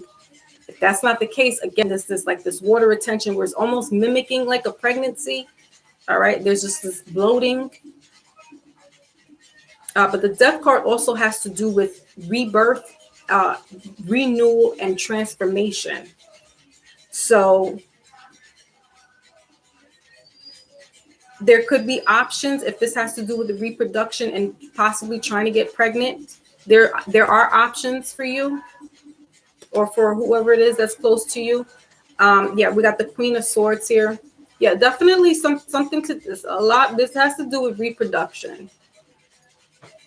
All right, we got the 10 of Swords here, 7 of Cups, and this Queen of Wands here. So that's that fire energy, water energy, Scorpio, Aries, Leo, Sagittarius. All right, so if those signs resonate with you, then you know more or less who I'm talking about. But yeah, definitely have to do with reproductive. So this woman has options to seek other ways of whether it be in vitro fertilization or speaking with different doctors, getting different opinions in regards to what's going on. All right. Because it could be possibly that there were multiple, you know, miscarriages, and, you know, just trying to figure out why is this happening. Or if it's not you, it's somebody close to you, definitely female, of course, mother, sister, you know, because the Queen is like a mother figure. The Empress is mother as well. So, you know, this is somebody close to you that is a mother, or, you know, wants to be a mother, but is having a hard time with reproducing, or has had a couple of miscarriages, and therefore wants to seek some medical advice. If that's not the case, then there's this could be water retention where it's almost mimicking like a pregnancy. Okay, again, like this bloating, almost seeming like they're pregnant. She's pregnant, but you wants to get some medical advice. See a couple of doctors out there to figure out what is going on. All right, let's get a the outcome here in regards to the health, and then we're going to go into finance. Okay.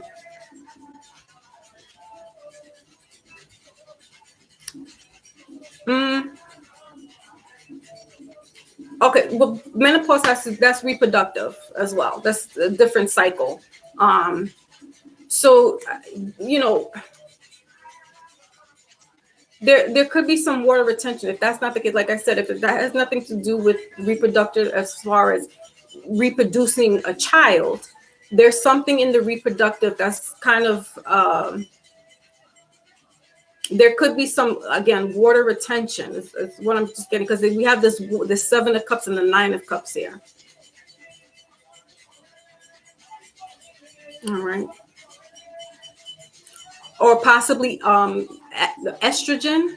Yes. So, okay. Right. Disclaimer, I am not a medical doctor or profession, but if that's the case, you might need to maybe get balance with estrogen, or have speak to a couple of doctors, maybe one gynecologist is not diagnosing it correctly, or you're trying to figure out what's going on, because again, there's this that reproductive issue. Menopause is part of the reproduction. So estrogen can also cause us to have, with this queen here, the Queen of Wands is kind of this little hot tamale. So, if you're feeling like that's a lack of, that's what I'm saying, maybe seek a different gynecologist, maybe not the one that you go to, because they might not get it or understand. So it's just going different options, or homeopathic way about it. Like I said, some herbal teas. All right. Because it could be probably rectified with just doing that before going to seek a medical professional. You could be doing homeopathic solutions, teas that can help with water retention, like a dilation. And I forgot what teas help with alleviating water retention, but that could be a possibility. You're just seeking, homeopathic and home remedies, as opposed to doing an estrogen pill. Okay. All right. So what is this outcome here? What is this? 8, 9 of coins. Okay. And bottom of the deck is the 2 of Wands. All right. So your outcome is the 9 of coins with the 2 of Wands here, bottom of the deck. So yeah, definitely. For me, I'm getting that there's really no expense. There's no cap on how much you're going to spend in regards to getting like this type of homeopathic or seeking, some type of medical attention or advice. All right. Because the 9 of coins is somebody that's definitely like this Miss Independent, but because I saw the Queen of Wands, there could be this low estrogen level where it's just kind of making you a little off, not feeling sensual and that aspect. So I'm getting like there's no cost to you finding like different solutions to help you to feel better. Bladderwreck, I think, is helps with like boosting up energy. Definitely sea moss, because I take both bladderwreck and sea moss. So this try looking into maybe homeopathic before seeking like medical, because that could actually be better off for you, and it is healthier than actually having to take their medicines. But definitely in the teas. Definitely teas. So, these things can be a little more costly, but I feel like that's not an issue. It won't be an issue because it's, for your health. And if you're in that stage of life, we can get water retention, hot flashes, and all that good stuff. All right. Okay. So just, that money to me is what I'm seeing is that it's not an issue. Also doing your research. All right. So it could be costly. Looking into different avenues of this homeopathic, but you're going to be investing. It's investing wisely, as opposed to just like, oh, let me try this. This is you doing your homework, investing, and then putting your money towards it. So I'm going to drop a link because I use these people. It's called Holistic. Hold on. This is for anybody. They sell sea moss and bladderwreck capsules. They sell the teas, soursop teas. That I think that might be what it is too, the soursop. that is good for water retention. And then we're going to do your romance oracle, and then my pink sugar is next. Okay. Holistic. Yep. Holistic Heights. I'm going to drop it in the chat. And they're on Instagram.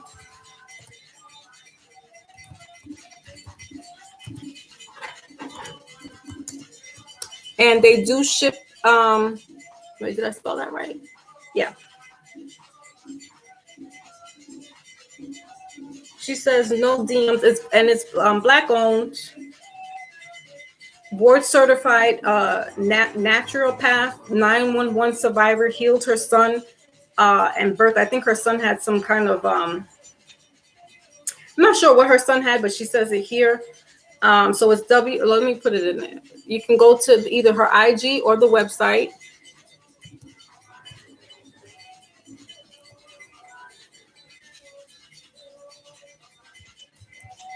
Holistic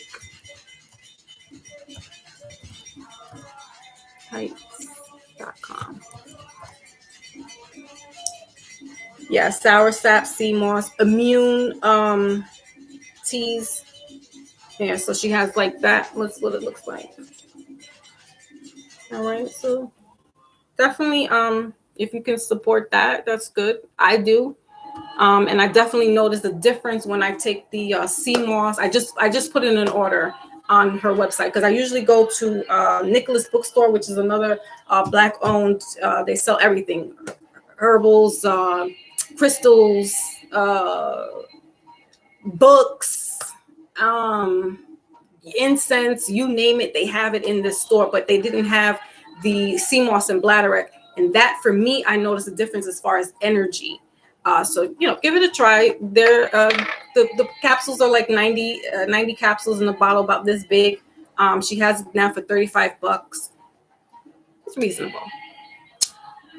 Okay, or you can go to my brother. Thank you. Very good. You sell sour sap? Hold on. Let me write your information down. Yes, please drop the whole information, please. Thank you. Holistic. I love it. That's what we got to do and support one another. Yeah, put your website link up there for us, please. My brother Zaid. Okay, let's get the health finance. Alrighty. I like that. That's good to know. Yeah, we need that information. Okay.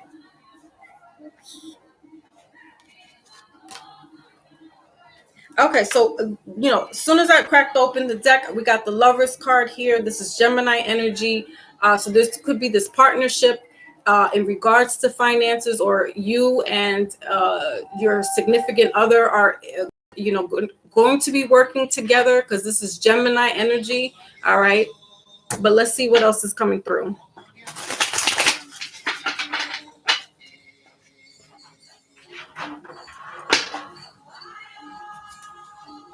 We got Judgment here. So there's some working together. Yeah, 3 of Cups as well. So if you haven't thought about working with your partner, or I'm getting girlfriends, not girlfriends like in a sexual, but like best friends working together.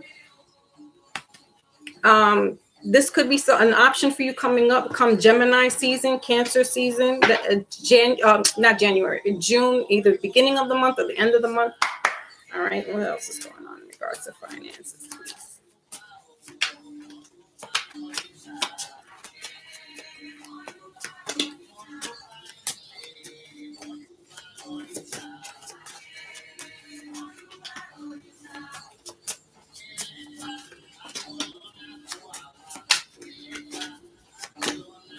Yeah, Elegba is the road opener. So yeah, there could be some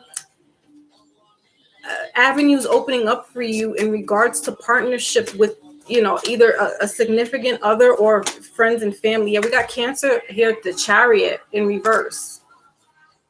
Bottom of the deck is the what is this? 1, 2, 3, 4, 5, 6 of coins, 7 of coins. Bottom of the deck. All right. So in regards to finances, that's what I'm saying. Something come why do I keep January? So something January might be significant for you, or this could be somebody's birthday, but June is what I want to say. So this could be late June and early Cancer season.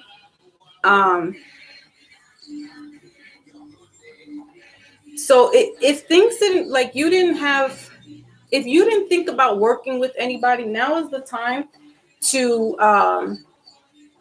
start thinking about it. I feel like there's this hesitation, or the roads, you know, Alegba's, the song Alegba is coming on right now, is singing right now, and he's the road opener. So this is, you could be having a blockage right now in regards to finances. Or if working with people might have been a hindrance or a blockage for you, that could also be the issue. So instead of working with others, it's working with for yourself. All right, let's clarify a little bit. Why is that there?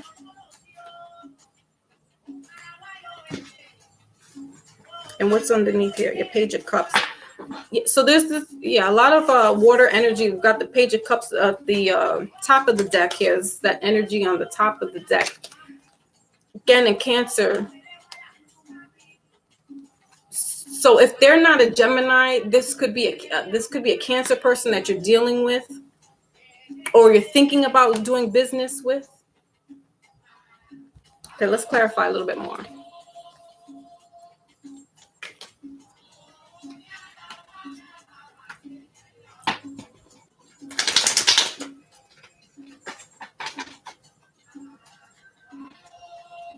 King of Swords. Yeah, Lovers and Gemini. Okay, so this very well could be a Gemini that you're dealing with, but most likely some things are going to be opening up for you come Gemini season, which is the end of this month going into June, or the end of June, which is Cancer season.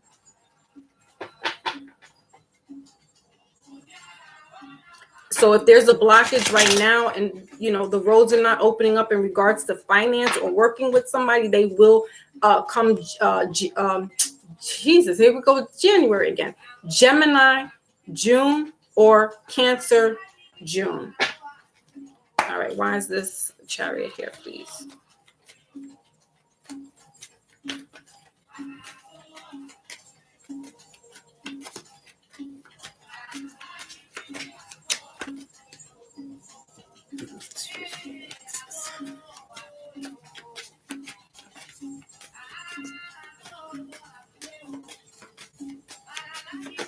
Okay.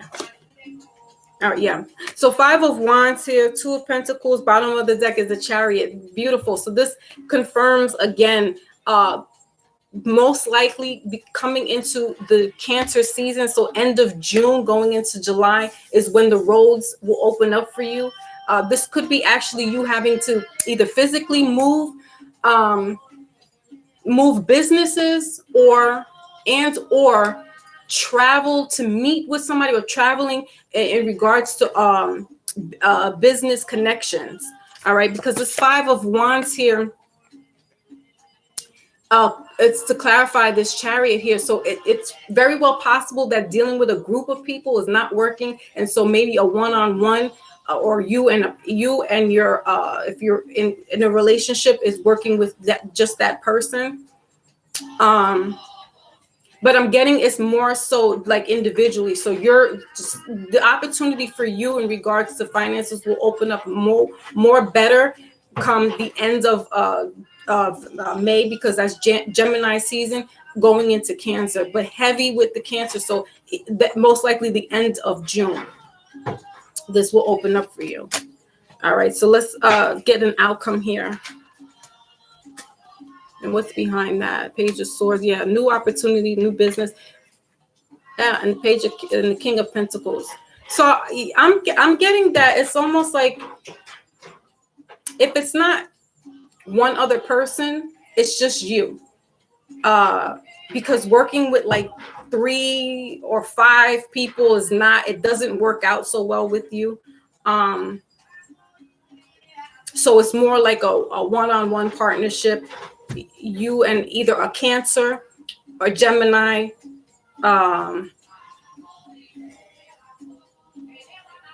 Yeah, definitely either Gemini or Cancer, or this is just the road's going to be opening up for you come Gemini and Cancer season.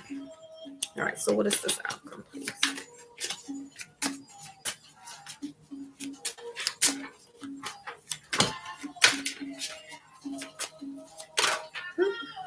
What is that? Yeah, so what is it? 5 of Swords? Okay, so 5 of Swords, bottom of the deck is this Empress. So that ties in also with the health in reverse.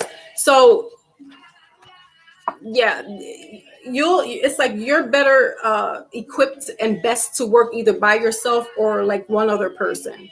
A group of people is just not working. I'm getting sabotage. So you could have had experience in the past where there was like some sabotaging going on, or just I'm hearing cutting corners. So somebody could have been cutting corners. It just doesn't work out with you. So it's best to do either one yourself or another person, very intimate. And if it's very intimate, I'm getting it's you and your partner. And if you're not with somebody in that respect, you could, this could open up the roads literally where you could be traveling and meeting a person that could become your significant other, as well as a business partner, or it starts off as a business and then ends up into a romantic situation. And they could be very well either Gemini or Cancer. All right. This also is Gemini, Libra, and Aquarius energy. So might be destined. Now, I don't know how well Bonnet's in the building. Salute. I'm not sure how Pisces and Pisces and Cancers definitely work well together. It's like one of the best relationships, according to the astrologers. Gemini, Pisces, possibly, because they're doubled. So Gemini is his twin, Pisces is like the 2 fish. So it's possible if it's not a relationship, intimate, working together, it could very well be a business relationship, but because there's this dual dynamic. So that's what I'm saying. So it's like it's 2 person, but if it's a Gemini, it's like 2 people in one. And then with the Pisces, it's 2 people in one. So it's like, we don't need extra people. Just us 2 is like enough for 4 people, if you get what I'm saying. No.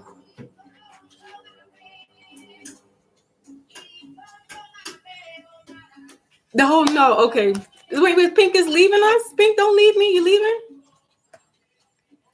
I'm on to your reading next. Okay, I'm gonna just get a oracle. Okay. Oh man. Okay. All right, let's get a wisdom oracle.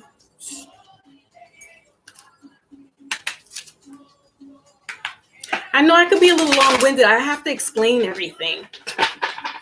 You know how I do. This is why my readings can take an hour in personal readings, because I gotta get details. So you can understand. So I can make it clearer to understand. So we got chopping wood here. All right.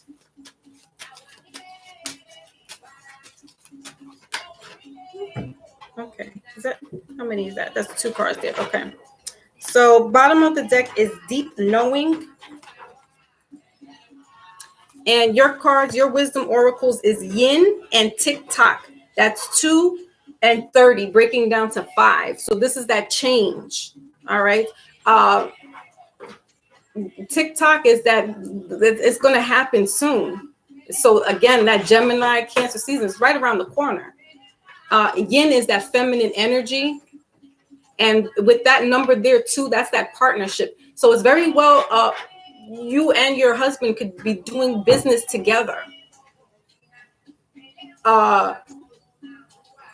We got 43 breaking down to 7 here. Yeah, this is that oracle, wisdom, intuition. You know, and Pisces are water signs are intuitive as well. So if you guys are not going to be working together, I feel it's like you're the battery behind, you know, as they say, behind every good man is a great woman. So there's somehow you guys are working together, and if it's not on that like brick and mortar type of work, it's you guys are working together somehow behind the scenes. All right. Okay. So okay, Pink, you long-winded for me, right? Okay. So, I'll check. Okay, so we got 4 hours, so you got to skip through all that to get to your reading. All right, so that was for Rosnetta, excuse me, and Pink. If you're here, you're here. We're gonna do your reading real quick. All right, we got to get to romance. No romance without finance. Okay, so you know we're using the angel romance. Okay, so what is it? We got soulmate, like really as if as soon as I crack open the deck, soulmate.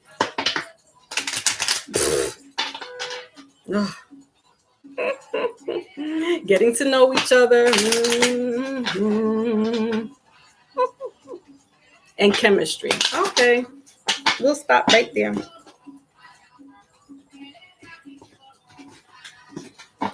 Okay, true love, bottom of the deck. I know you're shaking your head. Don't want to hear that. It's like we know this already, right? We know this. It's the same thing. All right, what's the message here for me?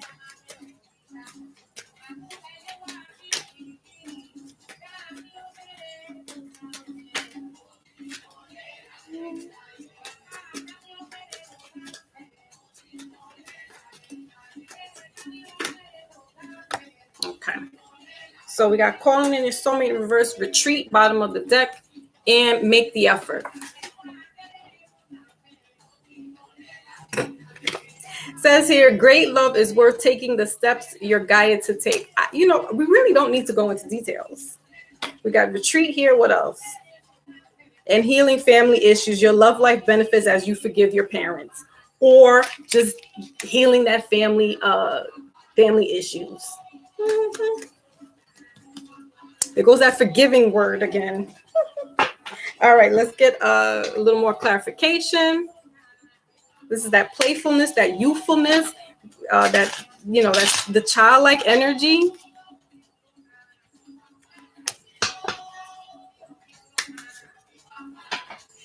Rosnetta. Okay. Thank you.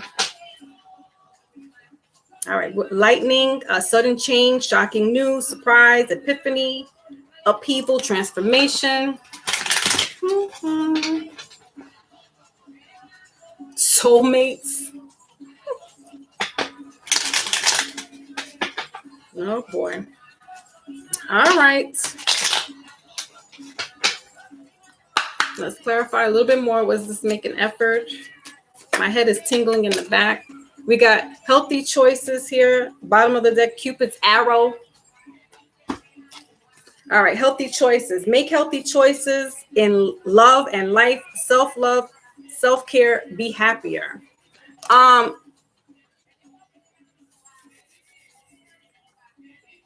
Jeez, my head is itching me. So what I'm getting is that there again, there's this need for retreat. You know, we're in Taurus season. And so somebody could be needing this retreat more so than you, because this might be a little more heavier time for them in regards to Mercury retrograde. It's in Taurus. So as I said earlier in the beginning of the reading of the collective, Taurus is going to have a little hard time with coping and letting out their feelings, expressing themselves, because they're trapped in this solar eclipse, Mercury retrograde, and lunar eclipse. And they're going to have this hard time just expressing themselves or just being really emotional. Therefore, they may need to retreat, either retreat going away on a vacation, on a little mini retreat, or just they may retreat themselves, like pull back, fall back, because that might be their coping mechanism. Instead of speaking, they hold it in. As I had said earlier as well, you know, my sun is a Taurus, my moon sign is in Taurus, and sometimes I'm not the best with saying what I want to say because I hold that emotion in. You know, but Tauruses can get very emotional, bullheaded, not like a Cancer emotional, but this Taurus energy, they're very hot-headed. And so therefore, with this healthy choice, making the effort, there needs to be like a spin on the relationship here. We got Cupid in reverse and then clock. Twin flames right underneath that. So that was interesting because twin flames with that 1111 that keeps showing up in the 222. All right. So this is that need time, takes time. Need time, takes time, and time cycles, time to heal and progress. Yeah. So Taurus could be having this issue in regards to just healing old traumas, could be, you know, parents, because we have here bottom of the top of the deck is healing these family issues. Okay. And you know, as we know, relationships, we kind of get our blueprint from how our parents' relationship and how we will in turn have relationships with other people. So, you know, basically somebody needing some time for themselves or just a break from whatever it is that they're doing or you're doing, that just you need to either retreat, like a getaway, or just, you know, kind of falling back and letting, you know, the other person do them or you do you in that kind of in that respect. Let's clarify, or rather the outcome.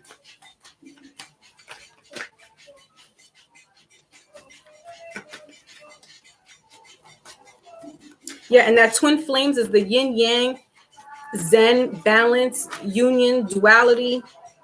Yeah, 3 of Wands showed up. Judgment, here's that karma, and then the Knight of Cups. So, you know, this is that igniting passion, so possibly, you know, traveling, going away, mini retreat, to ignite some passion, because this Knight of Cups is the most romantic and the most passionate in the whole tarot deck. Again, this is that water where you know, water is that healing element. So retreating maybe to a little resort that has, you know, water near it.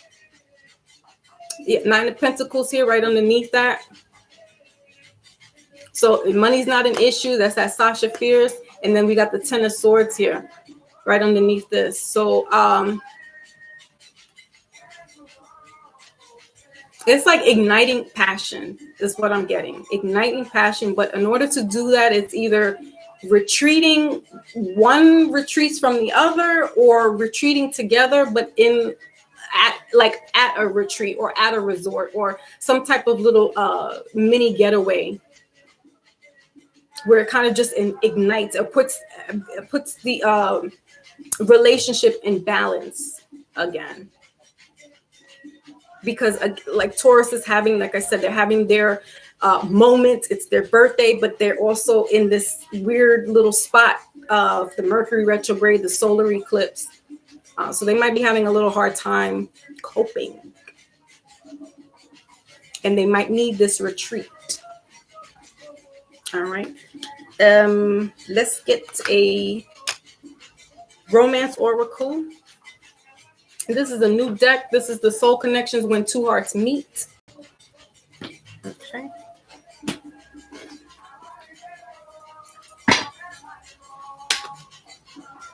Honor your loved one, and you will notice your relationship becoming stronger. As soon as I crack open the deck, there goes that water element as well. And I talked about that earlier. Is like this, you know, we have to talk to each other to get like this understanding with each other, and then this becomes this newfound love. Yeah, challenges.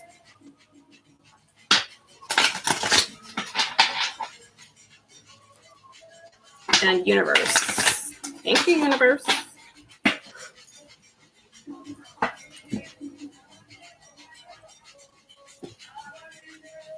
Okay.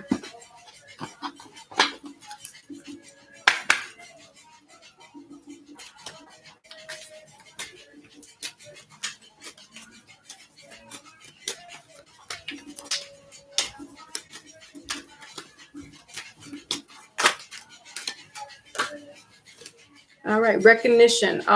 The divine will help you recognize signs and miracles. All right, that's that universe again coming together. We got here, let go. Middle of the deck and bottom of the deck is boundaries. Having sensible boundaries is important. All right, so again, if this is not retreating together, this may be just one person having to retreat from the other. It could be, emotions, Taurus. Not wanting to be around all that chaos with Taurus. And with this recognition, the divine will help you recognize signs and miracles. And, or if that's not the case, it's this retreating together. Recognizing the signs, it's the triggers, recognizing the triggers, recognizing what one has to say. Because as I said, if we are in this kind of crossroad or miscommunication, it could just be just the moment. It could be just like the Mercury retrograde, but we need to have that communication.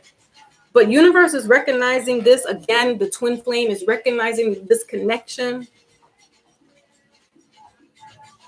But I'm getting again retreat, just retreat, whether it's retreating, separately or together and away from other elements or people, because we got boundaries here, and then emotions. Yeah. So this could cause some emotions to flare up during this time. But recognizing that it's just the time, it could be just this moment with the Mercury, not so much the person individually, but more so just the universe going through, or could trigger you. Okay. All right. Okay. Ooh, Rich Mo's in the building. Water signs don't like to forget. No. Mm-mm. Forgiveness is, it's just tough. It's a tough thing. It's a tough thing. Okay. All right. So that was Pink's reading and message. Okay. Anybody else wants a quick meet? It's not really quick, right? Or did anybody put their name in? I don't want to miss anybody. Okay. All right, we're trying to go the distance. So that's what it is. Just needs a little oomph, little pick me upper. Oh, Lotus, did I forget about? No, I did do. Yeah, okay, yeah, we could do romance. I'm like, wait, did I forget about you? You were like the first person. Okay. So let's get a romance for Lotus. She said with the messy, isn't it? Messy deck. Messy deck. All right, so it says getting to know each other too. That's another getting to know each other. Getting to know you. We got trust. And this could be the one. Okay. Mercury's doing a number on us, though. That's what it is. Mercury retrograde is going to be doing a number on us. So we got to be prepared. Hold on, y'all.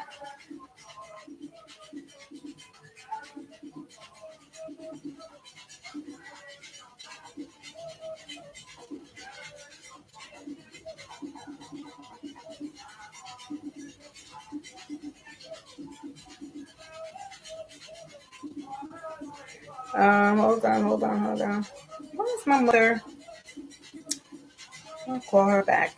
She called again. So there must be something going on. All right. So what is the message in regards to romance? Love, love yourself first. Bottom of the deck is finances and careers in reverse. So your self-respect makes you more romantically attractive. Now, it's this running theme again where this communication, if we're talking to our partner, we're talking to our significant other, this gives you a newfound look either on them or they're looking at you in a new light. But it's this, putting your foot down, taking a stance. That's what I'm saying. Some people, for me, sometimes that happens. It's like, they're telling you about yourself and you can appreciate them. And that's not a turn on, but it's like, well, damn, nobody's ever said that to me or no one's ever put me in my place. I've always been like X, Y, and Z, but no one's ever put me in my place. So this could give this newfound love, but I'm not getting so much. It says love yourself first, but I'm getting though, because the fact that you do that, it's bringing this other person, this new found love for you. So that could be not a turn on, but a turn on for better lack of words. I'm going to clarify a little bit more with the mini oracle. We got little cupids in the background here. So there's these little angels that are hanging around here, divine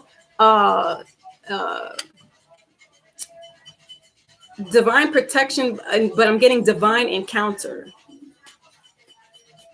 Okay, what else? Because clearly, if this was loving yourself first, there wouldn't be a guy and a girl kissing, right? So it would be just like maybe somebody by herself. And here it's finances and careers. Finance issues are a factor in your love life right now. It's this letting somebody know about themselves or vice versa, and giving them this newfound love or this new about, either towards you or you towards them.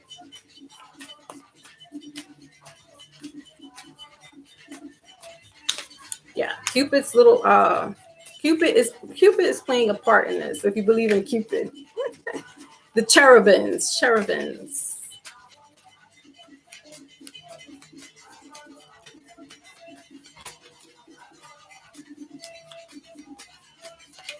Okay. All right. Heart with the key and wedding rings. We got sunglasses and then lightning. What does it say? Sudden change, shocking news, surprise, epiphany, upheaval, transformation. See, it's in reverse, but I'm feeling that this is this change. All right. You got key with the heart and wedding rings. Welcoming love, meeting the one, open your heart, getting together. And then wedding rings is union, wedding, marriage, soul connection, eternal love, and everlasting promise. So just as I said, there's like this little Cupid back here. All right. So there's this sudden change in the relationship. It could bring on a marriage proposal. That's what I'm saying. Like somebody, you actually taking a stance or telling them about themselves. They're like, wow, nobody's ever talked to me like that. And they have this newfound love, this new respect for you. And not so much that they never had respect, but this like epiphany. It's this aha moment. Like, did she really just come at me like that? Like, somebody putting me in my place. I like when you take charge. That's what I'm getting. Let's clarify. Well, we got to clarify. Let's get the outcome here. I was going to use another deck, but I'll stick with the Witches deck. Okay, yes, this is fine. Okay.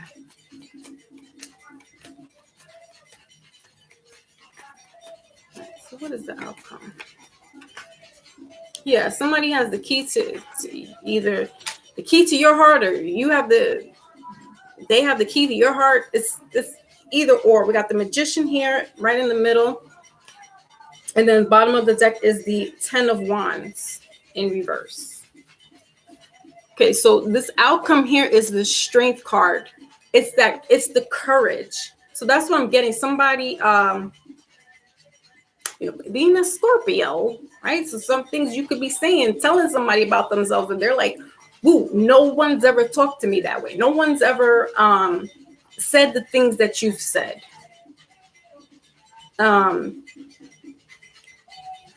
Yeah, and it's that going into their corner and licking their paws, where they're like, "Oh, my bad, my mistake," right? Healing those wounds, because it's this, you taking that stance and them not seeing that in this, like this. There could have been this new, like, this. I'm not, whatever. I'm not taking this, or I'm not taking that, or I'm not doing this, right? This stance, this attitude, where they're like, I've never seen you in that light before. And it's giving them this newfound, like, ooh, I gotta marry this one. I gotta marry her. Why? Because she's got the key to my heart. She never spoke to me this way. No one's ever spoken to me this way, or is getting to the soul of you, or him, her, whatever, right? It's getting to the core, and it's possible that no one's ever said that before. With this 10 of Wands here, this kind of just, maybe they've were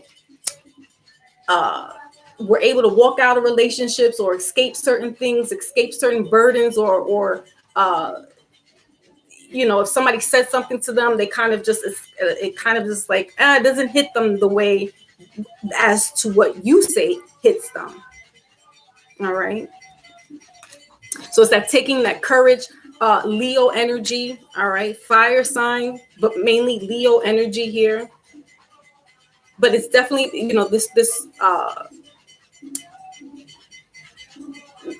licking the wounds, like, just like going into the corner, just like, oh my God, like I don't believe that she pulled my card like that. She pulled my coat. So it's this newfound love, this newfound seeing you in a new light, or vice versa. Okay. Let's use this romance oracle. Yep, test it. Look, test it. Okay, also for your son, but this is that tested relationship. No one's ever tested. Maybe no one's ever tested this person before. There's love. Key to the heart.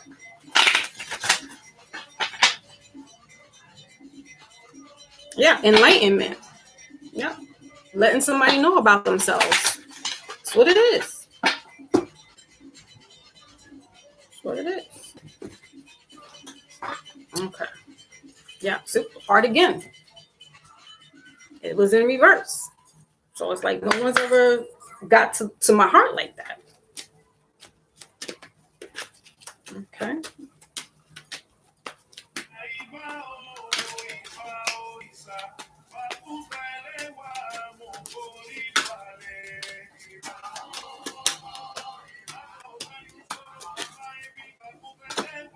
We got confusion here. All seekers of truth experience confusion. Ask the divine to provide the answers you need. So, during this time, again, we're in retrograde telepathic. Close soul connections are harmoniously synchronized, creating moments of telepathy. That's that soulmate energy. And here we have the moment. So think of a special moment that brought you much joy with your partner. But what I'm getting is more so, this is just in the moment. But in the moment, in the things, it's like, ooh, she said this, again, it's this recognition. They never seen you like this. And now they're seeing it like, well, might be some wedding proposals. I need to marry that. I see her as my wife, or vice versa. I see him as my husband. But try not to let this Mercury retrograde, because it will and it can confuse or cause this chaos where, or maybe this is what it needs, so that they now know what you mean, what you say, and that's that. But it can be a little confusing. It can be a little tricky. But the soulmate, they will get it. They will get it, because right here is deeply. All right, they know that you're not playing around, right? And then underneath that is true love with union, twin flame or soulmate connection. All right, so they might be a little confused, because again, they might be like, well, nobody's ever talked to me that way. But they need to be put in their place. All right. Okay. All right. So that was romance for Lotus. Big Cat is back. How are you feeling, Big Cat? You missed your reading? Or did you hear your reading? Yeah, you heard I think you heard your reading. Exactly. Spicy. But the spiciness is going to make somebody like, ooh, okay then. Enough is enough.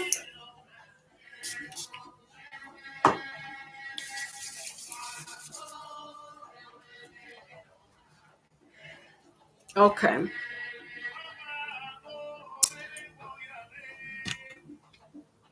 Okay, so you got your message. Okay. All right.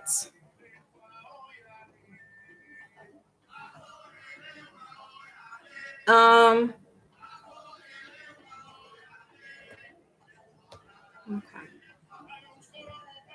Does my brother Rich Mo want to get a reading? Yeah, same as last time. Yes, exactly. Yeah, it's this energy right now. So what are we gonna do? Damn it! What are we gonna do? Okay, so again, personal readings can go to my website. You can get more of an intense reading. Even though this was mini, it was almost like a long reading. Here we go. I'm in the pool. Jealous. But good for you. You know, that water could help you move your arms around and stuff. It's healing energy.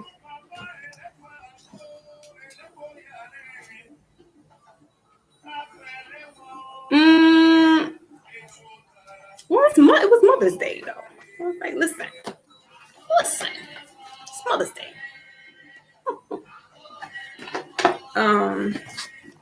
All right. I think that was pretty good. We're almost on 5 hours. No, I truly am making up for lost time, because I didn't come on last. Did I come on last week? No, I didn't come on last week. But I did make it my business to do. Wanted to do mini readings today, just because I haven't really done it in a while. So, all right. Thank you, Big Cat. Same to you. All right, so I'm gonna go. I think nobody else wants a little mini reading. But I just want to leave us with the lasting message of, remember that we're in this space right now where it's going to get a little hairy. So we got to try to keep our calm, keep our cool. Like Big Cat's like, I'm in the pool and I'm trying to keep calm. All right.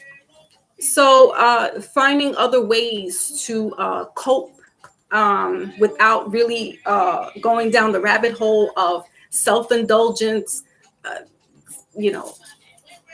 Too much of anything is not a good thing, right? Finding more holistic ways of dealing with this energy that's coming around us. If you can, get your crystals.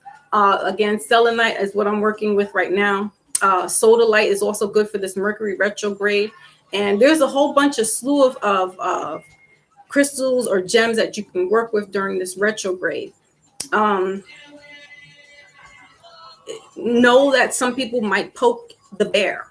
All right. So they might get on your nerves. Count to 10 because it's just a minute.